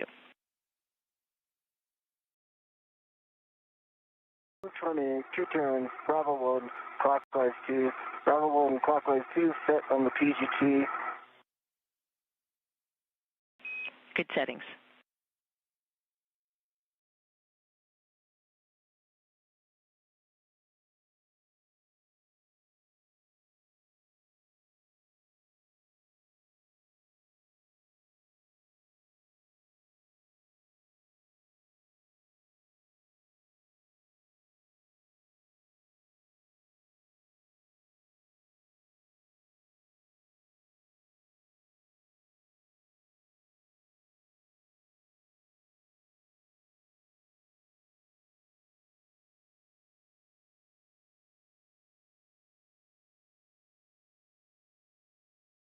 Turn.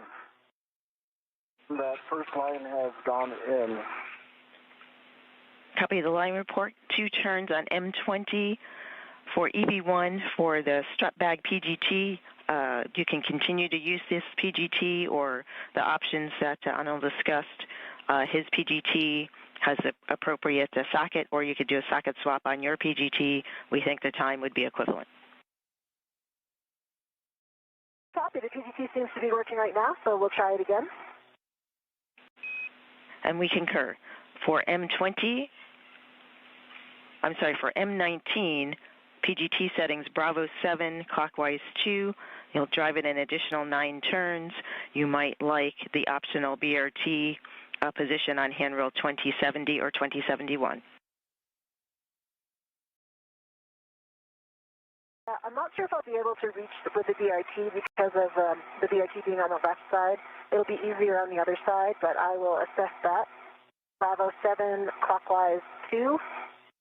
Clockwise 2. Good settings. Bravo 7, clockwise 2, and understand.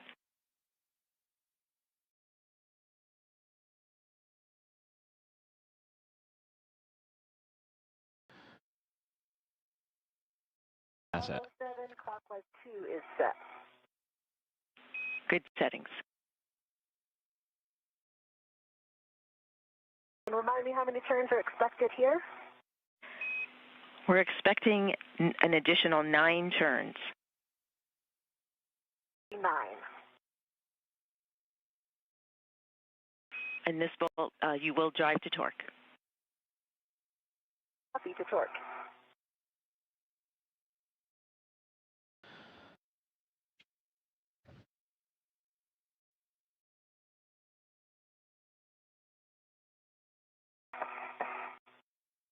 Okay, that was 2 turns. Do have a low torque at 3.8, so I can, do I have a go to hit it again?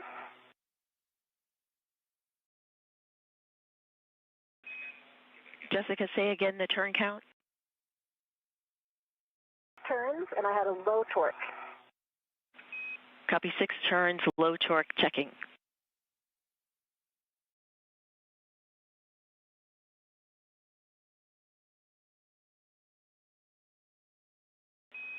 Jessica, double check PGT settings, Bravo 7, clockwise 2.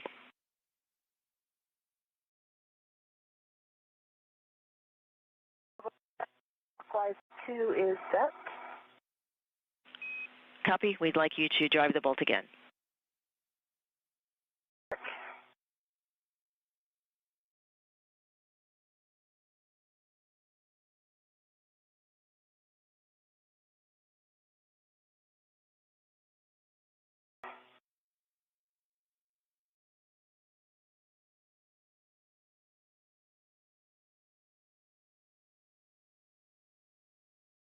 Did get a good green light that time. I have a 23.2 torque. It only turns maybe an eighth to a quarter of a turn. I do have a fault red light on the PGT, but a good green torque light.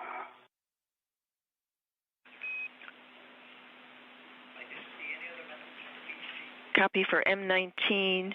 You had a torque of 23.2, an additional, after the 6 turns, you got an additional 1/8 to 1/4 turn.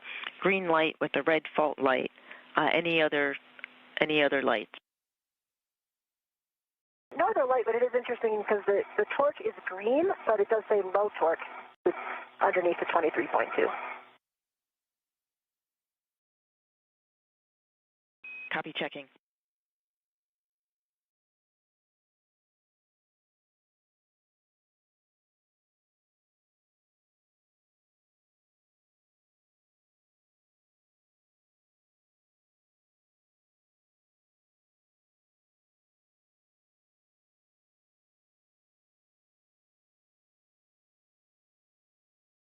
So I think they have a little bit of a better position to brace right now if I'm going to hit it again. Okay, that's good. We do what you are seeing is expected. We would like you to drive it again with the PGT, and then we'll go to the torque wrench. Okay, that felt better. But my torque value is, again, it was like maybe 1/8 of a turn. It's green light, and I see 25.4 on the torque value. I see black line is flush. For M19, 25.4 now on the torque, an additional 1/8 of a turn, green light, black line flush. Got a good view of the bearings right now, too. I can see it looks like no gap. I see the black line is parallel to the bolt canister. And it's got a good wiggle test, so it looks like a good bolt. Copy, a good report for the solid bolts for the torque wrench. Manually drive M19 to final torque. We're looking for 2 breakovers. Copy, 2 breakovers. Oh. Communications between NASA astronaut Jessica Meir and the Spacewalk Support Group here in Mission Control in the International Space Station Flight Control Room as the views illuminating as the International Space Station makes its way into an orbital sunrise as we continue on today's tasks for US EV-896. And there you see Jessica Meir more in the middle of the screen with the red stripes on her spacesuit. Anil Menon joining her on this spacewalk today. In the bottom left-hand side, he is currently standing in the articulating portable foot restraint. Together, they are looking to attach the right lower strut 3 of 6, to be a part of this 3B modification kit that is being attached to the 3B power channel and mast canister around the International Space Station on the far end of the starboard side. You heard communication, some troubleshooting going on between Jessica Meir and the teams on the ground, looking to work her PGT, as you heard, or pistol grip tool, the space drill, as they were trying to get it to operate properly. They offered a couple of different solutions, also providing the torque wrench to help secure this strut to the mast canister. So we'll continue to monitor that as they proceed through their timeline. We are 2 hours and 34 minutes into today's spacewalk. Everything went by the book, pre-breathing, and all of the pre-spacewalk safety measures were all checked off. And the start time of today's spacewalk, 7:33 a.m. Central, 8:33 a.m. Eastern Time.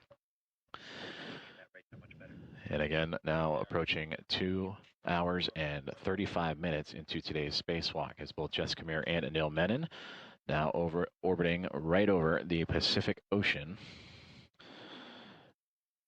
at 260 miles above the Earth. So to, again, recap the process so far, after egressing or exiting the Quest airlock, the 2 astronauts working together would move down the starboard side truss, the backbone and support structure of the International Space Station, to make its way all the way out to the far end of the starboard side. And that is where that 3B mast canister and power channel will be occupied. They have set up shop and have since constructed the upper triangle which is the mounting bracket that the future International Space Station solar array will attach to on a future spacewalk, and two struts, a left and right upper strut.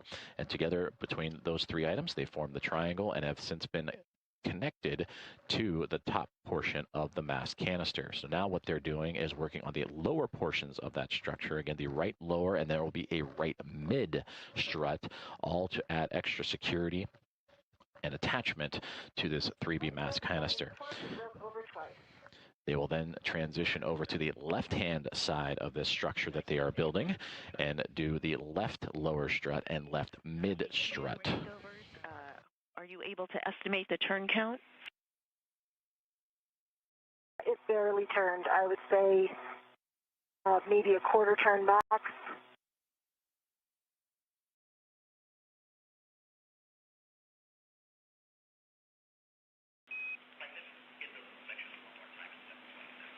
And we copy a quarter turn and two breakovers with the torque wrench on M19.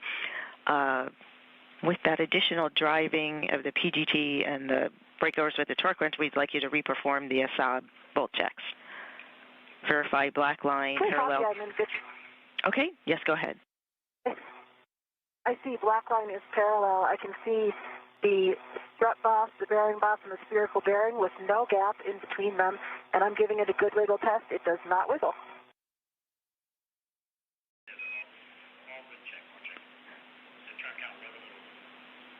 Good checks.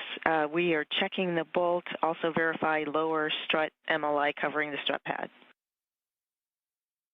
I need to pull the MLI back down a little bit. That's in work now.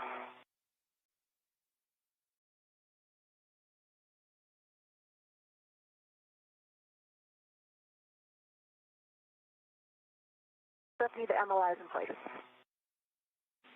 Copy, MLI is in place.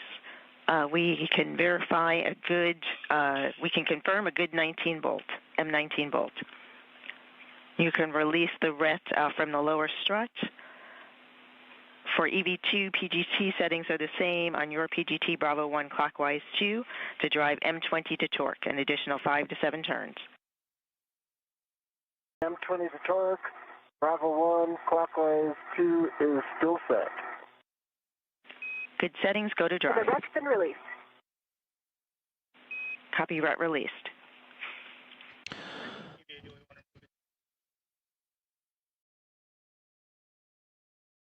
While he's driving those bolts, I translate up into position for the mid-strut?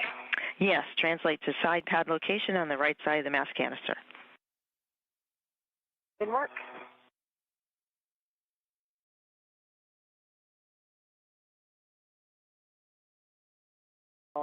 Five turns, low torque. Line is half a millimeter off of being flush.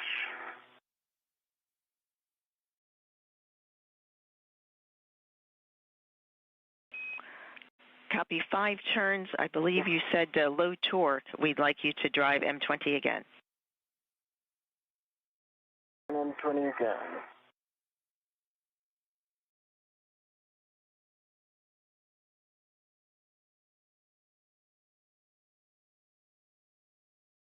One additional turn, green light, 11.9 torque, black line flush. Copy, M20, 11.9 torque, 6 turns total, green light, black line flush, good bolt M20. Stow PGT, install lower strut grounding pit pin into the grounding block on the mounting bracket, and then install the MLI over the lower strut clevis. EV2 is moving to pit pin and MLI. I'm in position for the mid-strut. I've got my DRT down on the long handrail.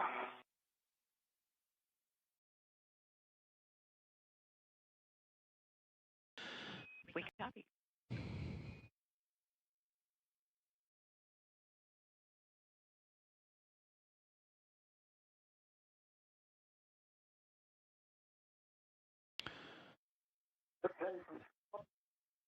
wrapping up the MLI, and I'll be ready.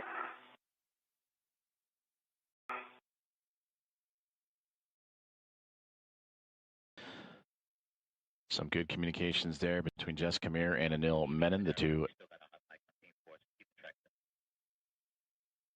talking to the teams on the ground as they just have completed the bolting of the right lower strut. Jessica Meir attached her portion of the right lower strut to the 3B mast canister and then transferred bolting and assembly over to Anil Menon, who then attached the topmost portion of the lower strut to the mounting bracket, the IROSA mounting bracket, and together now they are working to begin the right mid strut. So in total, 6 total struts for today's assembly and a mounting bracket, all to support the installation of a International Space Station rollout solar array. The first 2 struts were used to help complete a triangle shape with the mounting bracket for the IROSA. That was built first and attached straight on into the 3B mast canister. Then at an angle from top left to bottom right, as we see, or pardon me, bottom left to top right, we see that lower strut assemblage to the mast canister. That has since been bolted into place. And then there is a support strut, a right mid strut that will go across from the mounting bracket directly across to the mast canister, and that will complete the right hand side. So that is what Anil Menon and Jessica Meir are operating and beginning working on now. And then they will take those procedures, lower strut, right strut, and make their way to the left hand side for lower strut and mid strut, pardon me. Now 2 hours and 42 minutes into today's U.S. spacewalk number 96, the 6th of the career for Jessica Meir, the 1st of his career for Anil Menon.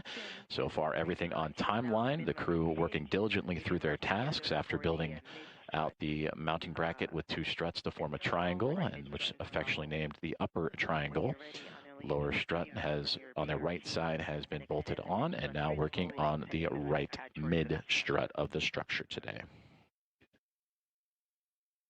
Extending and packing the mid strut.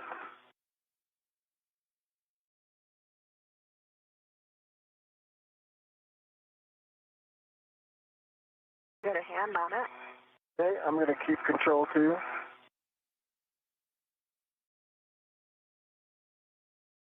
You can hold it right there for a minute.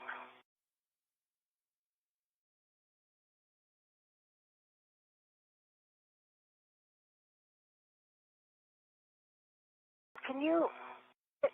So right now, I need you to bring your end up a little bit. My end is going up, which is pitch movement.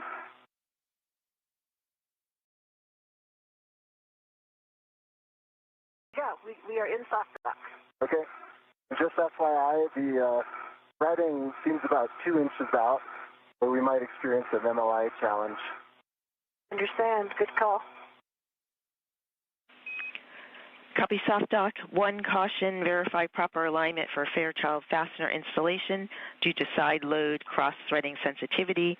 PGT settings for EV1 PGT, Alpha 2, clockwise 2, driving M9 through M12, exactly 2 turns.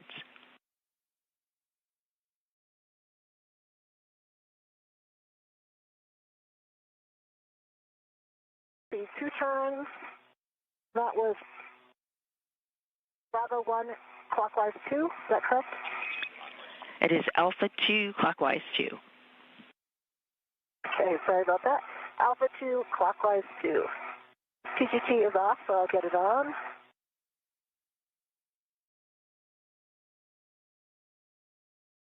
And we copy, and this one is expected to be off.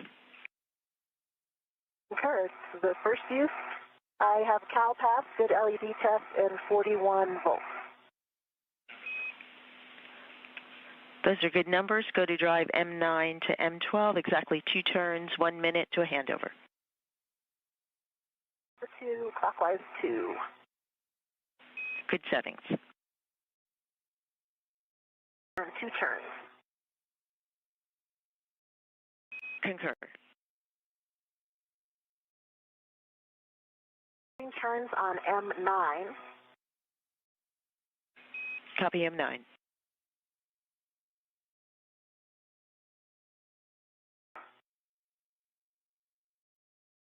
A little bit here.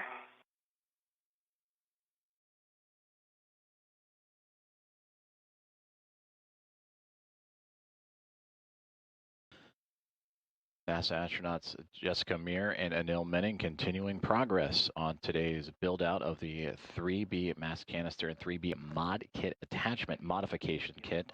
And we just heard prior to all the settings that were radioed up to the crew from Stephanie Wilson, the spacewalk communicator, that they have reached the midway point of construction of this modification kit, which leaves the kit currently in the minimal configuration to safely and be structurally sound to the side of that mass canister, but continuing to press ahead as we are now 2 hours and 46 minutes into today's spacewalk.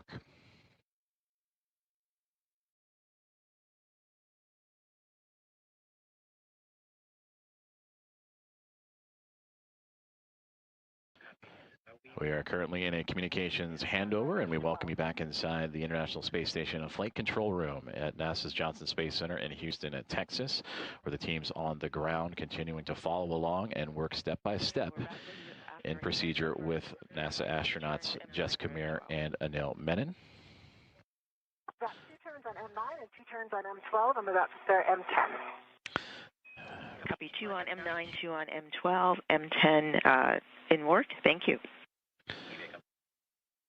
And there you see Stephanie Wilson, that spacewalk communicator, right in the middle of the screen. Ronak Dave to her left-hand side in the Navy suit, the flight director for today's spacewalk and his Momentum flight team overseeing. And Aki Hoshide, the Capcom, to Stephanie Wilson's right side, managing communications for the other 5 members of this Expedition 75 crew aboard the International Space Station. So he handles the internal space station communications, Wilson the external for Menon and Meir, as we return to views outside of the orbit laboratory. And again, these two working in tandem to now assemble the right mid strut, and they're working through their bolt settings to how to attach that to not only the mounting bracket but the actual 3B mass canister itself using the PGT. You've heard that acronym used several times here recently.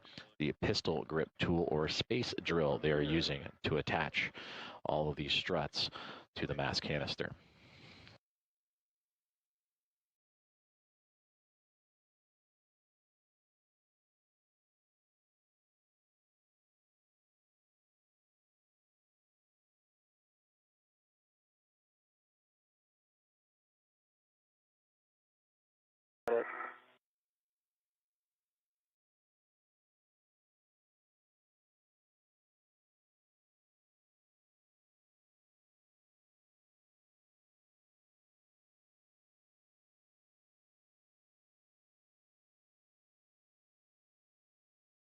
Get lined up a little better.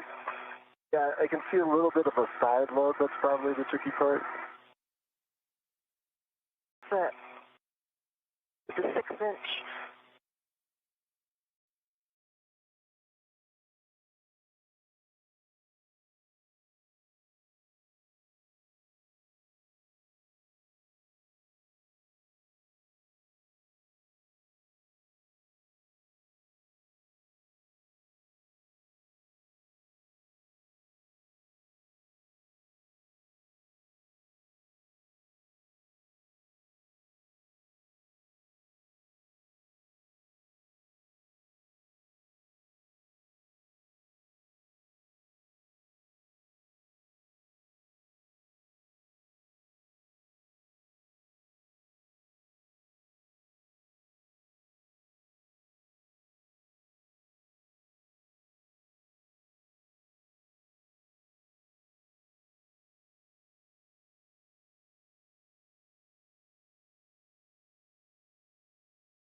Two turns on M11. Copy 2 turns on M11. Nicely done. Now drive M9 to M12 to torque, expecting an additional 3 to 7 turns.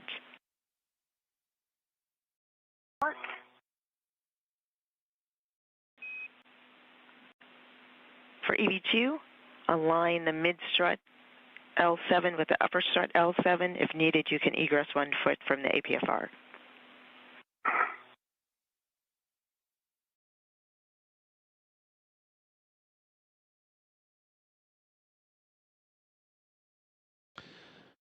Just over 2 hours and 50 minutes into today's spacewalk. That's affirmative. Alpha 2, clockwise to same settings. NASA astronauts Jessica Meir and Anil Menon now operating the installation of the right mid-strut of today's 3B modification build around. Copy aligned. PGT settings for your PGT are the same. Bravo 1, same as previously for you. Bravo 1, clockwise 2. And that is around the 3B mass canister. The communications you are hearing are with Stephanie Wilson, the spacewalk communicator, relaying the different PGT or pistol grip tool settings to help drill this right mid strut into place. Torque of 2.8. The light is green. Sorry, green torque and 2.8. That was 3 more turns. 2.8, 3 turns on, and which bolt, please? On M9. Copy M9, checking. Oh.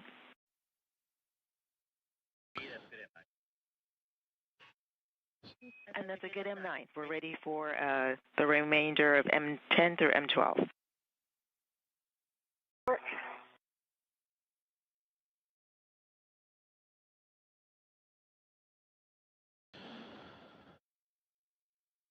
So astronaut Jessica Meir in the red stripes on the bottom of your screen as identified on the pant leg cuff of her spacesuit, relaying down the amount of turns and torque of her drill as she works through the what will be 4 bolts to attach one side of the right mid strut. 12.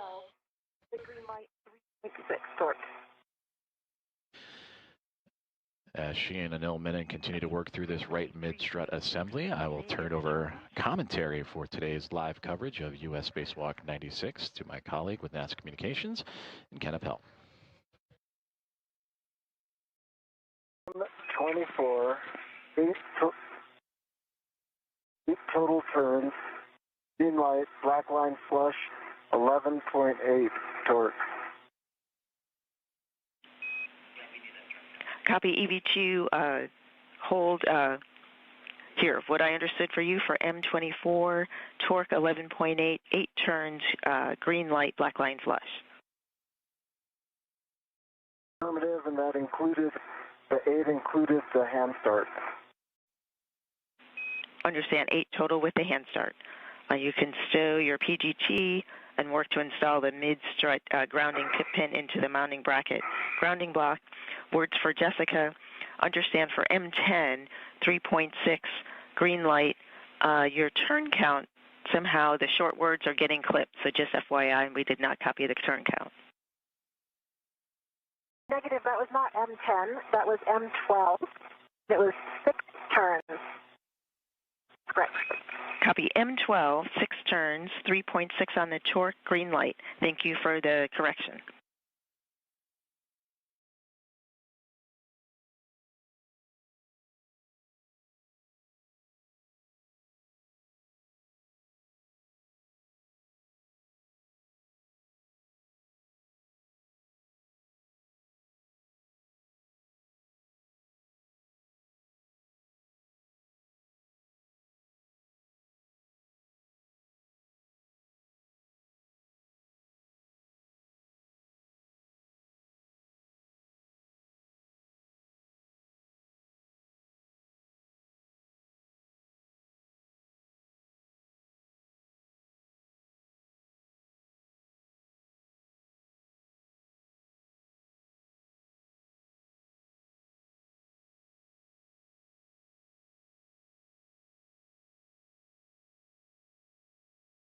Stephanie, did you copy my last?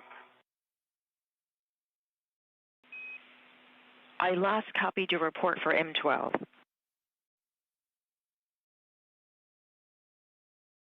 like a bit ratty comm, Stephanie. That was broken.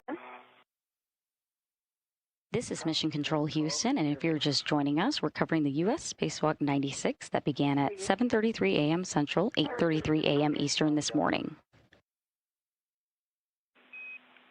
We are currently just under 3 hours into today's spacewalk. The International Space Station is currently flying 259 statute miles over the United States over the state of Iowa. Sorry, we did not hear that. You can move on to M10. Today's spacewalk prepares the 3B power channel for the future installation of new rollout solar arrays. Once installed, the arrays will provide additional power to support critical station operations. The MLI installed over M13 and M14, ensuring that the mounting bracket upper surface is clear. Here on your screens are NASA astronauts. Jessica Meir there with the red stripes, and then NASA astronaut in the foreground, Anil Menon. And Stephanie, I had 5 turns on M10. To recap, they have completed assembly of the upper triangle, which you see in front of Anil Menon there on your screen. M10, 3.8 torque, 5 turns, green light.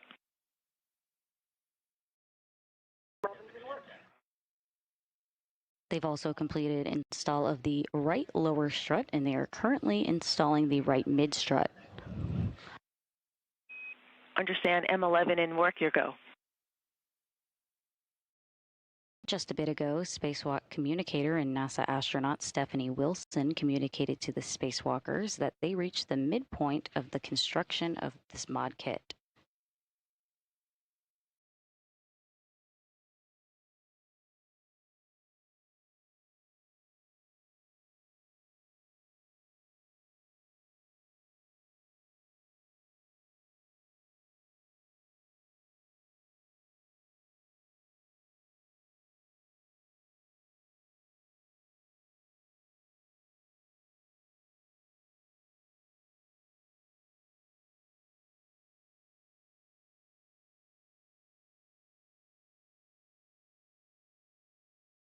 Stephanie, 7 turns on M11, good green light, 3.7 torque.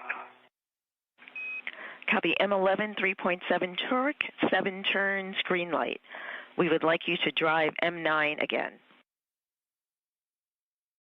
The M9 one more time.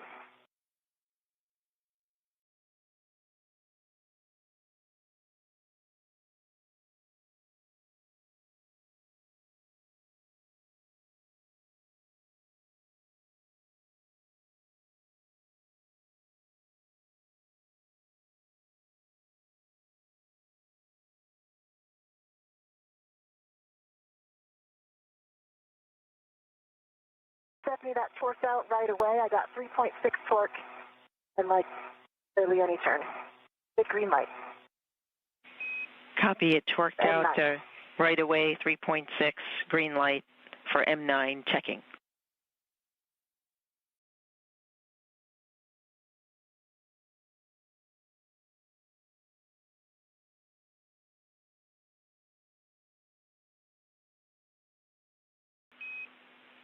Meanwhile, while we're waiting for either verification or additional steps, both EV1 and EV2, turn your HECAs off. Back here in the International Space Station Flight Control Room here at NASA's Johnson Space Center in Houston, Texas. This Momentum flight team is led by Flight Director there in the Navy suit, Ronat Dave. To his right is NASA astronaut Stephanie Wilson, who is supporting today's spacewalk as the spacewalk communicator, speaking to both NASA astronauts directly, Jessica Meir and Anil Menon. And to her right is JAXA astronaut Akio Shide, supporting as today's Capcom and communicating with the crew inside of the International Space Station.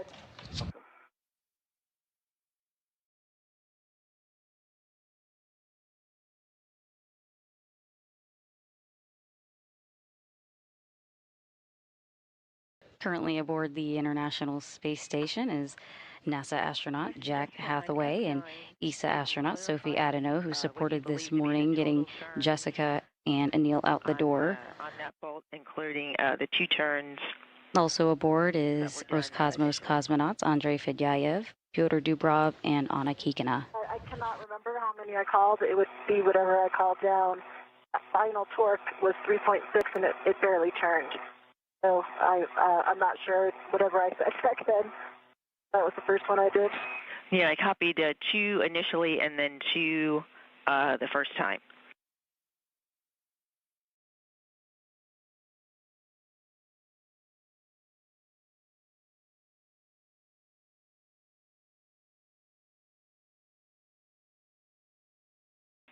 I copied Jessica. We're checking the bolts.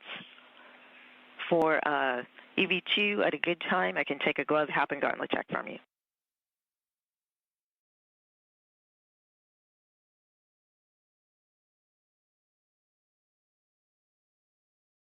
Checking.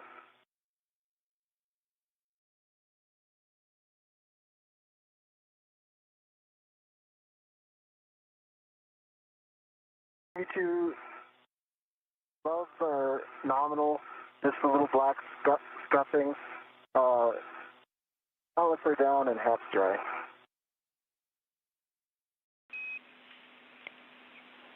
Copy EV2. Gloves are nominal with a little bit of black scuffing. Hap dry, gauntlets down.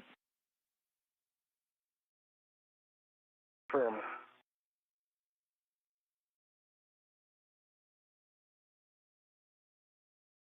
For EV1, while we are discussing volts, release EV2 rep from the mid-strut and verify side pad. We are currently in a brief but expected loss of signal. Installed in the side pad and MLI standby. Just release EV2 rep from the mid-strut and verify the side pad final config. NASA astronauts Jessica Meir and Anil Menon continue installing the right mid-strut.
Hey, Anil, ready for your rat?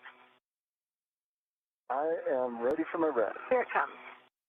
Back to views of the International Space Station. To recap, NASA astronauts Jessica Meir and Anil Menon. Jessica Meir there with the red stripe and Anil Menon there in the foreground.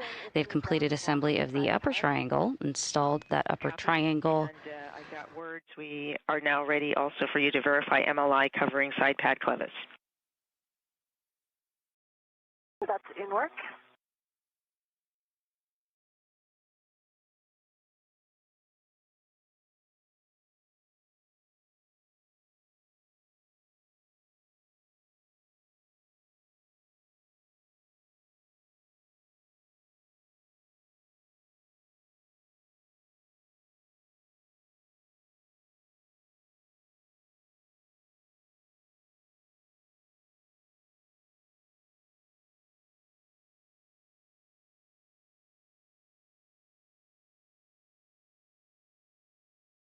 Stephanie, it's covering the clevis now. Can you verify for me whether or not pit pin should also be covered by the MLI?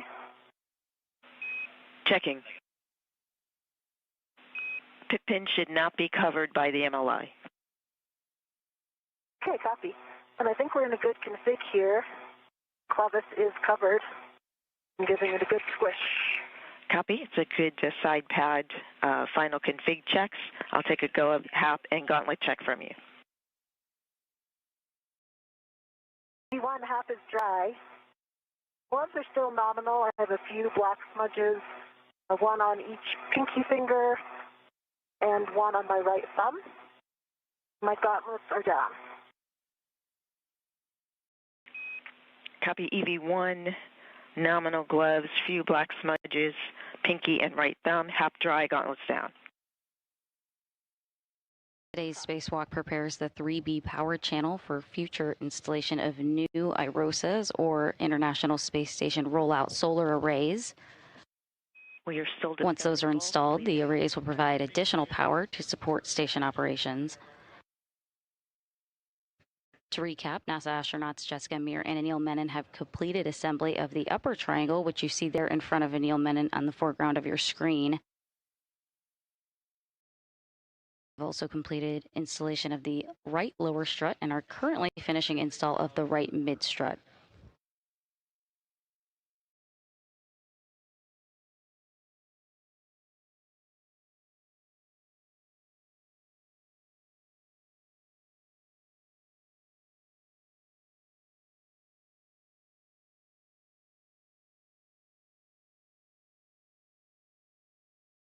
We're standing by. Could you give us our ET, Stephanie?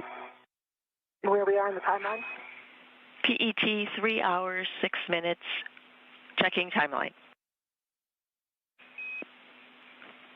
We are about 5 minutes down on the timeline. EV2 MEDOX limiting 7 hours for MEDOX.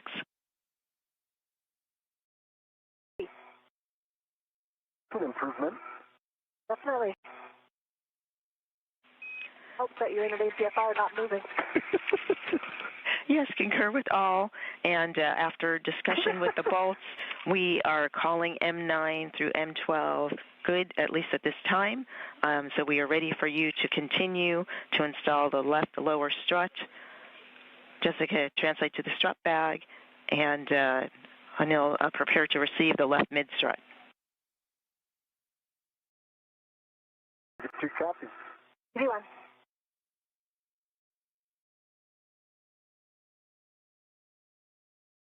And with that communication to the crew from the ground team here at NASA's Mission Control Center at NASA Johnson Space Center, that they have instructed that Jessica Meir and Anil Menon, the 2 spacewalkers for today's U.S. Spacewalk 96, have moved on and have completed the assembly of the right mid strut. They were going over reviews of the bolts that were needed, the 4 bolts to attach that right mid strut to the 3B mast canister. And with that, they have since given the go for Jessica Meir, who you see towards the top of your screen in the red striped spacesuit, to move along and return back to the strut bag and now begin the left side of the assembly. And that left side will start with the left lower strut. So going over everything that has transpired here over the last 3 hours and 8 minutes, that's how far along we are in today's spacewalk. The crew has completed the upper triangle build, which consists of the IROSA mounting bracket. That is what the future IROSA installation will attach to help provide additional power to the International Space Station through the 3B channel, which is the channel on the far side of the starboard side of the International Space Station. So with that mounting bracket attached to 2 struts, forming a triangle of the 3 sides, and that would attach to the top portion of the mast canister.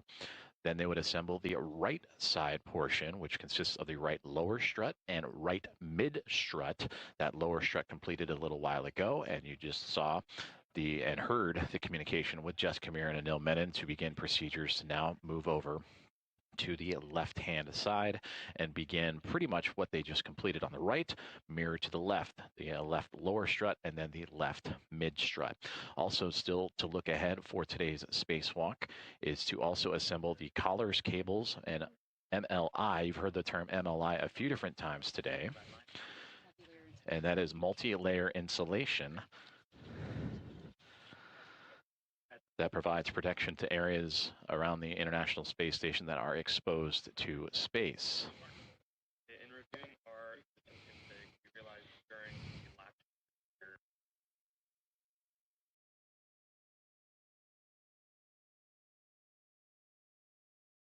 year, your way, Anil? Oh, there we are.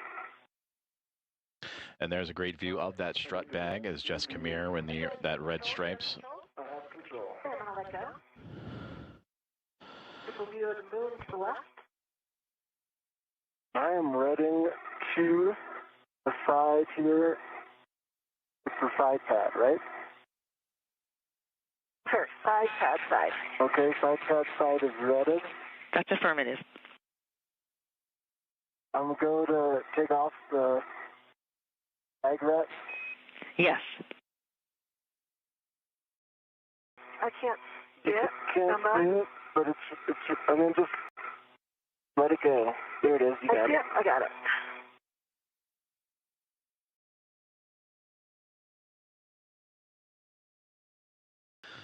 So that is Anil Menon on the bottom left and Jessica Meir on the top of your screen, starting to begin assembly of the left side of today's 3B modification build outside of the 3B mast canister of the International Space Station, and all in support of the future rollout of a rollout solar array to provide additional power to the orbiting laboratory.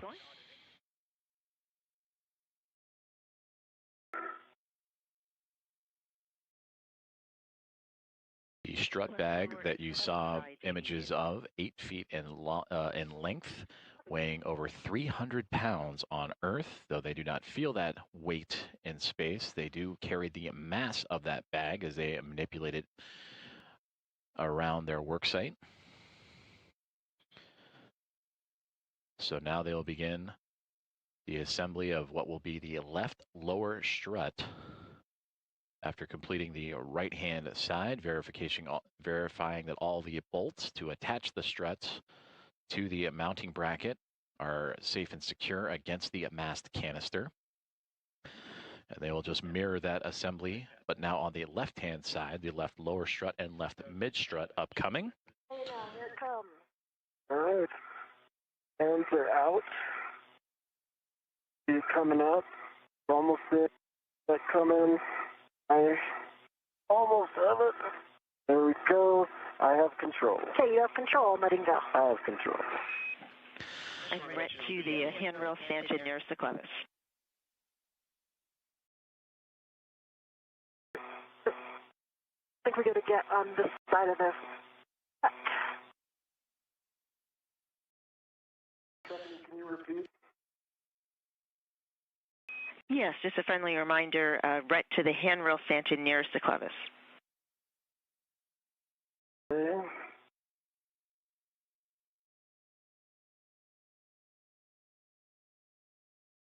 WS Rat is on the handrail stanchion nearest the clevis, near M22.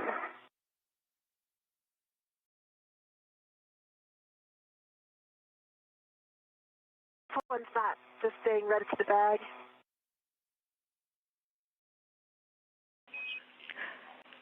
This one, once the red is on the handrail stanchion, you can release the bag to the red to the bag. Go to release now? Go to release. Okay. Has been released. Right. I have control. I see you have control. Jessica, verify access to the strut bag PGT and torque wrench for the left sob spherical bearing, and then translate to the left side of the IEA. Happy. It's in a good position right now. Hopefully it stays that way. But I will start translating. Excellent. Thank you.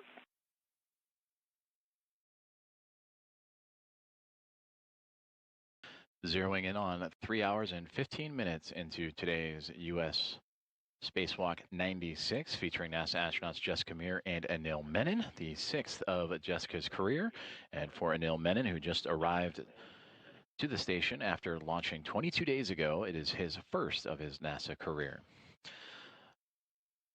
Today's spacewalk is to build out a modification kit to the 3B mast canister, and augment the 3B power channel for the International Space Station. And this modification kit, this structure that they are building, is to support an International Space Station rollout solar array that'll be installed on a future EVA.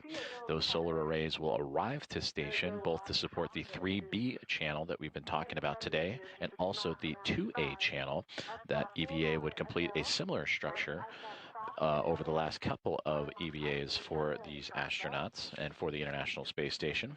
The most recent back on March 18th, U.S. Spacewalk number 94 that Jessica Meir was a part of alongside with NASA astronaut Chris Williams.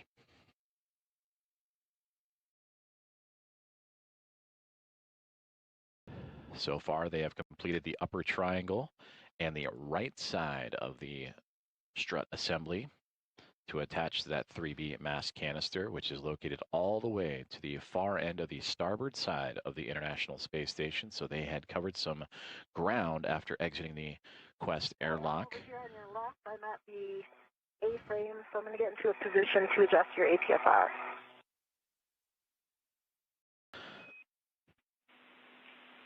Copy. Friendly reminder for the roll changes from Charlie to Hotel. Charlie to Hotel. That is Jessica Meir relaying communications to the ground as she has moved around backside of where she previously was, supporting the right side build out of the structure. She since has gone up and around Anil Menon and is now popping up on the left side of the structure to help build out that left lower strut and left mid strut. Meanwhile, Menon at the bottom of your screen, he is locked in to an articulating portable foot restraint to help extend his reach. Which I think might be a song. Copy, a slow roll for now. Right, and now. Be my theme song. I've got a.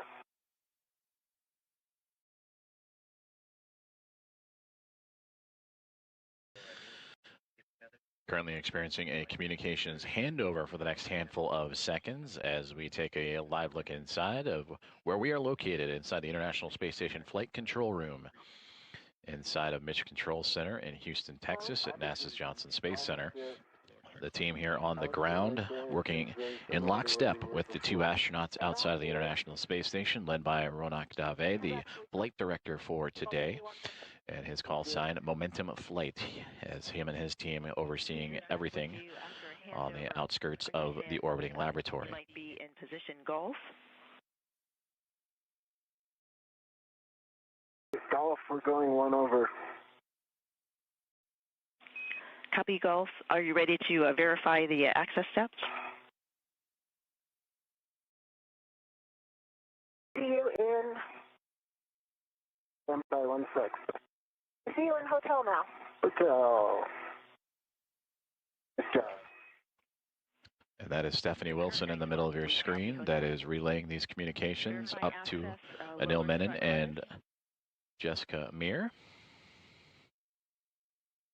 Aki Hoshide to the right of Stephanie Wilson, handling all other communications to the remaining 5 members of Expedition 75 inside of the International Space Station. As we have now regained communications as the handover complete between satellites, and a view there of that is Anil Menon on the bottom right-hand side. As I look a little closer there, if you were to flip it upside down, the upper triangle has now become the, quote, lower triangle in this view, with the long lower struts now extending from the base all the way to the basically top of that 3B mass canister. So it now, since we are viewing it from essentially upside down from the original construction, what's now left is right or right is left. For Jessica Meir, again, moving into position after completing that right-hand side build out of the lower strut and mid strut and preparing to receive one end of the left lower strut from Anil Menon, who is currently holding it while Jessica gets positioned properly.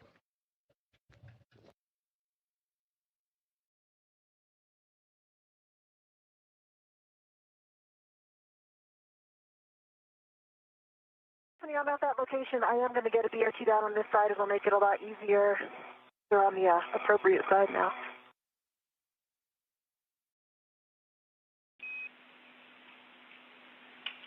Copy BRT. While you're doing that, do you want me to get that PGT?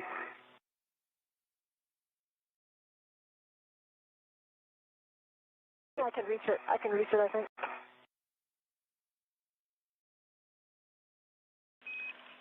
BRT handrail. I can get that to you. Okay. Thanks, Stephanie. Just suggested handrail for the BRT 2082. And when you're ready, the PGT settings for the strut bag PGT Alpha 1 clockwise 1. And I actually used 2081, and I'm getting the PGT. Copy 2081.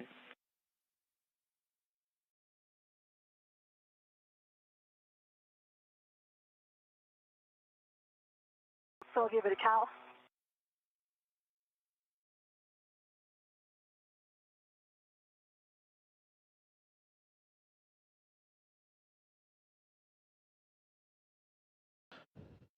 Cal, good LED test battery 40. Actually take settings before we line up this strut. Copy your report on the numbers, PGT settings, Alpha 1, clockwise 1. Alpha 1, clockwise 1. Good readback.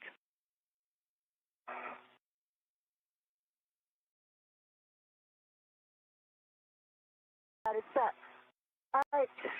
Now I'm ready to get that strut in position. Line lower left strut M21 to the Saab spherical bearing. And on Anil side, check pin lanyard is free of the clevis.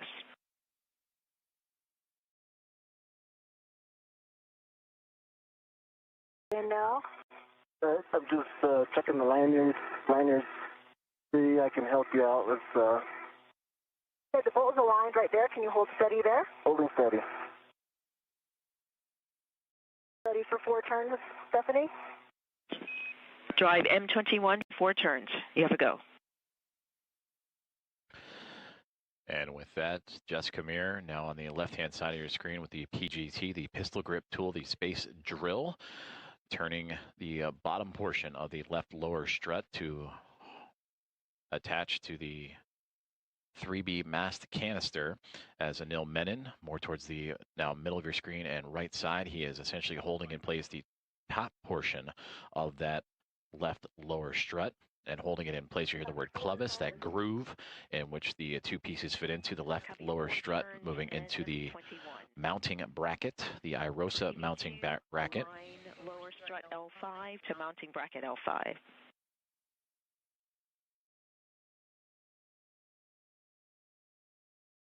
So while Jessica Meir on the left is attaching the lower portion of this strut, Anil Menon just receiving instruction to now arrange that strut and properly align it into its correct configuration, and now properly aligned to the mounting bracket. Settings for your PGT, Bravo 1, clockwise 2. Just 2 turns here. That's affirmative. You'll be driving M22, 2 turns. And you can hand start them, your preference. I'm just going to hand turn them. That's a good plan.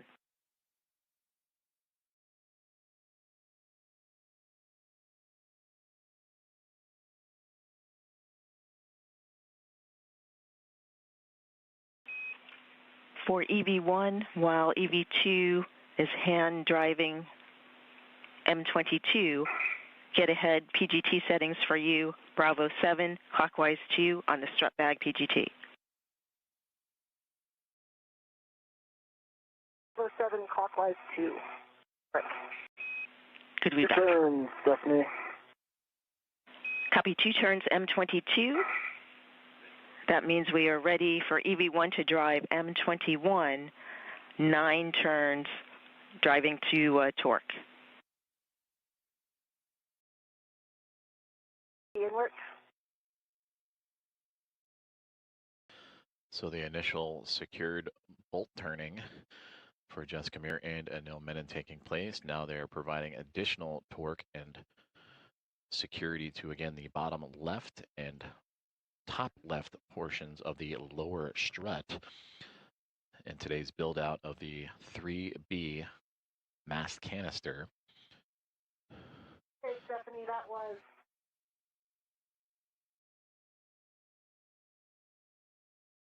9 turns. I've got a red light, low torque 16.3, so I can hit it again. I do see black line is like pretty much flush, so I think we're very close.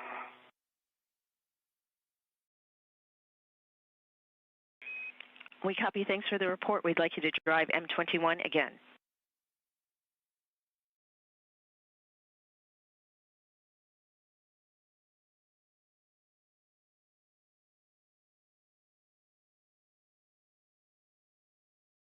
That was about a quarter turn. I got a good green light.